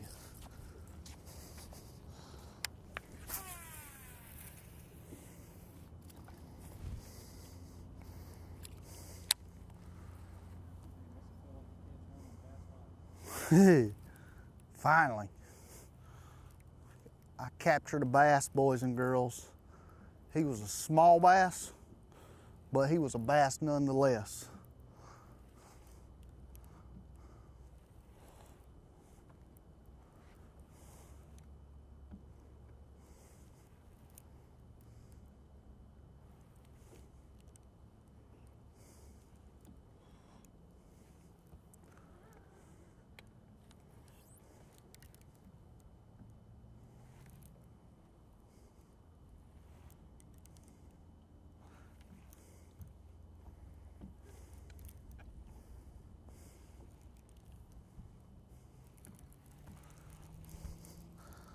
Clean this screen again. It's done got dirty on me. Hard to see.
Come on, you punks. I'm still waiting on that 14-pounder.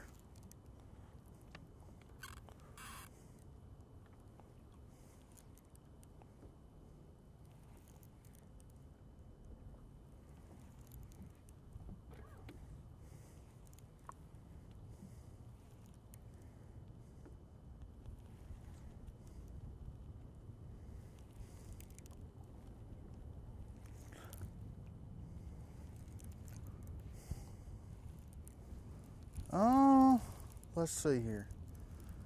Let's see. What am I going to do? Let's make a move.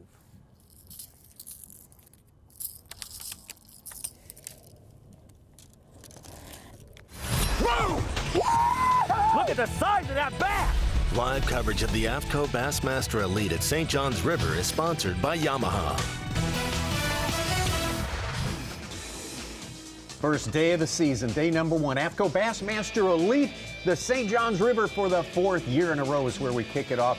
One of 2 events here in the state of Florida. There's your unofficial leaderboard right now, and John Cruz, who has given us so many memorable magic moments here on the St. John's in the last 6 or 7 years, on top right now, and by a fine margin, 22 pounds, 23 pounds, let's call it, of fish. That unofficial total there. Brian New, last year's champion. Man, we are just loaded down with stories to talk about as we continue our coverage all the way till 3 o'clock Eastern time, correct? 3 o'clock Eastern time, and then followed by the weigh-in right here on Bassmaster.com. Yeah, and I think really the day has played out kind of exactly like we talked about off of the top of this show. A lot of the anglers that we have cameras on today, their main game plan was to not go to Rodman, to completely ignore Rodman. One of the anglers we do have a camera on, Patrick Walters, he made that move. It's been a little slow for Patrick with a lot of history here on the St. John's. But if you look at your leader, John Cruz, a lot of history here on the St. John's River. He is one of the anglers that's fishing in Rodman, unofficially leading this tournament. But really the game plan from a lot of anglers that did not make that call and go into Rodman was, look, they're gonna catch him in there days 1 and 2. But as we talked about, Ronnie, it doesn't transpire for the 4 days usually here on the St. John's River. The other thing in this tournament right now, we saw a lot of males caught early this morning.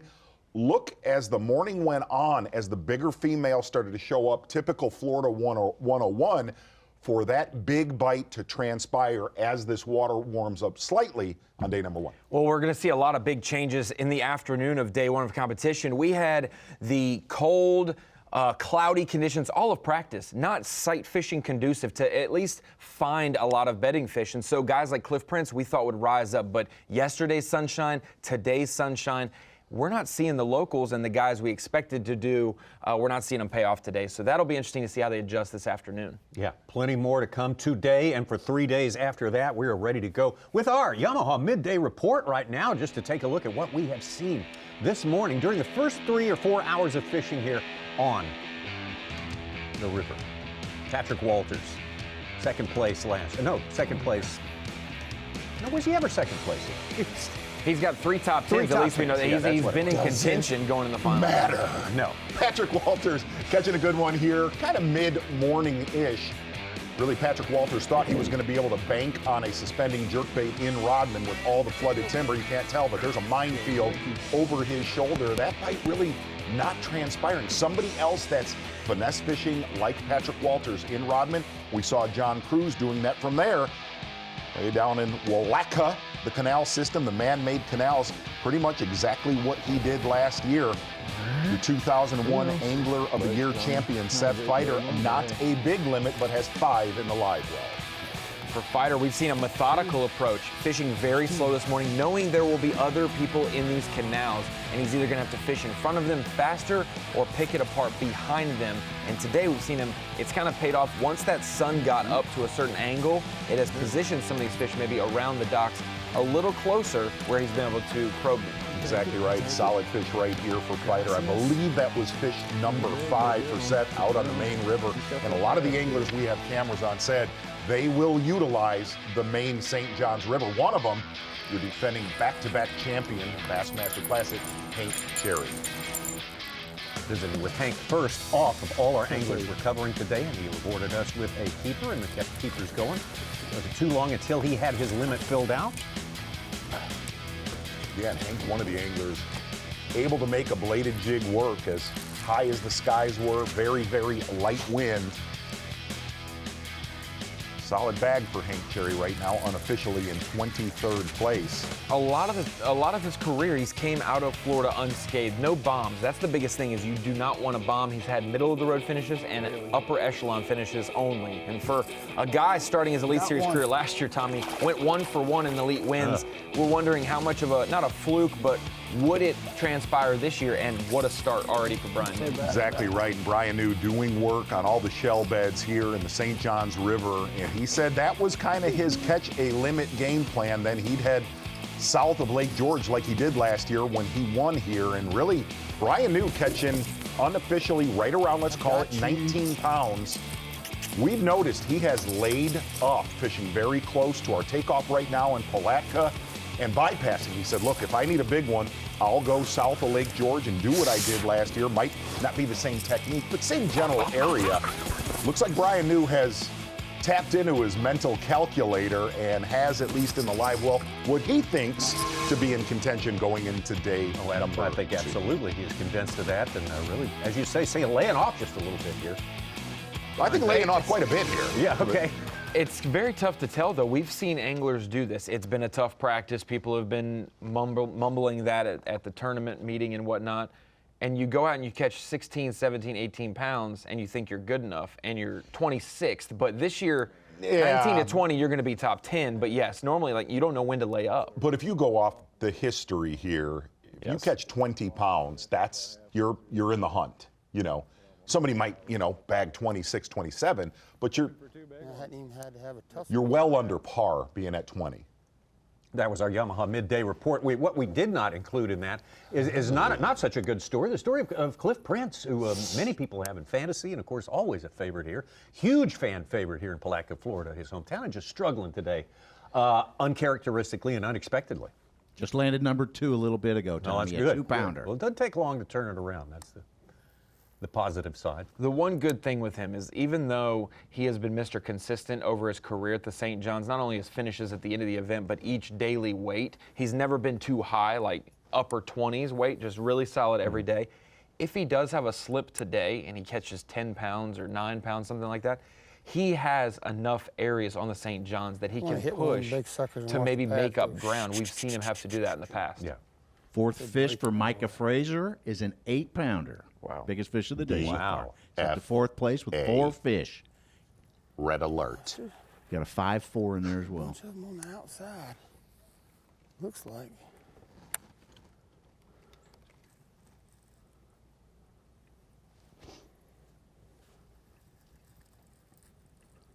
Well, there's been massive swings, though, in the top 10, really the last 90 minutes. You look at John Cruz, Micah Frazier, Stetson Blaylock, Menendez, Zaldane, and Canterbury right now, too, all getting in the mix really in the last 2 hours.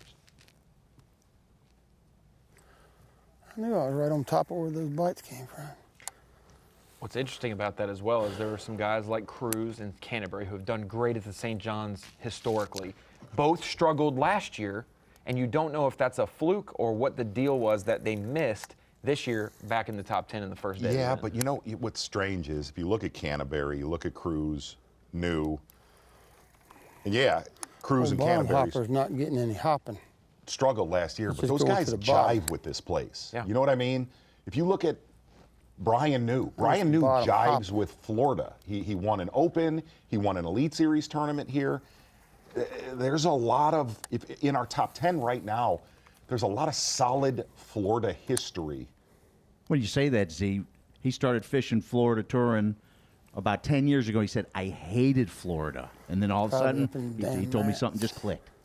He says that's his style now. He made the comment yesterday. Brian New said, he goes, I think Florida fish are way more predictable than anywhere else in the country we go.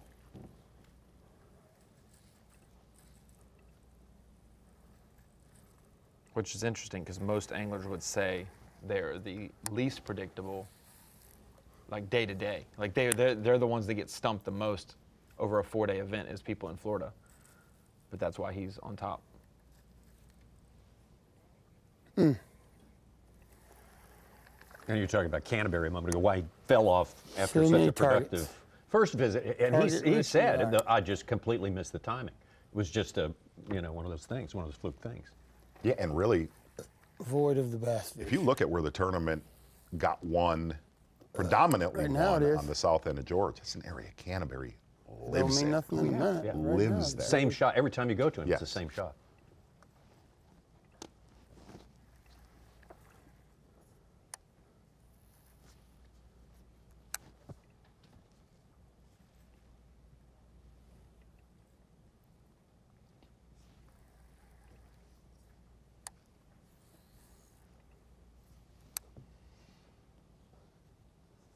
If you're just I picking up figured with sooner or us. later I would pitch one in there and it'd get eaten.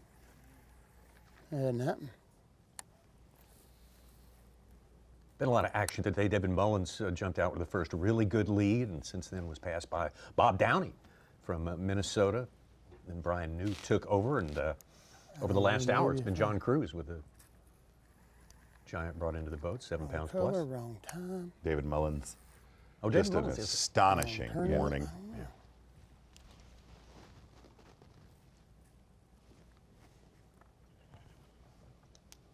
But this was more indicative of my practice.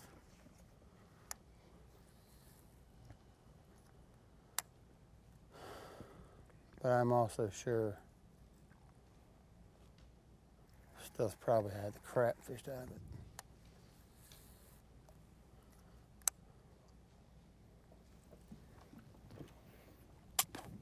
I have not used one piece of plastic.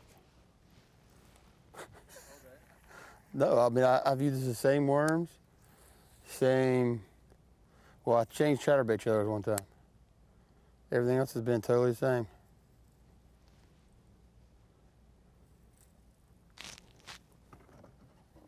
Like I haven't even gotten a bite on plastic, something soft. Everything's been moving.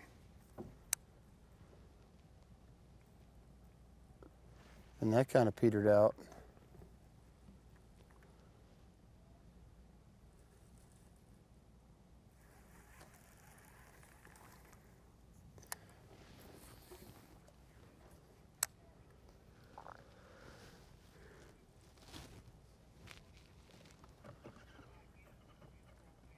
Well, I know they catch them up in that other lake.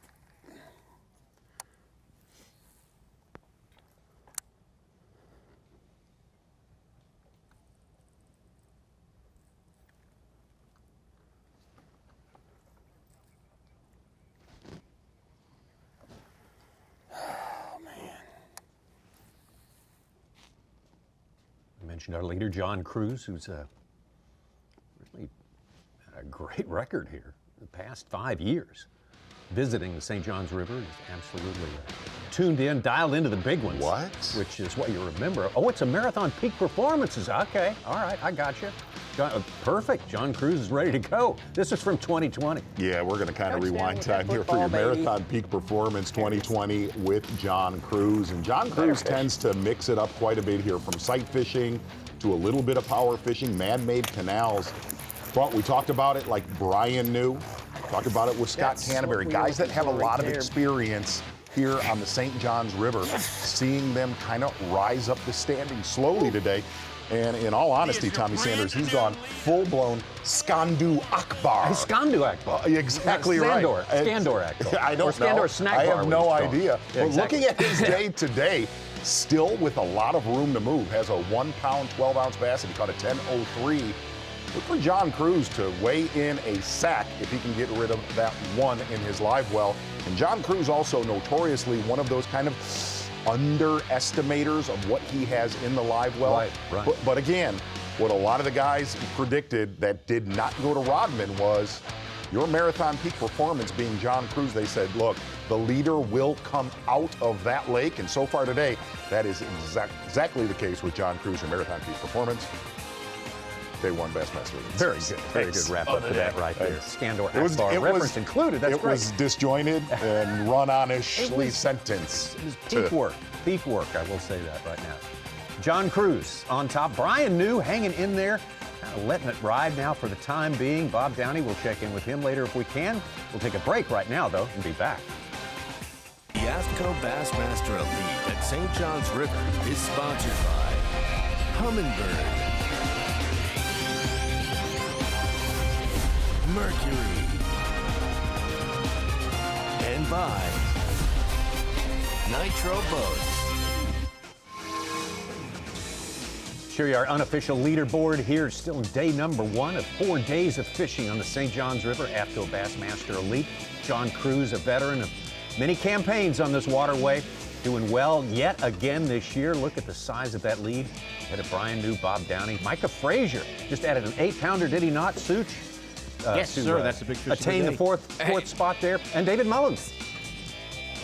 Cruz updated during the break, a 3+ pounder to cull that 112. Oh, we yeah, said he he had had plenty of room to. Yeah. So the rich get richer as it stands right now. Leaderboard. You might be tempted to say game over, but we got plenty more game left, and you got more to enlighten us about. We do. I wanted to take it over to the Screen of Knowledge for a segment that we are working into live this year. It's called the Berkeley Right Bait, Right Time, and it's very important when we come to the state of Florida to utilize soft plastic. We know at times, often today, we've seen moving baits come into play, but before the grass was gone, this is a shot of what it looked like with the grass, holes in the grass for spawning fish. And it was easy to know where beds were because there would be a hole in that grass canopy. You'd pitch your soft plastic stick bait like a Berkeley General, and you'd let it sit in the bed, and all of a sudden, a bass would bite it very quickly. Well, now, Z, with no grass there, these guys are gonna have to pitch around and be much more patient, whether it's dock poles like we've seen with anglers this morning, canals, seawalls, and even the lily pads. They're not going to make a hole in the lily pads. They're just going to be below the canopy of the lily pads. And so they pitch that Berkeley General or other soft plastics, and you get that kind of dead sticking action. These guys have to be much more patient because the structure's not there. It's not as easy to locate exactly where these fish are. So these guys have been patient this morning. We're going to see that transpire, and if that sun comes out, these fish will be a lot more active, and they're not going to just roam around in the area slowly. They will be dialed in and locked onto a bed where they're going to be able to cash in for them. Ronnie, not to question your moral compass on this, but also that eelgrass would act as a filter and clear the water up. Yes, it would. It made it a lot easier to see those beds as well, and so the guys would pitch around those things, but that is a key bait that we do in Florida. We'll see next week as well, stick bait like a Berkeley General. You own the Screen of Knowledge. Hey, it's my it's my home. I live there. It's your creation. I live there. Yes, that's it. Big. I manufactured that. That's right. You did. Invented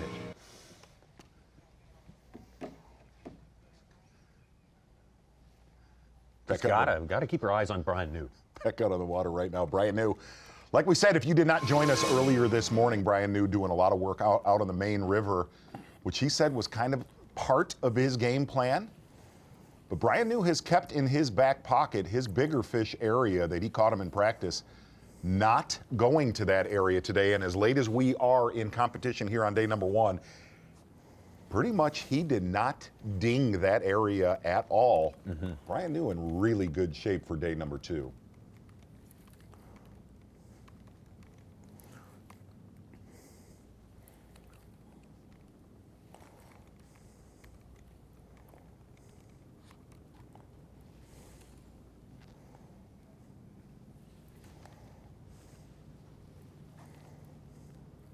Seen Brian New with a lipless crankbait, mid-depth running crankbait.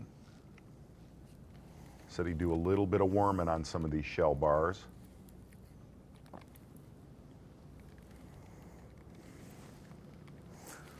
But he has gone into John. He has gone into fish management 101 right here. Yeah. Surely his bait will.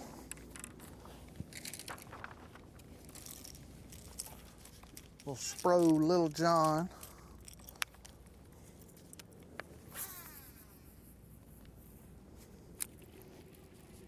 Well, he made a good point earlier. He said, why do I want to ding up a fish that I might need on Friday or Saturday? Let's be careful here.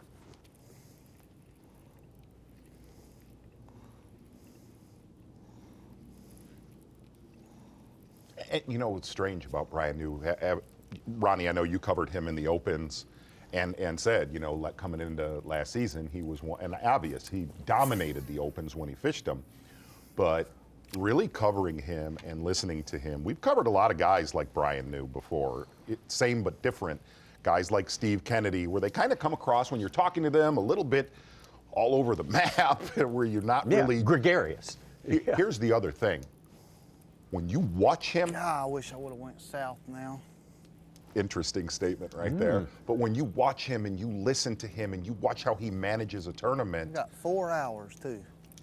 I knew his scary dialed in when he's dialed in. He's very cerebral. He is This will get part our job bass for in the that day. aspect, like Steve Kennedy is when he gets We didn't lose it. wigged out by a pattern. You know, he's excited about it because he has figured it out. Really, the only time that we saw a hole last year saw a little bit of a hole when we went up north and we were smallmouth fishing. From there, hey, somebody we talked about earlier on the show, Tommy Sanders, Lee Livesey, You brought it up. slowly rising up the leaderboard. Lee Livesey, B&W Trailer Hitch is on the line with Lee. Lee, thanks for sparing us a moment here. Great season, record-setting effort last year on Lake Fork. How's it going today for you, and what's your outlook for the remainder of this tournament? And these fish are just starting warming up. I've had 5 or 6 bites in the last hour or so. I had one miss in that last flight. And then it was so hot, it literally came out at the boat.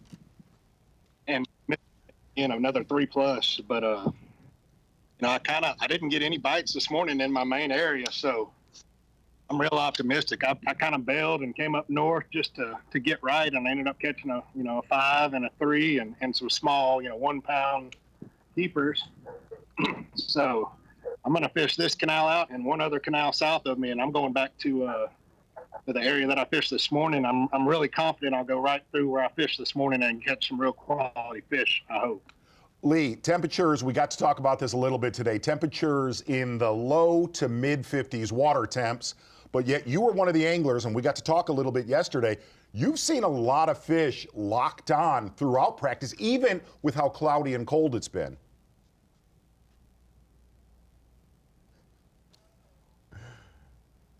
Well, I think we've lost our signal on Lee Livesey right there. He's frozen in terror. Yes. Well, I guess that's a stumper right there. No, we'll be back to Lee. Lee's having a great day. Hey, we he's will not one. miss out on that.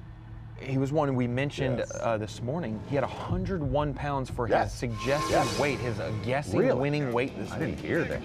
Let's take a look at some of the highlights of Lee, including his first victory on the Bassmaster Elite Series at Lake Chickamauga during the fall of the year with a huge mat situation going on out there, and man, he worked it like magic. From a very, very tough event on Chick to when he absolutely put on one of the most dazzling displays to Lake Fork last year. Big win for him. First win on the Elite Series at Chick, but what he did last year, you often hear a lot of guys saying, man, I'm going to go for, I don't know what swing the fence is. Swing at the fence. Then he did that. He said, I'm going to try to catch a 40-pound bag on fork.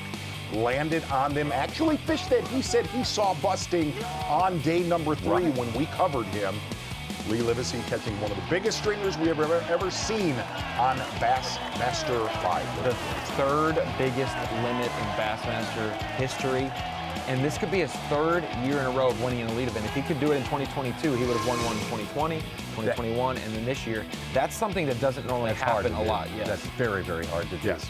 Yeah. Exercising demons, that's what he did there. I mean, he had been bedeviled by his appearances at Lake Fork. Such a great story when someone can put that to rest. How do you think it lines up with him being late May this year? We had an April event, we had good. a late April. Do you think late May helps him a lot more? I watch Lee Livesey's social media, see what, because he guides a lot. I like to see his guide trips. He does some great commentary, actually. Oh, yeah. I can bet. That's a good one right there. Keep your rod down. Keep your rod down. Plenty of agua. And that time of year, if you watch a lot of his videos that he puts out, there are a lot of offshore videos, and look for that tournament to really be dominated probably offshore this time around. Which means maybe a Keith Combs could get some redemption Hot from that coming time up of close. year in Northeast Texas. Agua. When I leave.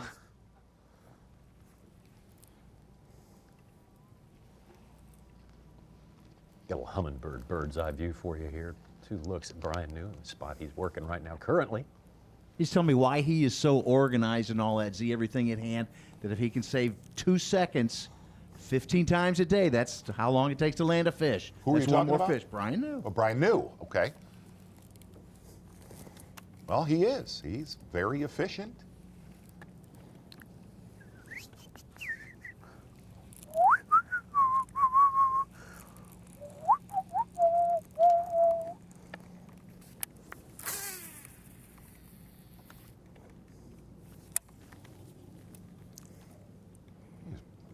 Frighteningly close to our takeoff there in Palatka. Shell beds, a lot of old sunken wood and pilings in that area.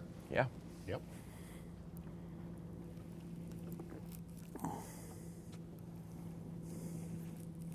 Palatka's where the river really widens out, just becomes this big flat estuary basically all the way to the Atlantic Ocean. What's very cool is this is, you mentioned it, it's not an Orlando, it's not a metropolis, you know, big area. No. This is a All right, fishing let's bust a community. move. But the amount of people you will see show up to the Saturday and Sunday weigh-ins, even probably today on a Thursday, you think you're in a metropolis. Yes, because absolutely. it is a Yes, fishing yes. community. They show up like from all over the Northeast It's kind of like Florida Toledo season. Bend. I mean, it's out in the middle of nowhere, but when we have a tournament there, you pass I mean, they 7 show. houses on the way to the ramp at Toledo Bend, and there's 7,000 people there. Yeah. Manny, Louisiana. Yes. Right? Yeah, exactly. It's Manny, Louisiana. Unbelievable. Yeah. Yes.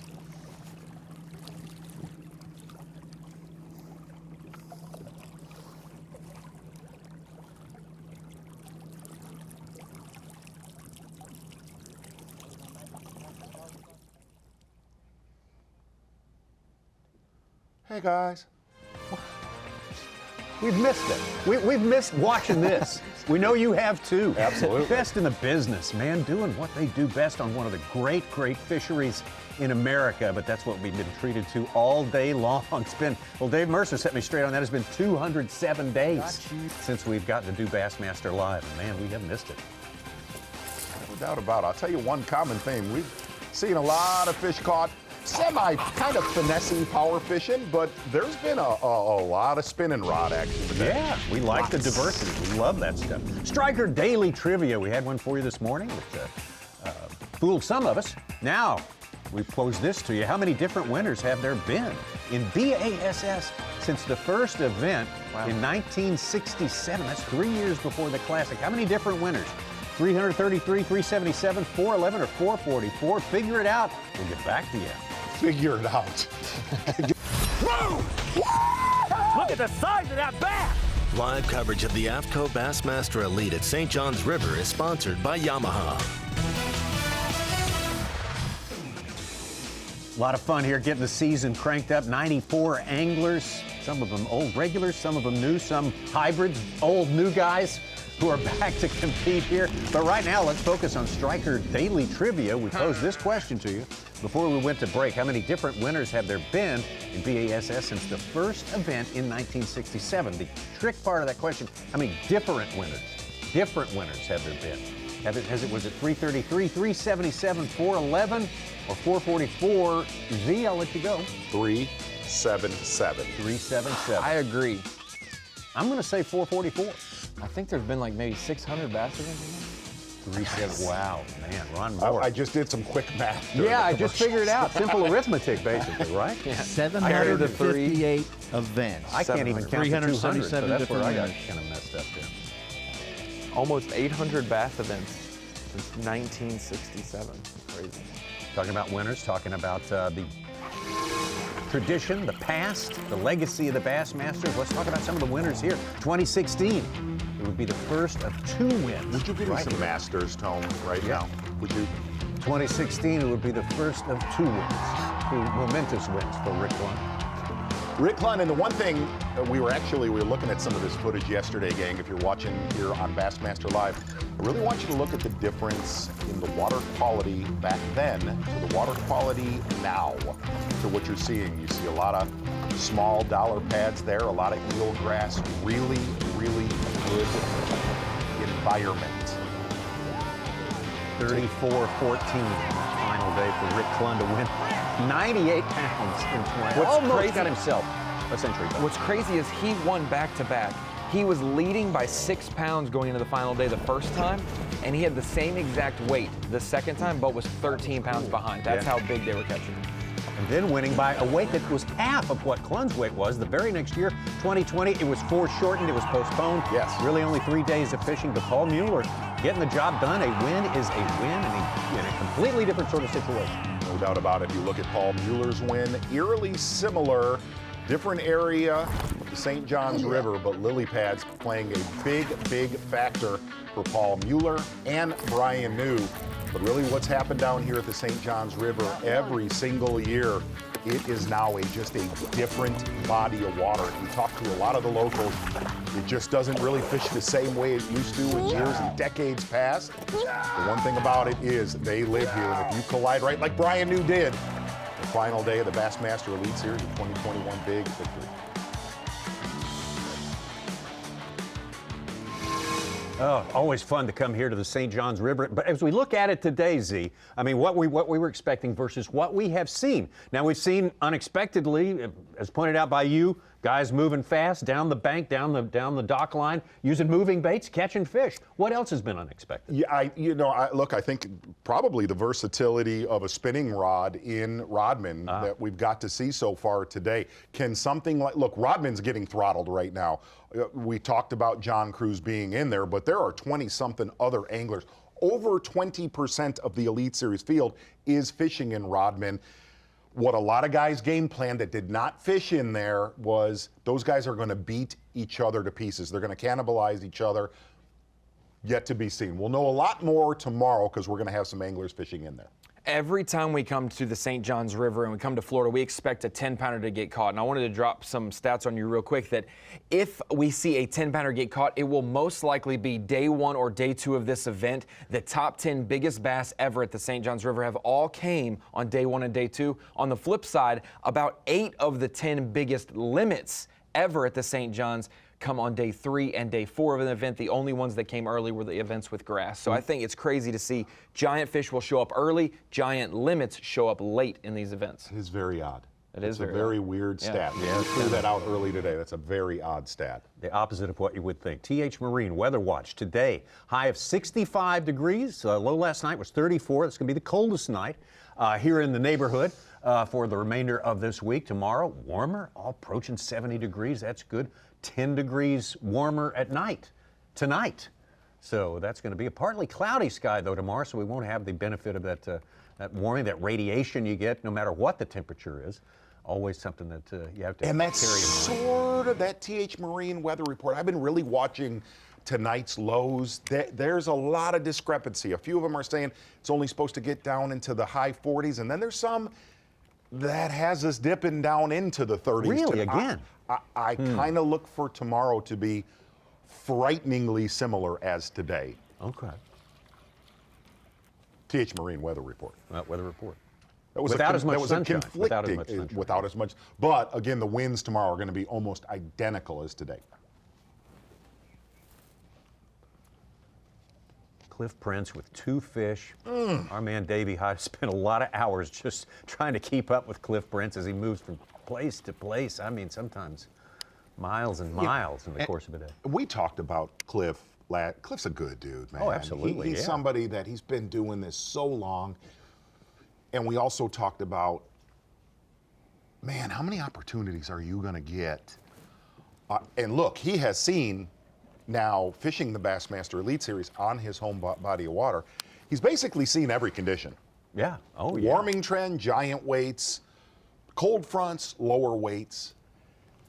You pull for a guy like that. And I'll tell you, like every single year, you're like, man, he's still in it. He's still in it. Today, right now, note, I'm stating Captain Obvious, this is a survival day to just stay in the hunt for a check now. He's got a couple hours left, so he can do that. Definitely I've a caught doable so many thing. big ones on this shoreline right here. And that's the biggest thing, what he just said right there. I've caught a lot of big ones on this shoreline right there. At a certain point, if he can make it survival today, do a little better tomorrow, make it in a good position on day 3, we could see an explosion on the historical instincts of here. I remember one time when the conditions were like this, 2 days after a post-front conditions, I went over here and I caught a big one, and be able to duplicate that. We see that sometimes with the locals and so much knowledge on a body of water.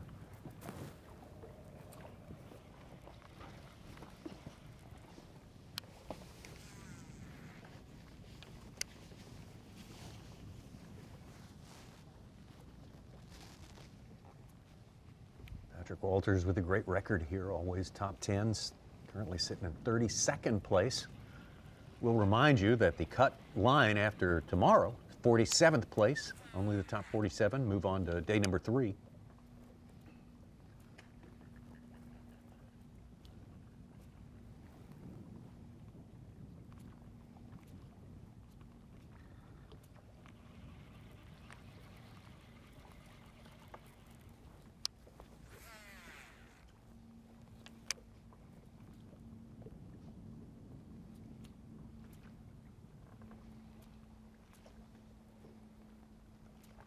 Of our 94, we have less than 20 limits caught on the day. Half of the guys in our top 10 were fishing Rodman this morning.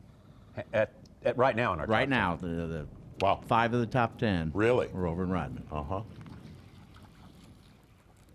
Which is what a lot of anglers that said they weren't going there really predicted. That it was going to be a beating. We talked about it actually last year in this tournament, that a lot of anglers that they felt Rodman was going to be the main player days 1 and 2, but holding up 4 days would be a problem. Right, with all the how many ever went in there. I saw a guide posted that in January he took a client out for half a day, had 11, 14, a 9-pounder, and 8 had a 44, just under 44-pound best 5 fish in 4 hours. That's catch more fish, big fish, catch fish. Well, that's right.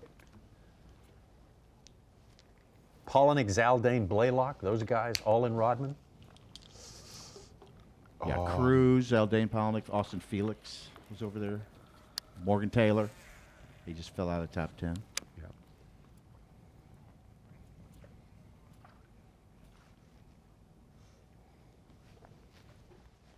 Z and Tommy, we were just talking about the weather, and that's kind of been a feature this week, is what the weather has done on the St. Johns River and in Florida in general. And the deal is we're fishing for largemouth bass. That is the species this week. Normally we have lakes that maybe have spotted bass and smallmouth as well. But for largemouth bass, there's 2 different species of it. There's largemouth bass that are not Florida strain, and then there are Florida strain, and they do not necessarily like the cold weather.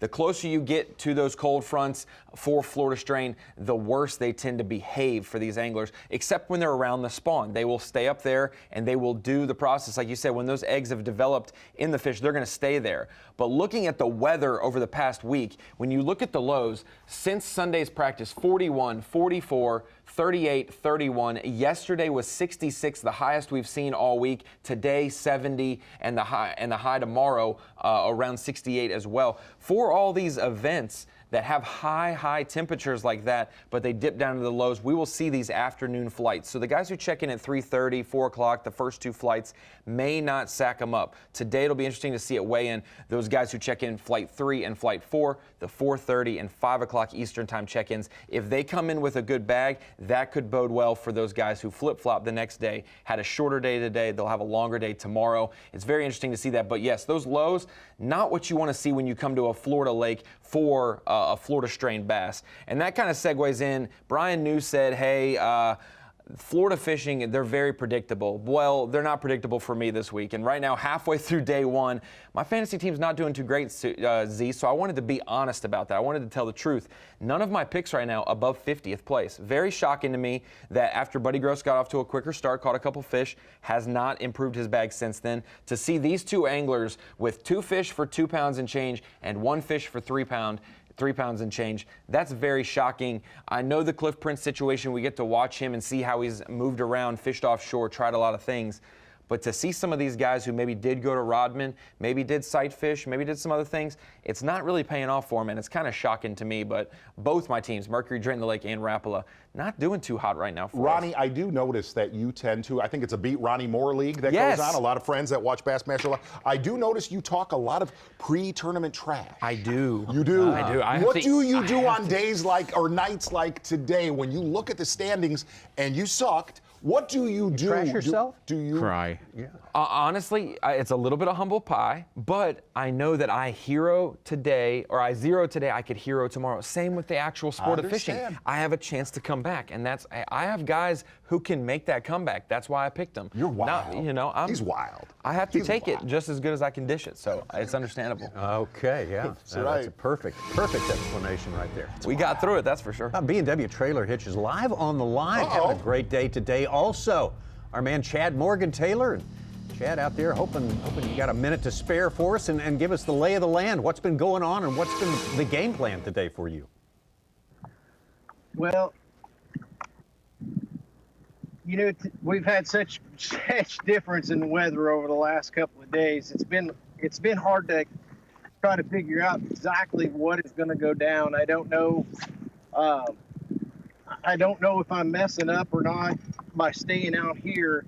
I figured out a way to catch a few fish a little bit deeper whenever I looked at the weather that was coming, because I didn't think they would be as affected as badly because of it. And so I got a couple of baits that had been working for me. I didn't know if they would work with no wind because we practiced in cloud cover and wind. So I'm just staying out here. My game plan was to come into this deal. I caught some big fish doing this in practice. I thought, you know what? The water temperature isn't going to, in my opinion, cause them to just absolutely head to the bank to try to spawn right now.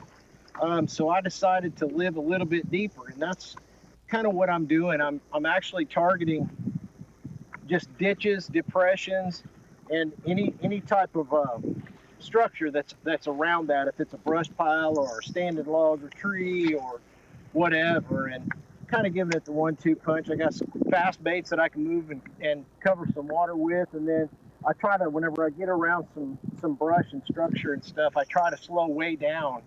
And I've been able to get 6 or 8 bites today doing that. So, I mean, I don't feel like I was completely off base, although it's been really slow for me for about the last hour and a half.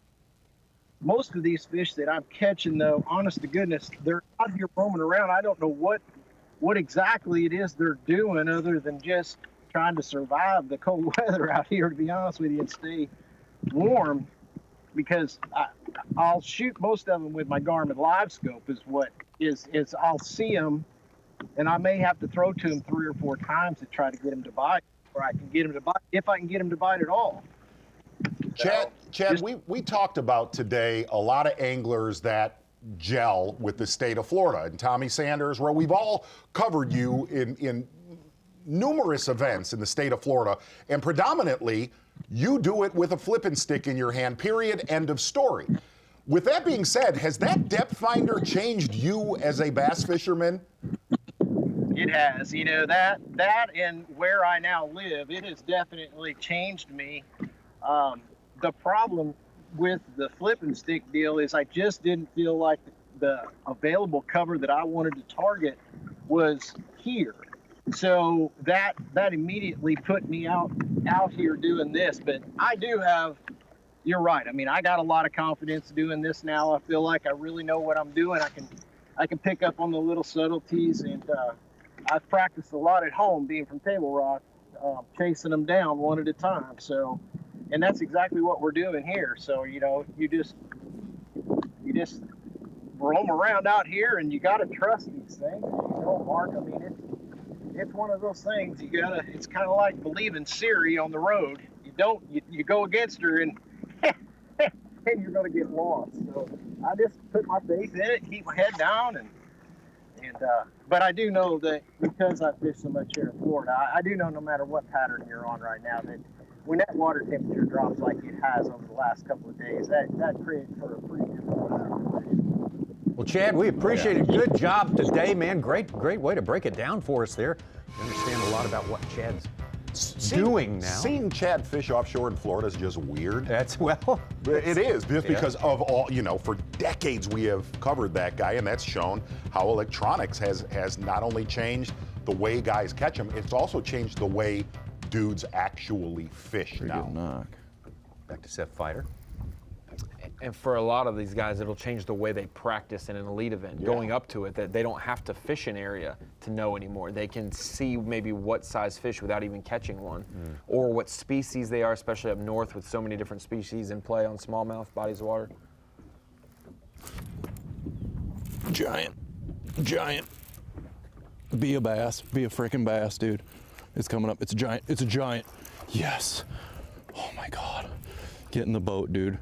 Get in the boat. Get in the boat, dude.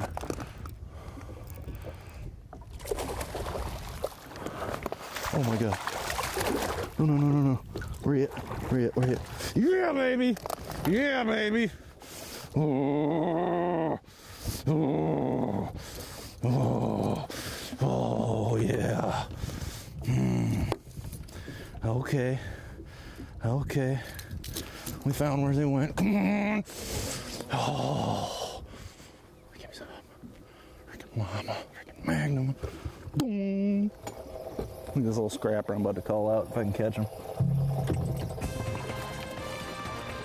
Whoa. That is a huge monster move for Seth Fighter, and we said it. Is that 5-pound call?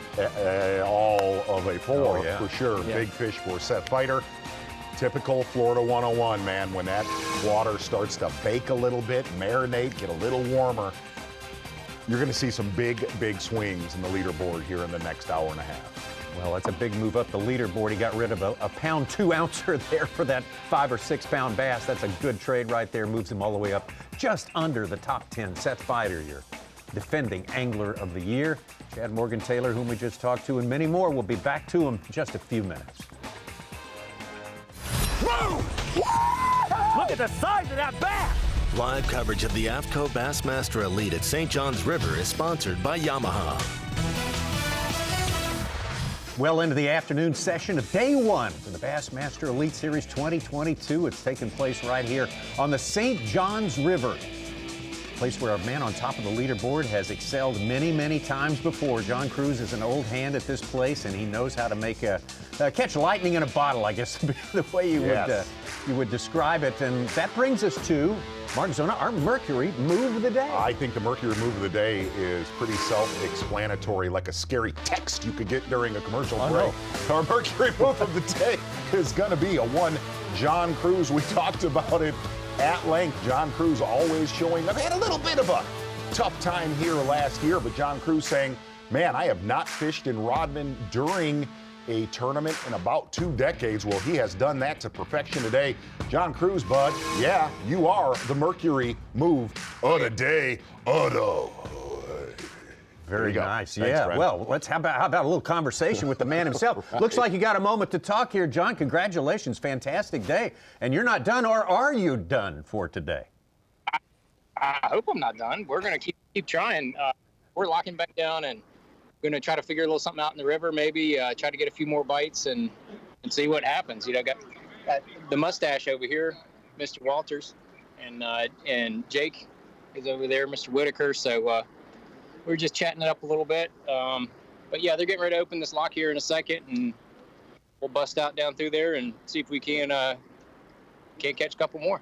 John, real quick, obviously a very solid day from the morning all the way until you basically stop fishing. Do you feel like this is something that the way you're fishing can hold out for 4 days? That's a really good question. I feel like I got unbelievably lucky with the size of the fish that I caught. I figured that I could catch something, but I didn't know whether that would be 8 or 10 pounds or something like what I've caught today. So I feel very, very fortunate for some of those bigger bites.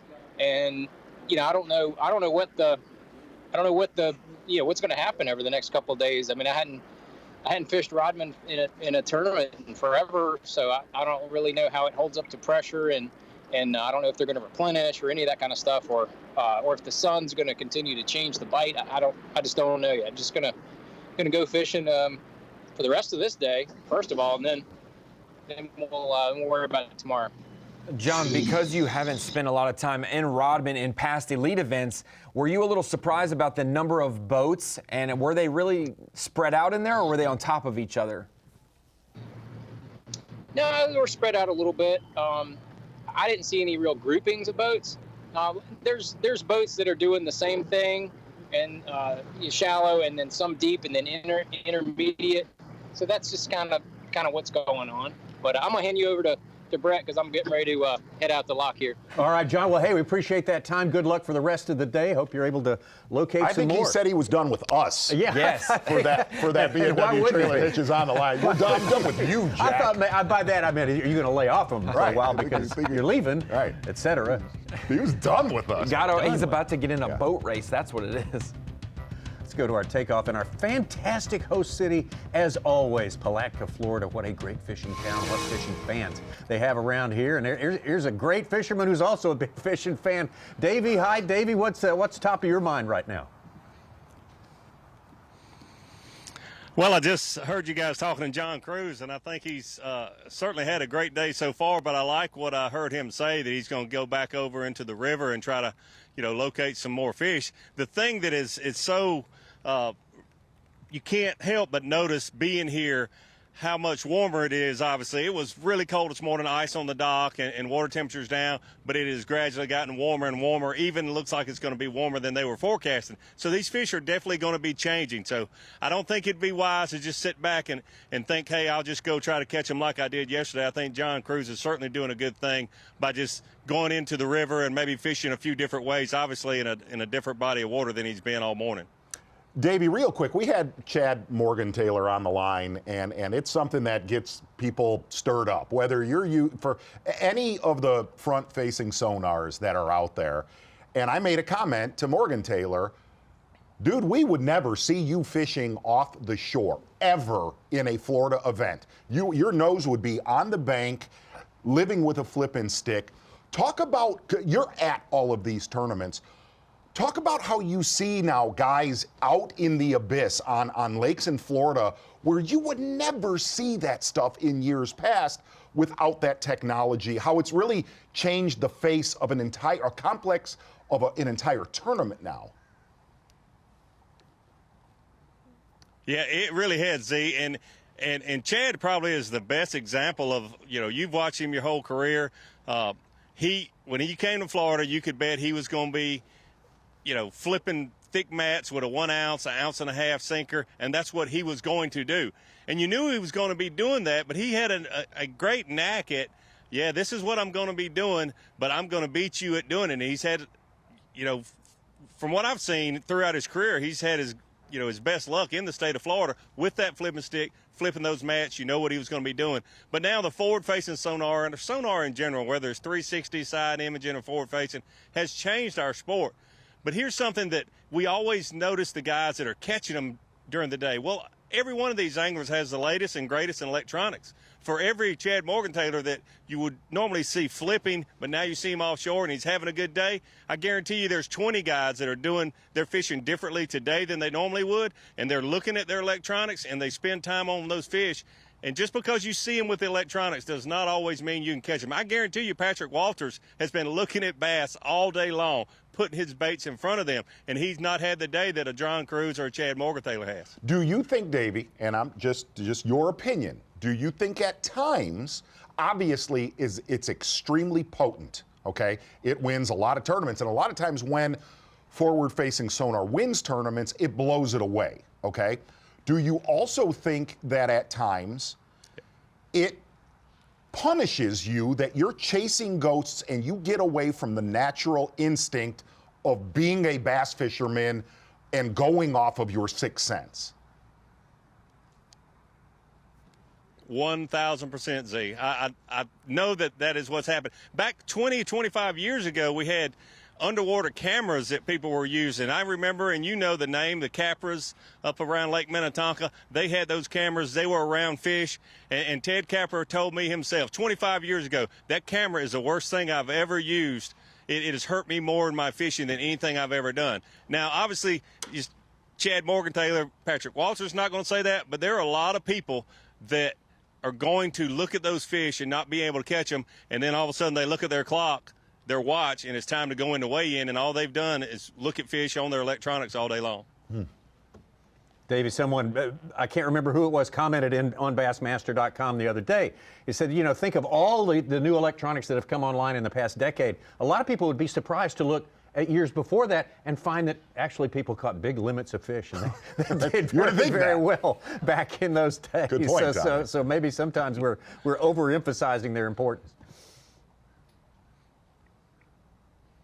Oh, absolutely. I mean, we're always looking for the latest and greatest, whether it's a DT8, whether it's the latest and greatest in forward-facing sonar, or the latest, soft plastic bait. We're always looking for that, and we want to use those. We're all competitive, and we want to catch the 5 biggest bass we can. But, it doesn't always work. Some people are more talented with a flipping stick in their hand. Some people, like a Patrick Walters, is very talented with a forward-facing sonar. It's not going to end our sport. It's not, you hear people saying, they're going to catch all the fish. That's not going to happen. Davey, real quick for everybody at home, we're going to pull the curtain back. You are a huge football fan. We asked Taku Ito who his favorite was for the Super Bowl this weekend. Big game, Rams, Bengals. What say you, Dave Height? I love fishing in Florida. I love the people in Florida. I love fishing down in Florida. You what? So great. Fantastic. Davey Hyde, good job there. Absolutely. That is the best answer we've heard all day, and now we've heard it twice. It's consistent. We've heard it twice. Yeah. It is. Speaking of Ito, though, he just got a 7-3. Wow. Top 10. Wow. What does that put him? I now understand why he said that. Patrick Walters making his way through the lock of Rodman in the Canal.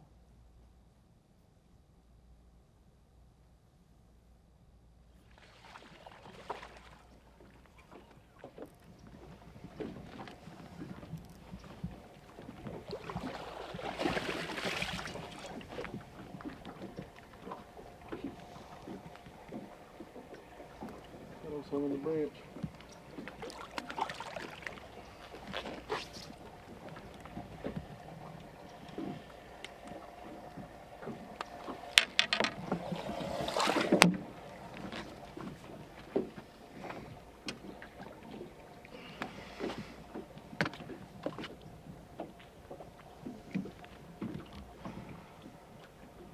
That's 4.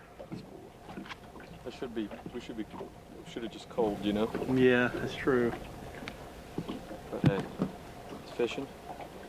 We're gonna have to make the best of it right now. Said that should have just called right there. It seems like he maybe lost a couple fish in Rodman before coming back. And again, we have had sketchy service with Greg Hackney today. We've had a camera with him, but he's in what's called a Arkansas hidey hole. Well, where yeah. he's been all Yeah, day. I think so. Oh, sewer possum getting work done. Back over to Downey, second place, Brian New, Bassmaster. Live flat. How many bags today over 20? 4. At least be a big 4. I don't think you are, but 4?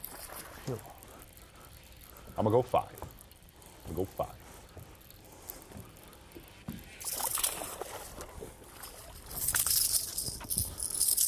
And now, I don't think he's going to help. And now New's in the predicament where he went from managing fish and wanting to play it safe to now he did not make the run south, and now he has to lean on something because he got nothing. He's You're only right. got a couple spots. I believe he's exactly where he caught his bigger fish. And so now he's either having to hope for a big bite or he's going to burn some fish that he planned on saving about an hour and a half ago.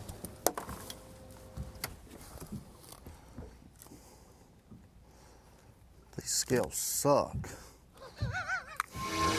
Listen, if he's thinking it, he's saying it. Exactly. Oh. Yeah, come on. We had a conversation with Taku Ito this morning, talking about Florida, what he thinks of Florida, and now he's got a big fish in the boat. Taku, tell us about the big one you just caught. Yeah, I caught. I'm very happy. That's a Florida tack time, right? Yeah, right. Yeah, I can get a big fish now. Oh, I'm very, very surprised. And, so, red line, thinking, no good. Yes, but I'm very, very happy now. I caught a big one. Yeah. Whew. Oh, yeah. Big fish for Taku. Yeah. Taku, I'm going to actually rewind time, and I'm going to address it again real quick. There was some confusion earlier. Any chance you could give us your football Super Bowl prediction, Los Angeles Rams versus the Cincinnati Bengals? What do you mean, Super Bowl? For the Super Bowl. Who do you have picked to win the Super Bowl? The Cincinnati Bengals or the Rams? Oh, what's for Super Bowl? I don't know. Oh, football. No Pocket Monster. Super Bowl. Yeah, for football. Yeah. Football. Okay. Yeah. So, like a Super Bowl now? Yeah. Yeah. Oh, yeah. So I just called 7, 8 pound. I don't know. I don't know pound. Maybe 7 pound. And so I got just 3 feet and a super shallow, and I got a jack. I use a jack bait, and I can see so chasing the bass and bam, biting. I caught a 7, 8 pounder, but maybe 7 pounder, maybe 5 pounder, maybe 10 pounder. I don't know pound. Wow. Very, very hard for me to pound. So it's somewhere between 5 and 10 pounds is what I gathered right there. I think a 5 pounder, but so my friend Marshall there he's saying maybe 7 pounder. Yeah. Well, you have to trust the marshal sometimes. Yes. Yes. Yeah. Absolutely. Good job. Yeah. So you're going to catch another one? Can you catch a couple more big ones before the day is over, Taku? No, first 5 or 10 pounder I caught. Okay. Because morning I caught many bass, but just 2 pounder, 1/2. But so very, very tough time at 10 a.m., 11 a.m. But now the fish come up in the super shallow, so I caught 7 pounder maybe. Yeah. All right. Oh yeah. Mm-hmm. But I can see another 5, 6 pounder, maybe 2, 3 fish in here. But fish don't like taku, so if I come, my boat is coming, the fish escape you. But I can see that couple 5, 6, 7 pounder. Did he just say the fish don't like taku? Yeah, I guess smallmouth love taku, but largemouth don't like taku? Smallmouth love taku. Always come in my boat, but largemouth don't like taku. I don't know why. Well, maybe we figure it out before the day is over. Great job today. Good luck the rest of the day and rest of the tournament. Tommy, you ever think largemouth don't like you? At times. How many times? You know what I mean? Z, I 100% agree with Taku. I think the Cincinnati Bengals are going to win the Super Bowl. I told you. Yeah, exactly. Taku's going to be in the Super Bowl of fishing here. Yes. It's right. It's maybe not the right time to talk about the Super Bowl of football. It could set up well for his techniques that he likes to do with the offshore game, very and much so, fishing and electronics and whatnot. That was kind of telling there, Z. He could see 3 or 4 bigger fish out in front, and every time he got a little closer, they were, they were scared. They swam away from him. And so, is that a skittish time of year for the fish, or is it the sonar is negatively affecting them? I don't know. They can feel it. They can feel the presence. I could not bear to answer what you just asked. I don't know. But here's what I do know. Listening to what Davey was talking about, Taku Ito has shown forward-facing sonar is his game. And as you said, Ron Moore, if that classic stays cold, a little bit cold, water temps are low, he will be a force on Lake Hartwell.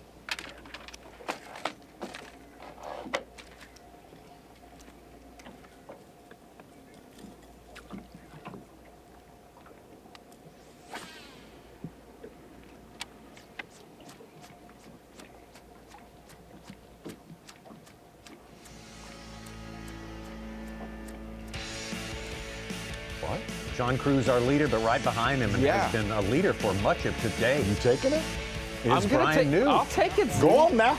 The VMC on point of the day. I feel like he won the event last year, and we didn't take him as seriously coming into this season as a maybe defending champ, but he has been on point this morning. Brian New, catching him the way he predominantly did early in last year's event, and he stuck with it. Did not make the move far south to maybe pick up a different bait, fish a different structure.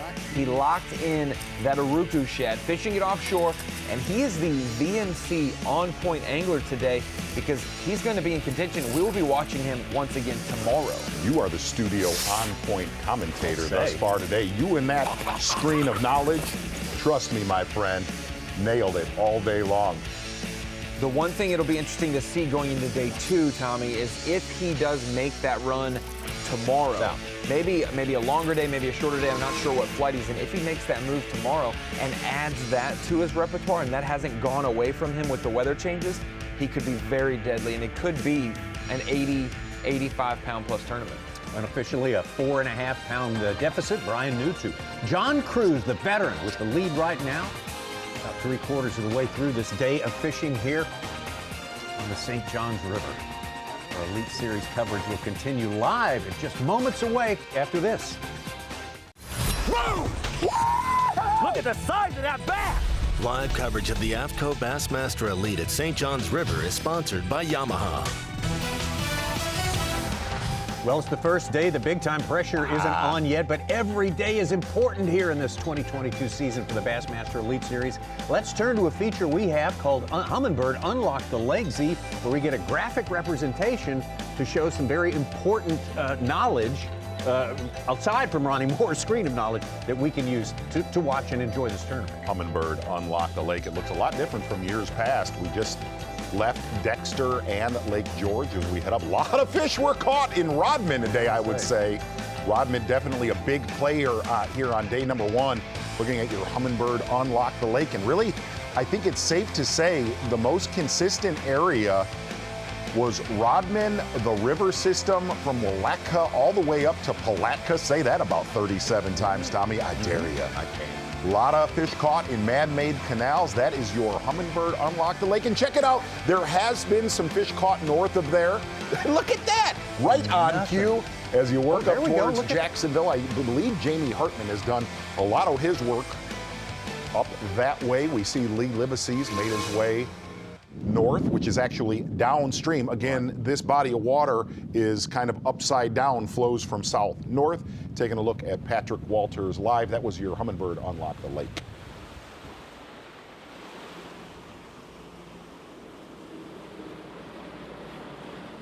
I believe the direction Walters is going right now would be towards takeoff.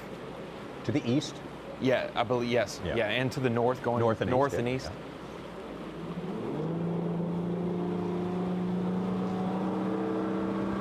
Patrick Walters, like a lot of other anglers, a lot of catch-up ball to do right now. And we've seen in years past, especially day number 1, last year, a shortened day, critical big fish catches. Not only the last hour, but really the last 30 minutes. Definitely seen that in years past here on the St. John's. I'll say for the viewers tuning in that saw us talk with Bob Downey, Detroit Lakes, Minnesota, now new movie.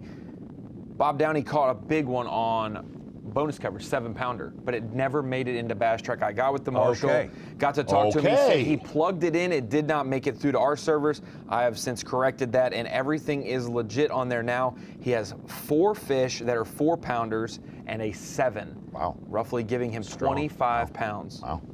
New leader.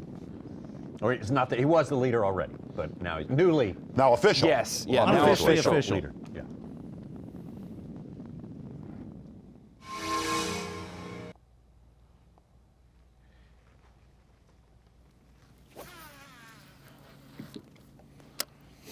Yeah, and Bob's got a little company, that area that we tuned in. Bob's going to have a little bit of company from some other anglers that are in our top 12 unofficially, at least right now.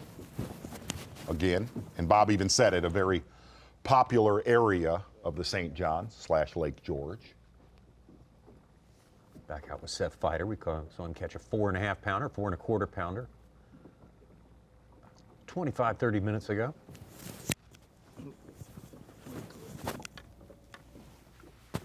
Interesting. Quietly, Lee Livesey creeping up the leaderboard now unofficially in 7th. And we talked about it earlier. We got to talk to Lee Livesey. He definitely shot the highest of everybody in Andy Crawford's photo gallery, saying it would take 101 pounds to win this.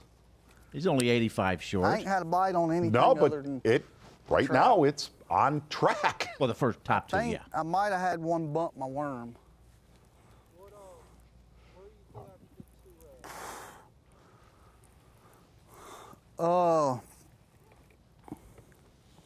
That one in Palatka, did I catch 1 or 2 up there?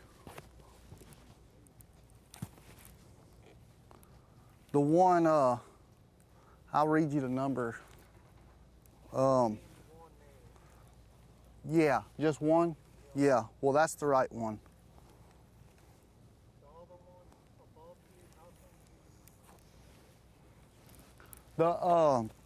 The one I told you Austin was on in practice is where I caught him. But I just left it, and like that's all I got, honestly. How long did you fish Little George?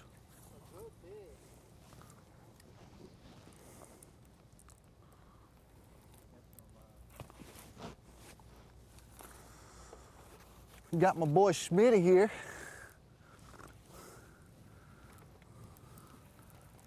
Brian Schmidt alongside.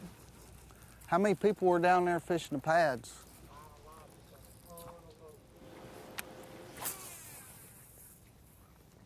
You didn't try to get in on it?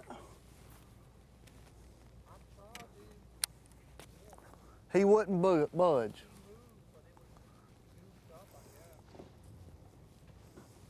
Were they there?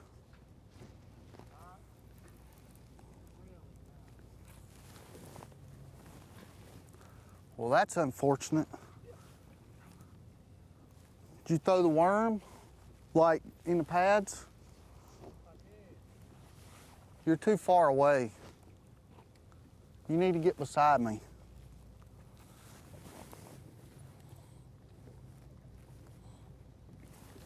Like 130 feet from my trolling motor. You're like 152 feet. You can't cast that far. You got some pretty awesome rods, but you can't cast that far.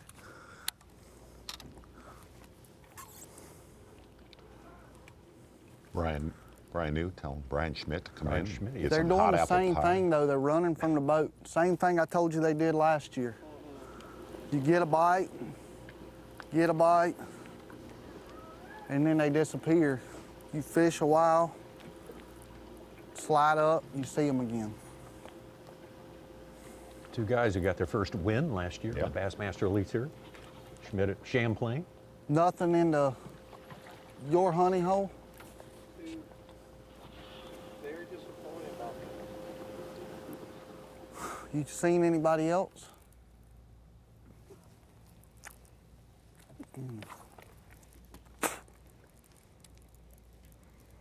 Brian New I wish you'd get bit on that worm. I ain't got no confidence in it. You notice how lose confidence in everything other than that one place. you kind of listen to Brian. You watch, he stays way off of these shell bars, man. He made the comment. Yeah. Those fish Yeah, are I seen very, it to very you. boat It's shy. Like Taku mentioned. Yes. He stays way off of them. Looks at him on his How much gas you 360. What time you due in? 4:30. Okay, good.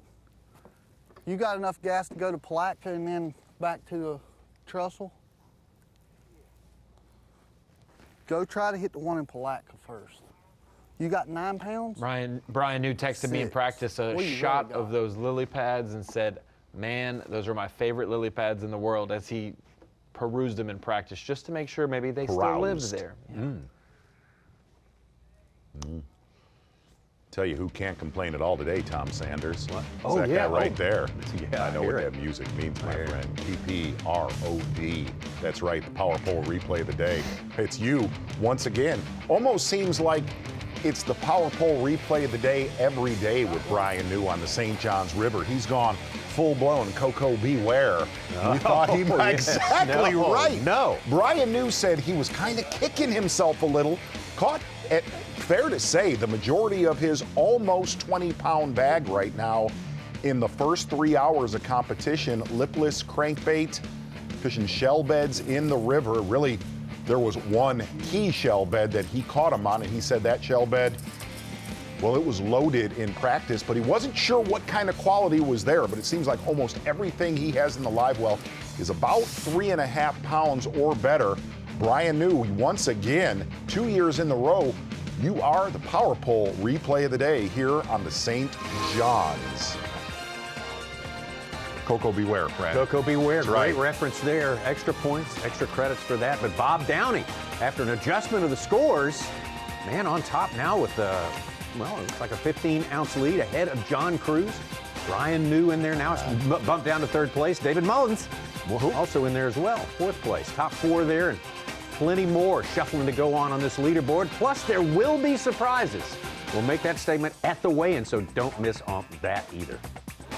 The AFTCO Bassmaster Elite at St. John's River is sponsored by Minn Kota, Power Pole, and by Skeeter Boats. Really enjoying this day of live fishing. Hope you are too. We trust you are. So great to be back into action. As Dave Mercer reminded us, it's been 207 days since we've had live bass fishing. And Bob Downey, a Minnesota native, showing up big time today with 25 pounds even. Unofficial weight there. Ahead of John Cruz by 15 ounces. Brian New, David Mullins, Stetson Blaylock, and Micah Frazier caught a big one to move up into that category as well. Lee Livesey, you have your eye on, Mark Zone. I think he told so. you some things that seem to catch your attention. Definitely, Lee Livesey is actually, this might surprise some of our Bassmaster Live viewers. Had a lot of bites throughout practice on a top water bait, a typical Devil's Horse style top water bait that we've seen here in years past, mimicking the needlefish here at the St. John's River. The one thing to really watch in that, number one, there was a lot of separation in weight of that top 10 right there. Yeah. Getting about 10 to 12 pounds. We talked about this tournament early, and usually it is that case in Florida, the haves and the have-nots.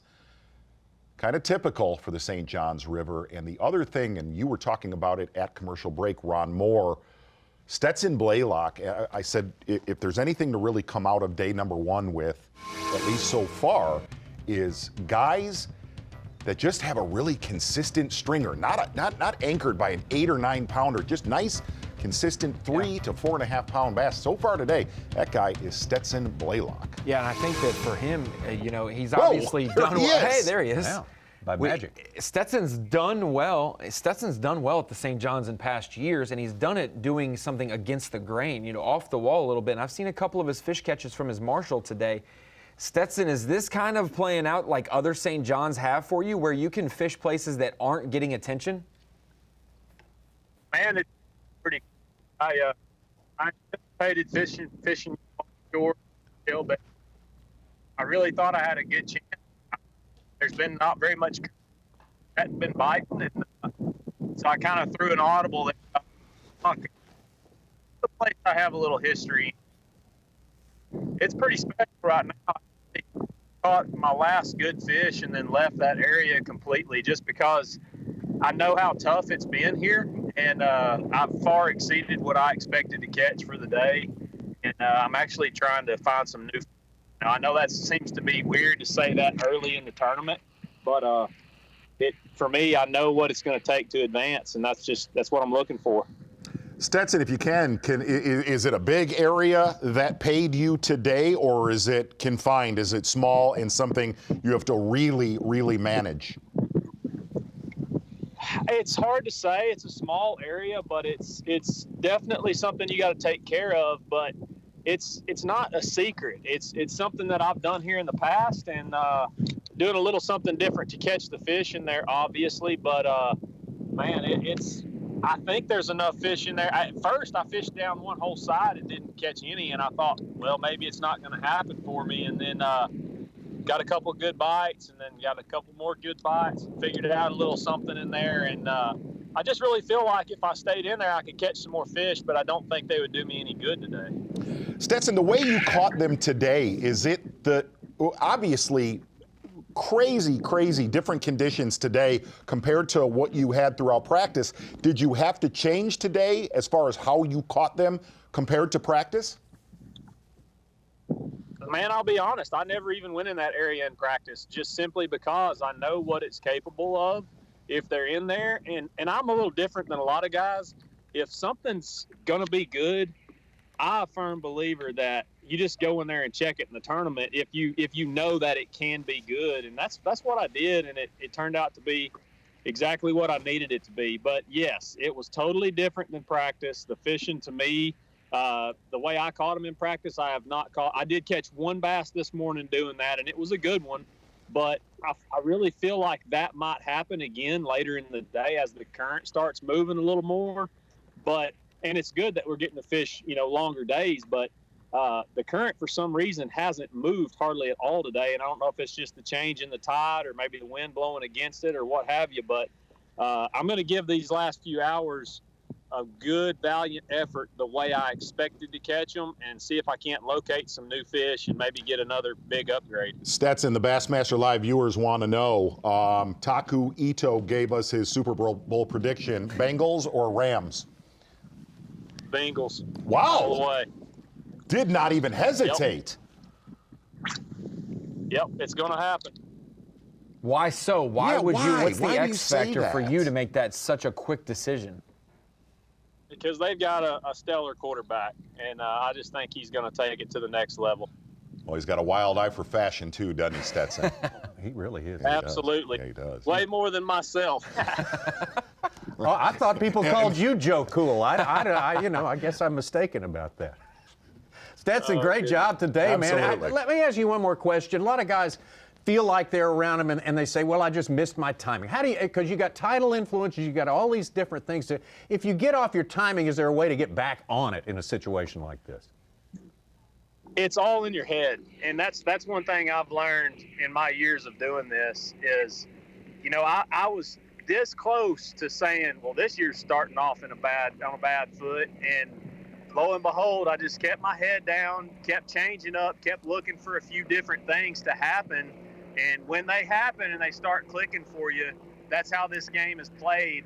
And to me, it's all mental to be able to make those adjustments in the right time and just not quit on what you think should be working. And don't be scared to try new things. You know, I keep it really simple, but I will venture out occasionally. And today was one of those days. You know, tomorrow's going to be totally different again, but I feel like the quality bites are in that area, and we'll see what happens. Stetson, great job. Thanks for breaking it down for us. Good luck for the rest of the day, and congratulations on a great day one. Yes. Tommy, I can't wait to see what the top lures look like at the end of the tournament with all of these different factors coming in. The guys who are fishing the docks, the guys who are fishing the turns in the river and the offshore spots deeper, guys who go to Rodman. We saw John Cruz with a spinning rod in his hand for part of the day today. That could become a factor. Same thing for Stetson Blaylock in his area. But looking at our Bass Pro Shop's top lures of day one so far, we got to see Hank Cherry, I believe, start out early with a spinnerbait. We got to see Seth Fighter in the canals, flipping different soft plastics, obviously varying in sizes, but his cadence, very, very slow approach to it, very patient this morning. That's one aspect of it. And then we saw Brian New really go to work with a lipless crankbait, the Spro Uruku shad. But what was different was it's not a normal presentation. This is a tick in the bottom, like they say, worming a lipless, like barely even moving it to where it's just down there in their face. It's nothing that's going to make them jump up and react to it. It's going to come right through their wheelhouse. Such is going to I wonder what the big fish of the day was caught on. Brandon Cobb, a 9-pounder on Bass Track, his first and only fish so far today. You couldn't handle it, could you? And how about Matty Wong? Matty Wong just filled out his limit with a near 6-pounder. He's up to 4th place with about 19 and a half. I guess. Rookie action there in the top 10. His third 5-pounder of the day, like you were saying, Z. Wow. That's one thing I look to see at weigh, and I talked about it with Kyle Jesse on a podcast that we were talking about. Some of those guys that maybe are fishing offshore like a Brian New, you're going to see them holding up 2 4-pounders, maybe 2 5-pounders. And then you'll see a guy holding up one fish and it's just a 7 or 8-pounder. Right. And it's the varying decisions, whether they're going to grind it out shallow or they're going to fish maybe the schools of fish offshore. You know, if you go off of history here, man, keep your eye on the guys that are catching that consistent 4 to 4.5 pound bite. Yeah. Made a good call recently. I had 2 little tiny ones, still got one of them with me, but caught a great big, well, not great big for Florida, but big one for me today. 4+ pounder for sure, off a shell bar. Spent about an hour doing that. Only bite I had. Now I'm back dabbing pads and still trying to figure out what's going on with this tide. It should be pulling out and it's like just stopped coming in, so hopefully it starts going out here pretty soon and can catch some fish here. But been pretty slow. I've had 6 bites all day. Been fortunate enough to get them all in the boat. And, definitely need one more good one to have a decent bag. Definitely not going to be way up there, but it'd make getting a check easier tomorrow if I could catch one more big one. The worst part is I think fishing's going to get, well, I think most of what I found in practice is done, with the exception of them shell bars that might pick up some more fish, but all the canal and cypress tree stuff's over with. I think those were all spawning fish, and I don't think they're spawning anymore, so I'm gonna have to figure something else out. Hopefully, we got some time today, but then all day tomorrow, so hopefully we can learn something and get a better feel for what's going on for tomorrow.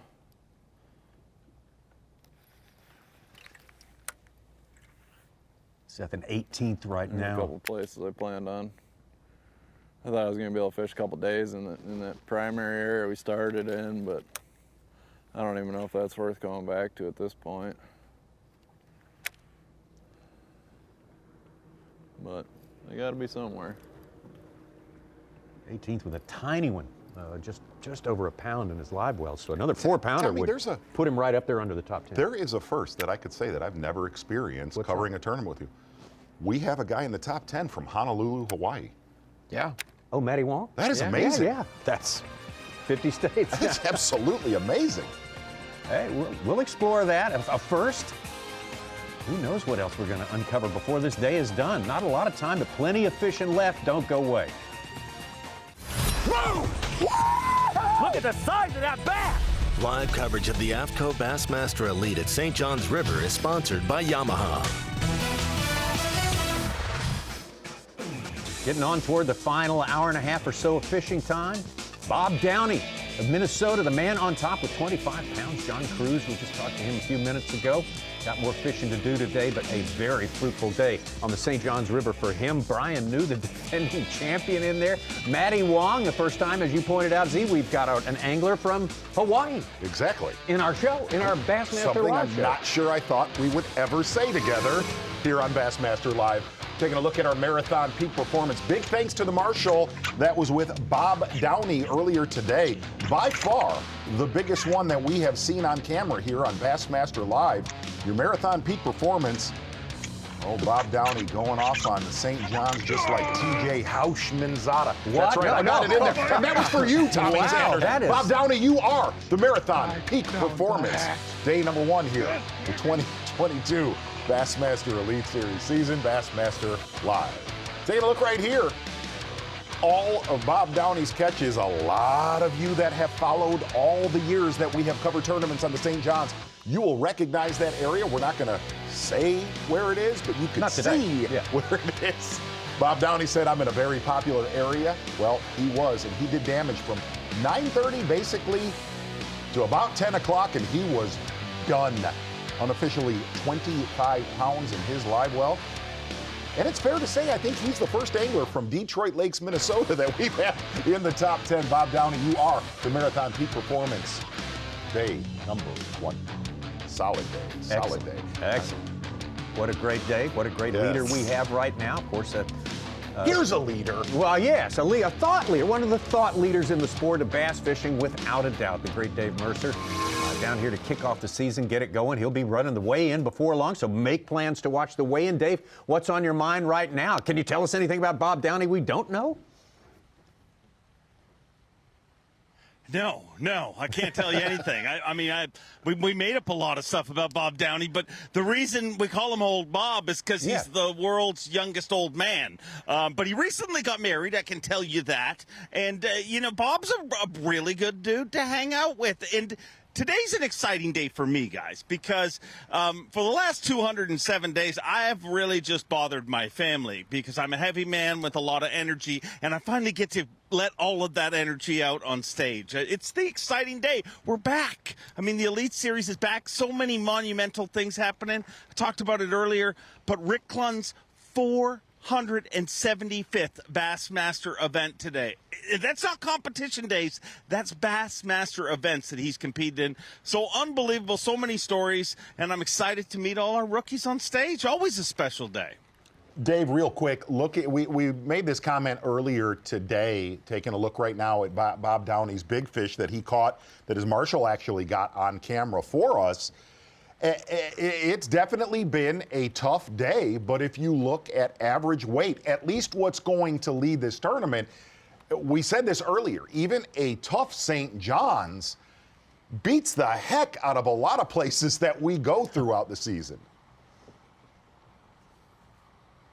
Yeah, and I kind of messed with some of the anglers this morning, joking with them, because if you looked in social media leading up to this, they were all posting pictures where they looked like they were freezing, and they were all saying how tough it was, but they were all holding, 6-pound plus fish, and that is the real deal here. But the interesting thing, and we learn it over and over again at a Florida event, is the day 1 leaderboard. Watch how much that flips. Consistency is key on any Florida body of water because, you can't count on that giant bite day after day. But even tough conditions, this fishery definitely does deliver. So you are correct. Dave, you always talk about how bittersweet the last day of a season is. crowning Angler of the Year titles, and sometimes saying goodbye to anglers. What is different about the first day of school, Dave Mercer? Oh, yeah, the first day of school is just like the first day of school. I mean, everybody's kind of awkward, feeling themselves out. You know what I mean? You want to see the new guy, you know, the first Hawaiian. That's exciting. And we're all, and really, to be honest, we have an influx of Asian anglers, and I'm very nervous because I have to say a lot of names that are very difficult for me. But so that first day of school is not near as sad as the last day of school. It's full of promise and excitement. I mean, I heard you reference Coco Beware. It's kind of like Coco Beware without his bird, Frankie. I mean, that they have to go together, and there's good times and bad times, and we'll see what it is today. Dave? I just wanted to say Frankie because when I heard you say Coco Beware, I got all excited. You're big into wrestling. There's no doubt about it. But Dave, I'm going to ask you a favor because they don't know it right now. Will you really jackal with the rookies for the Bassmaster Live viewers on stage? Like, don't be scared to tune a few of the rookies up if needed. Make them earn it. You make them earn it. Oh, okay. Any in particular, Z? All. Who's been bothering you? None here yet. I'll let you know later. I'll let you know later, and you know I will. It is very cool, Dave. You talked about being able to meet Keep your eye on that Jacob Phelps. Yes, all the rookies, all the new guys. You've got a lot of new guys, though, that are older. A lot of the Japanese anglers look like they're maybe 20 years old, but they're in their mid-30s, very seasoned. You also have the Josh Douglases, Joseph Websters, but we also have a contingent of 5 or 6 under 25-year-old guys joining the Elite Series. What is it like for them, their first day of the season against heroes? Well, I'll ask them that on stage. I'll find out what it is like. But I think, Ronnie, what you see there is a prime example of how much collegiate fishing has affected our sport. 2 guys in particular. I've already mentioned one, Jacob Phelps, and, of course, Cody Huff. Both of them former collegiate champions. You know, both of them been to the Bassmaster Classic. But that's not what impresses me most. What impresses me most is what they did between the Bassmaster Classic and getting here.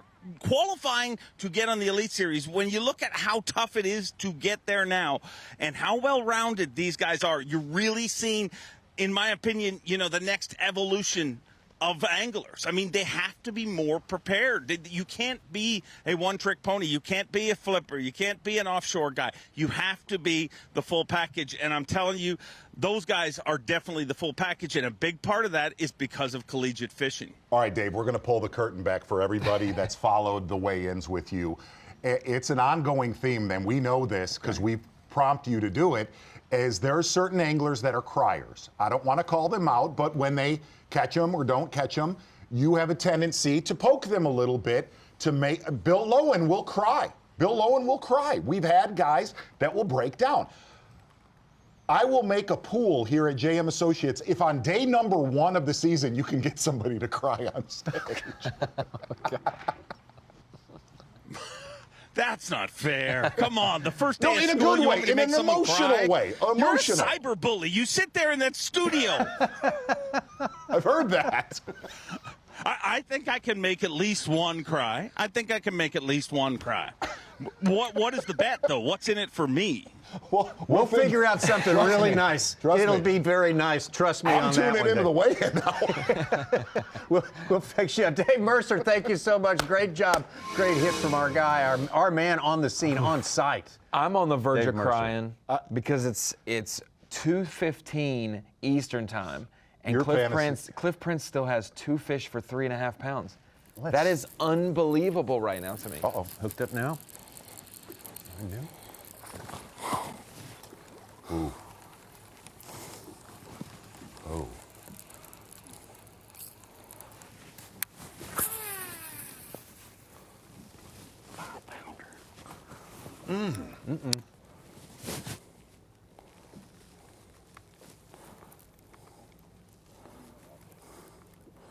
I got kicked in the crotch is what happened.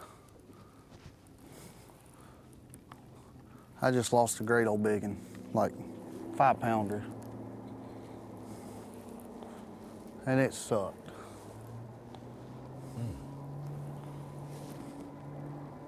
first bass we've seen lost today. Yeah, that's kind of. Aye. And hey, just real quick, I wasn't talking a Scott Farkas from Christmas Story cry.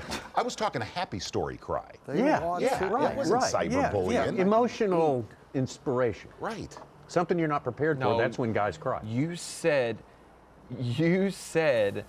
I want to see a rookie cry. No, I meant, Maybe. Listen, I meant a little hotter. heartfelt. See, Just step on his foot and don't let up. Eventually he'll cry. Maybe we should get Mercer to ask this new guy, Mike Iconelli, something, who's got Mike's- one fish, Oh, what it man. would take to That compete stinks. against these guys. Mike's had a tough day. I know, There's one been, fish. Besides Cliff Prince, there's been some really big surprises. Mike Iconelli has, he says he hasn't, but he's had a really good career in the state of Florida. Oh, yeah. You look at guys like Kobe Krieger, who lives in Florida. I would throw Kyle Welcher in Two there. fish for 2 pounds, Kobe. Kyle Welcher. With a really, really tough day today. One thing that's a cool story, guys, is that one of the guys who's in the top 5, now I'm being corrected that Jay Yellis is actually from Hawaii, but we were talking about our first Hawaiian, and that is Matty Wong. Matty Wong from Hawaii and lived in California. He actually worked in Hollywood, a part of kind of our crew. He did photos, he did lighting, and he did all that for Hollywood shoots, for products, for movies, all kinds of stuff like that. And he has packed up his entire apartment, sold it, and sold vehicles, got his truck and his boat, packed everything into it, and drove east to spend his time in the Southeast getting ready for the Elite Series. He's actually staying at my parents' house in Leesburg. My dad said he's never seen so many expensive lures in his life, and so he's getting a lot of California influence from that. But a very cool story of a kid really wanting to sell out for this career, and he did a lot to get here. That's worth following. That is an I wanna talk inspirational more story about right that. there. We need to learn more and more about the man who sits in 4th place there, originally from Hawaii, now from Ventura, California, now living in Florida, Matty Wong. That and more when we come back. Bassmaster Live. I use that. Look at the size of that bass! Live coverage of the AFTCO Bassmaster Elite at St. John's River is sponsored by Yamaha. Well, depending on what flight you took off in this morning, you may have an hour or much more than an hour. It's fishing time left to go on this day. Right now, Bob Downey has done great work. Look at that. Only man over 25 pounds. John Cruz, 15 ounces back. Brian New, Matty Wong, Micah Frazier, David Mullins, Stetson Blaylock, Livesey, Menendez, and Pickens. A lot of very familiar names. Some big-time performers over the last 3 years in the Bassmaster Elite Series, populating our leaderboard.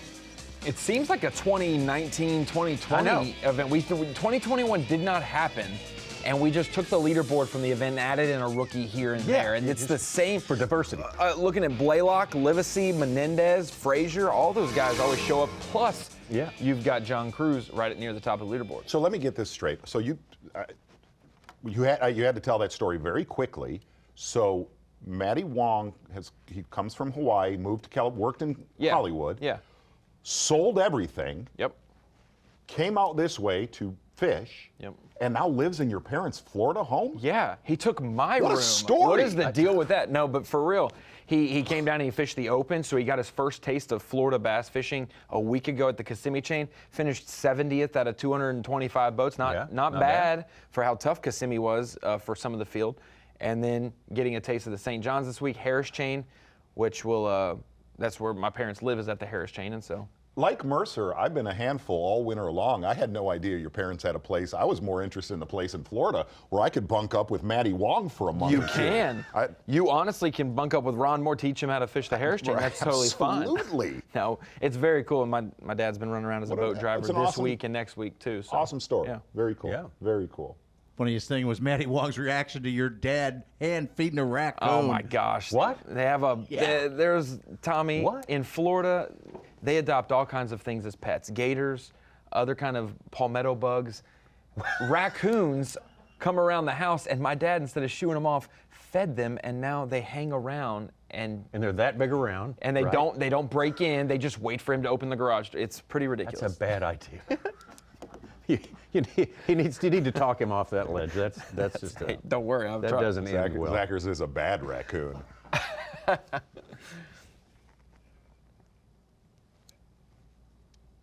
And sorry, during my raccoon story, Brian New was giving us actual fishing info. We probably need. Yeah, we maybe need to hear that. Sorry. Bass Pro Shops, top lures. Brian New pretty much lived with a lipless all day, and here it is. Want to see the teeth marks?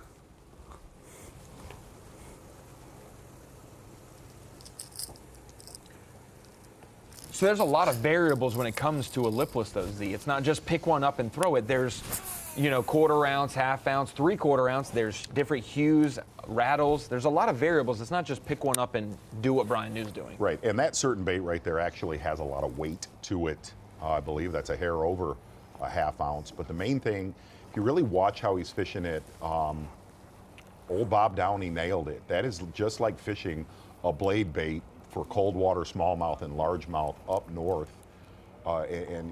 All you're doing is pumping it. A lot of times you don't feel the bite. You pick up and you're loaded. It's not your typical ripping grass, you know, ripping and a tearing, a ripping and a tearing.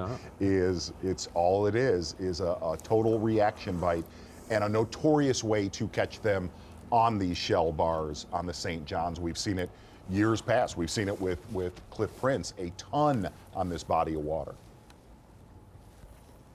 Very rarely has an Elite Series event probably been led or possibly 5/8. been won on a lipless when there's not any grass present. Agreed. That's going to Yes. be very interesting to see if that holds up. But it's something that you can fish in 15 feet of water, however you want to vary it, or you could fish it in 4 feet of water with whatever you retrieve. So it's going to be versatile for these guys no matter where they go on the St. John's. But do not throw it in Rodman because you will catch every tree in the lake probably.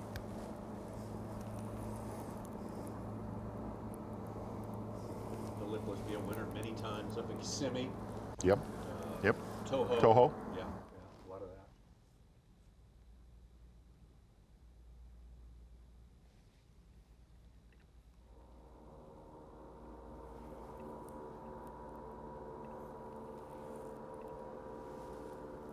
Cliff Prince? No. I kind of help. Maybe. Is that even a bass?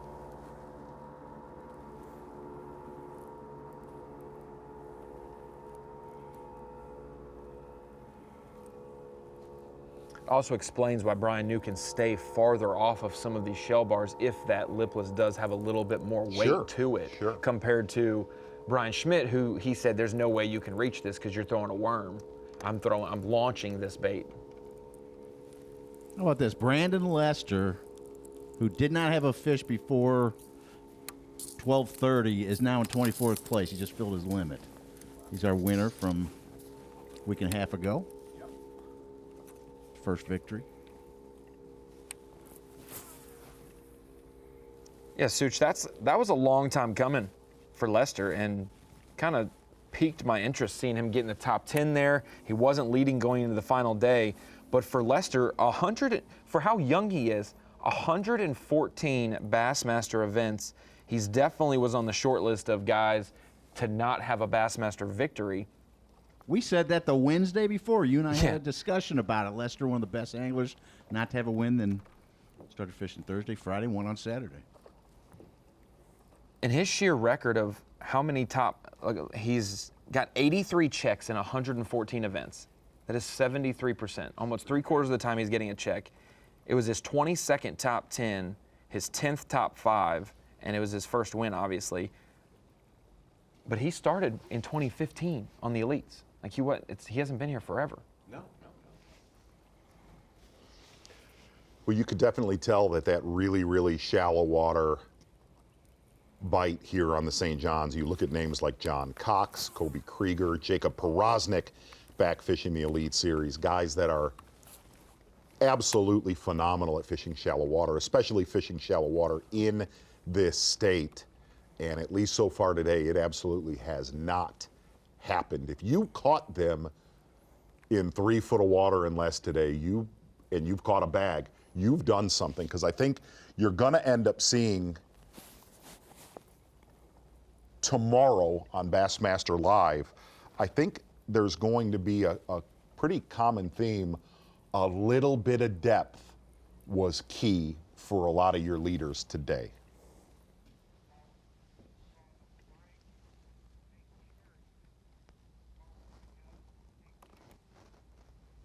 Show you a little footage from just moments ago while we were at a break, as a matter of fact. This was Hank Cherry. Watch this.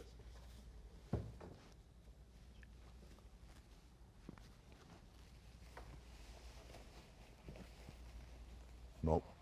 Moments ago with Hank Cherry. This was actually at our commercial break with Hank Cherry. Biggin. If that's a bass, it's a giant, but I think it's a catfish.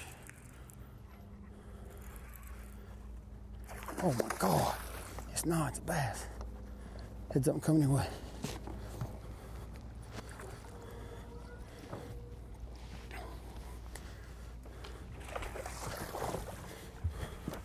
Come here. Come here.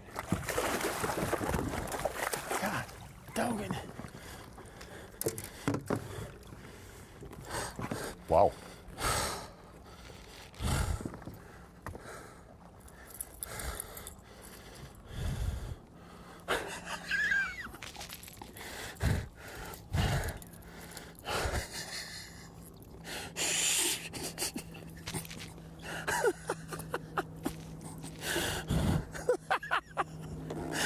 Oh my gosh.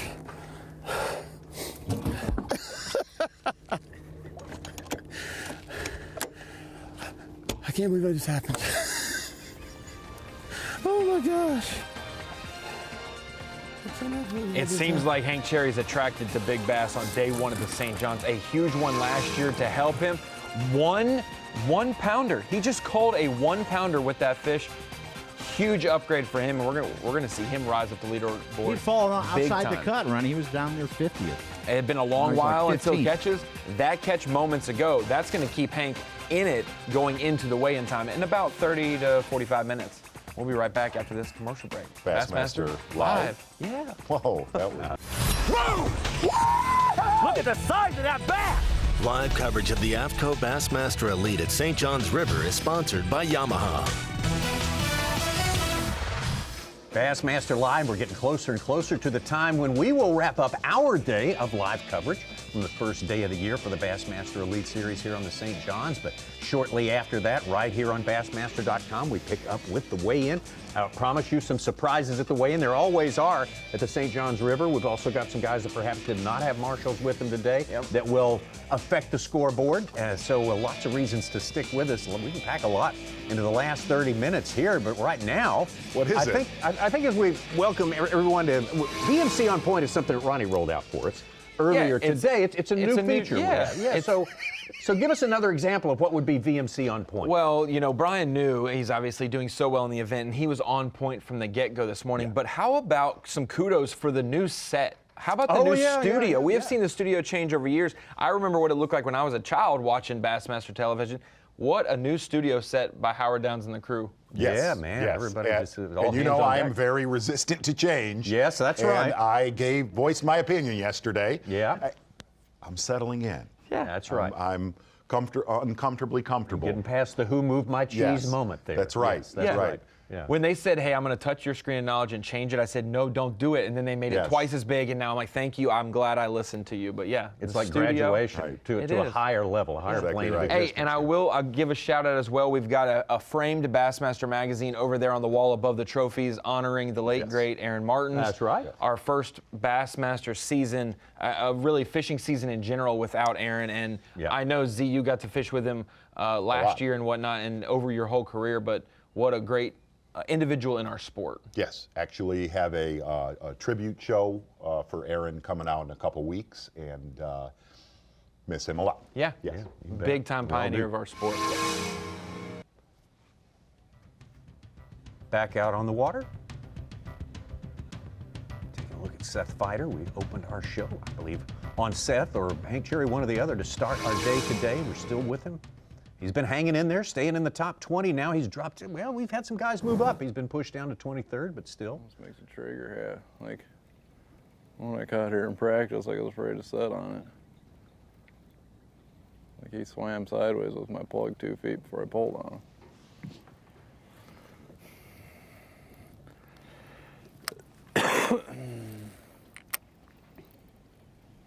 Bill Lowen must have been out of range. His last 3 fish just came in all at the same time. He's in 9th place with 15 pounds even.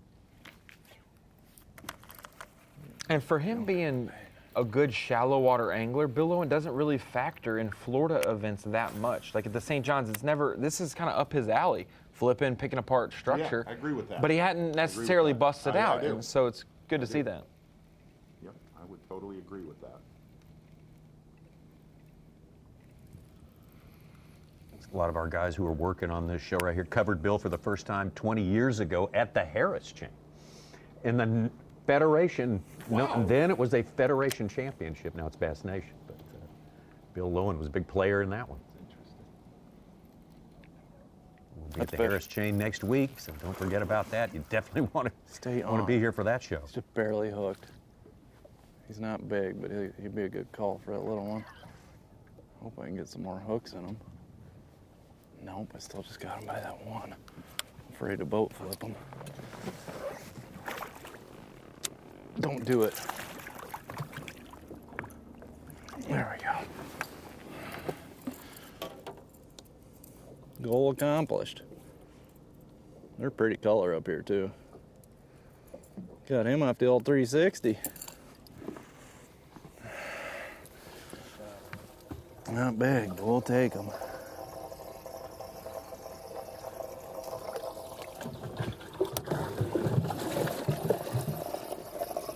Gonna get rid of a little guy, real little guy. I'll take here. that upgrade. We got 5 okay ones. He is. Yeah. I get him back up in the top 20. There's one little boat, like a little duck boat right out here. Seen it on the 360 and blooped him.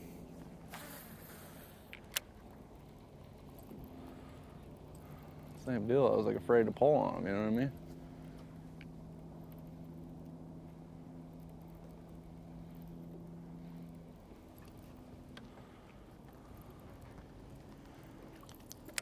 I'm very impressed. I know he's our angler of the year for 2021, Seth Fighter, but I'm very impressed what I've seen from Fighter, Tommy, since the last event of 2016. You know, oh gosh, yeah. One just barely kissed it. At his last, his wit's end of a career possibly, has a great finish. We got a decent bag. I don't know how the hell I'm gonna do that tomorrow, but I need to. I'm gonna have to catch that again tomorrow just to get paid. This one's super snaggy up here. And he's just rolled it into the last 4 years. It's incredible. Like he has top 20 AOI finish every year for the last, since that struggle. Yeah. And how so many guys will maybe get kicked out of the elites after their 2 seasons that are guaranteed, that were maybe, they were the next fighter and didn't have as breakout of an event they needed to propel them. You know, like they're so close. Yes, yes. Well, 360 paid off there. It was just like a little 14-foot one. Little two bencher. Yeah. Could have been everybody's been beating these up so much that he just slid over there.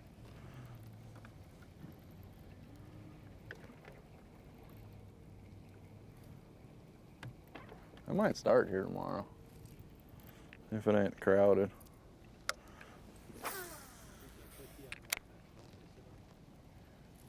Well, I just think these obvious ones been getting fished a bunch, and that was just like a little one out off the side.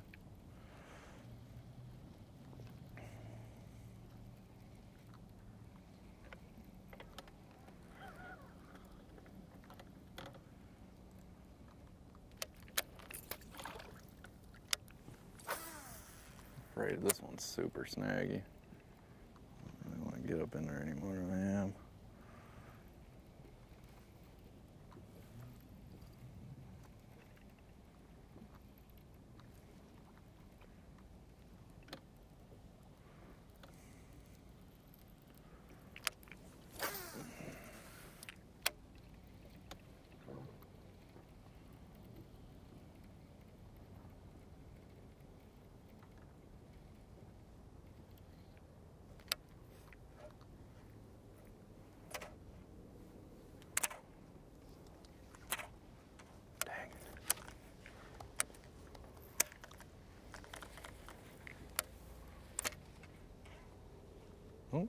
Got it.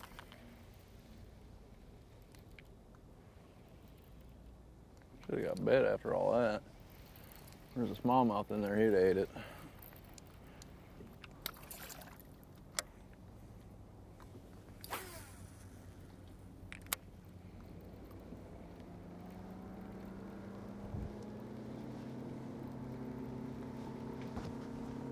Brandon Cobb, 1 bass for 9 pounds. Right Still near the in cut it. mark, Still inside in it. it. Yeah, at the Man. cut line.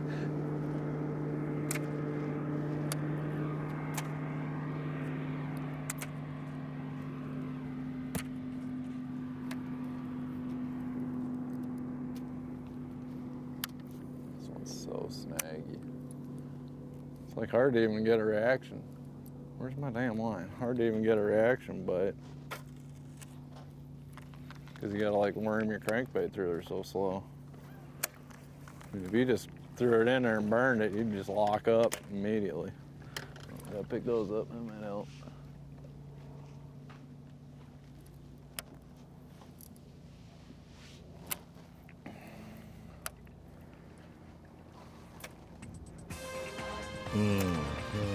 Tommy. Yep. Yes, sir. Seth Fighter moving back into the top 20, and on top of them all right now still remains his friend. Absolutely. Minnesota Bob Downey. Old Bob Downey. Bob Downey, we will have a camera with you tomorrow, friend. Looking very forward to that. Down the hatch. In our Rapple Alive well, Tommy, previewed the wrong bait. I said that would factor the Harris chain in, and it's right. factored a lot on day 1. That's right. This week. You just missed it by a little bit. Just an hour and a half to just east. An hour, yeah, a few miles, that's all. Bob Downey, John Cruz right behind him. Another big story, and Brian New, the defending champ, in 3rd place. Pretty good stuff for the first day of the year. The AFTCO Bassmaster Elite at St. John's River is sponsored by Ranger Boats, Yamaha, Toyota, and by Berkeley.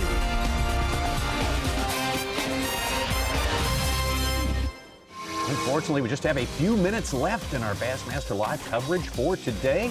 And don't forget, if you're interested in watching on the weekend, and I'm assuming you are if you're with us right now, we're going to be coming your way on FS1. That's on Saturday and Sunday, starting at 8 a.m. Eastern Time, all morning long. Look at all the pelicans. And normally, Tommy, it's been 3 hours, 8 to 11, but it's 8 to noon. Yeah, we get some bonus coverage. 4 hours on Saturday and Sunday. Still have live mix with some new added pop, flare, and sizzle with Steve Bowman and some anglers commentating the live mix portion. Yeah. It's going to be a new and then deal. we'll be I all heard there back was in the going to be a afternoon. splash of some James Overstreet in there. That's what I had heard. Hey, it's a rumor on the street. Stories around the campfire, that's what they're calling it. Patrick Walters hooked up. Needs it.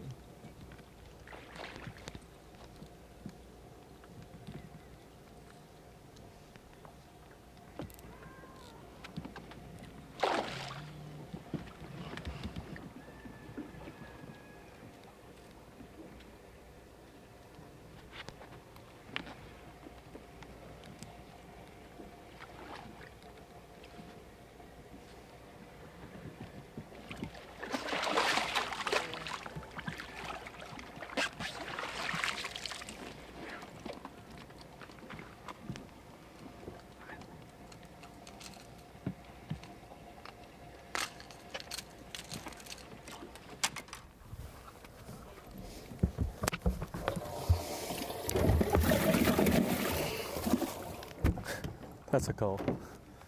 That's a call. That helps.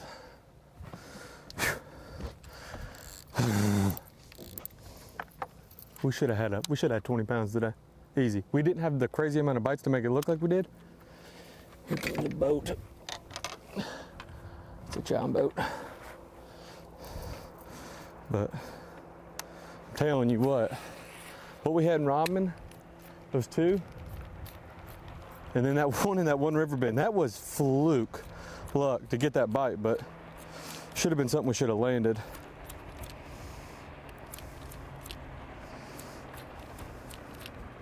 That Just poor execution on my part, though. Went in as a 3-4, apparently. Yeah.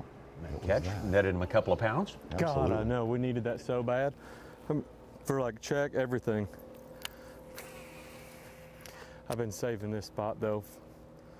Like, this is fail-safe shit.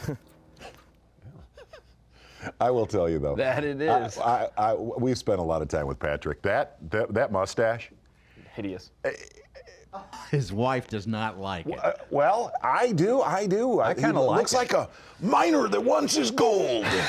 You know what I mean? I've seen a few guys sporting the woolly bear. Yeah. Look, you know. There's mustache. gold in them hills. Yeah. Are we eating beans today? I texted Patrick last night and I said, I can't believe you stuck us with that headshot the rest of the year. No, it works. It works. So if he shaves it, though. I'm with you on that. If he shaves it, we're getting another one taken. I'm not dealing with that. Nope. It just looks like one of those you could grab and rip off.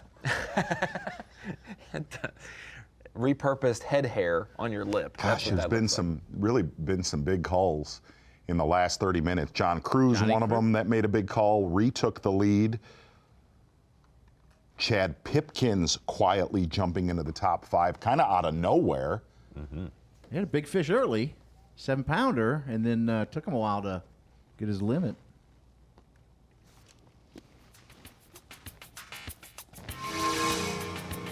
Oh, yeah.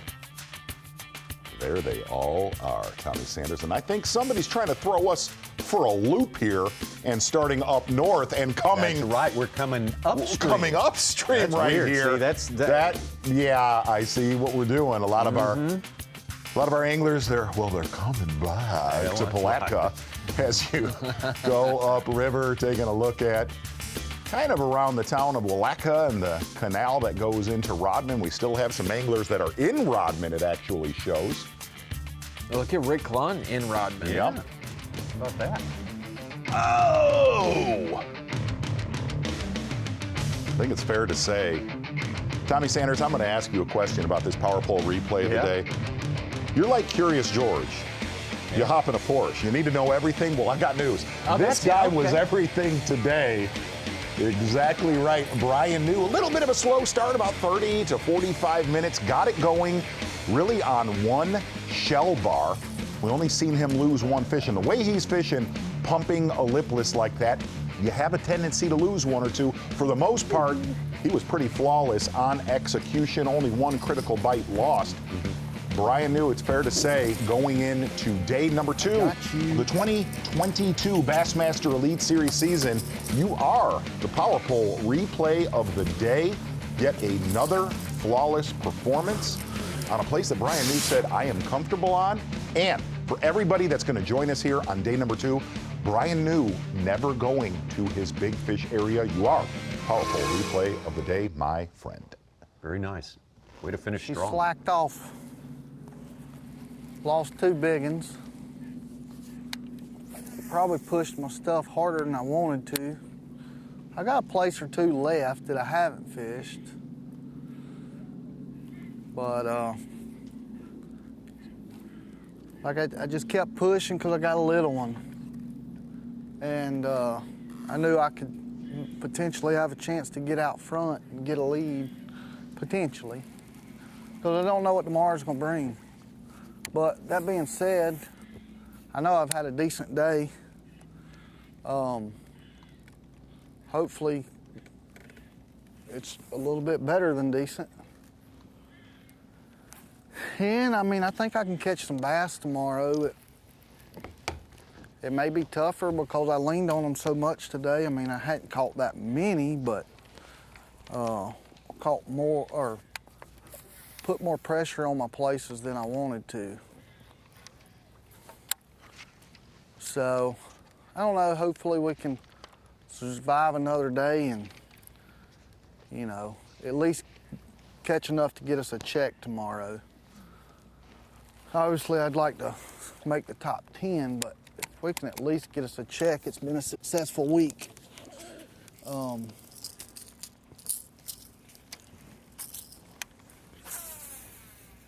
I mean, I'm definitely happy with my day. I hate you know, lost those 2 because I would have had a big bag. like a real big bag. But that's part of it. And like last year I never lost one.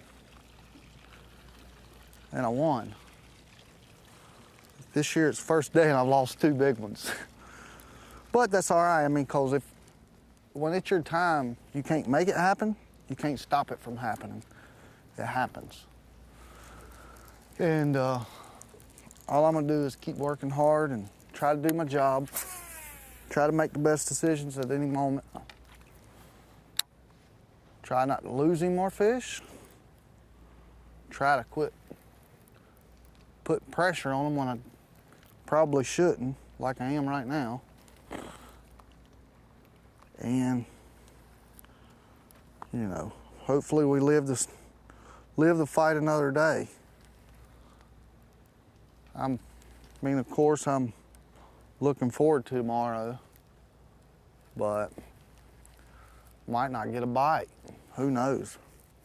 I think I got a pretty good chance of getting a bite, but I may lose them all. I might get 237 bites and lose every one of them. You never know. But like I just said, when it's your time, you can't make it happen, you can't keep it from happening. I want to win every tournament I fish. I want to win Angler of the Year. I want to win the Classic. But at the end of the day, I just want to make a living.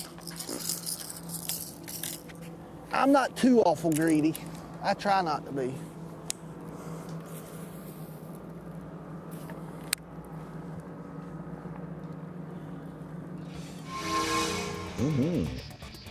Brian New laying down his philosophy for us right there. It's a code to live by when you're out here fishing competitively, and he's doing a good job of it today, currently in 3rd place. We've seen a lot of great fish catch. I think we have. You know, we started this Bassmaster Live this whole season this morning saying a lot of the pre-tournament reports were going to be, it's pretty tough. I think you're going to be fairly stunned when you see some of the bags that are weighed in later today with Dave Mercer on the weigh-in stage. Very, very solid first day of the season. Looking forward to more of that tomorrow. Good to see early casting, no weather disruptions, full day of competition, and we look forward to day 2 tomorrow, Tommy. Weigh-in coming up to follow on Bassmaster.com. We'll see you at 8 Eastern tomorrow morning right here on Bassmaster Live.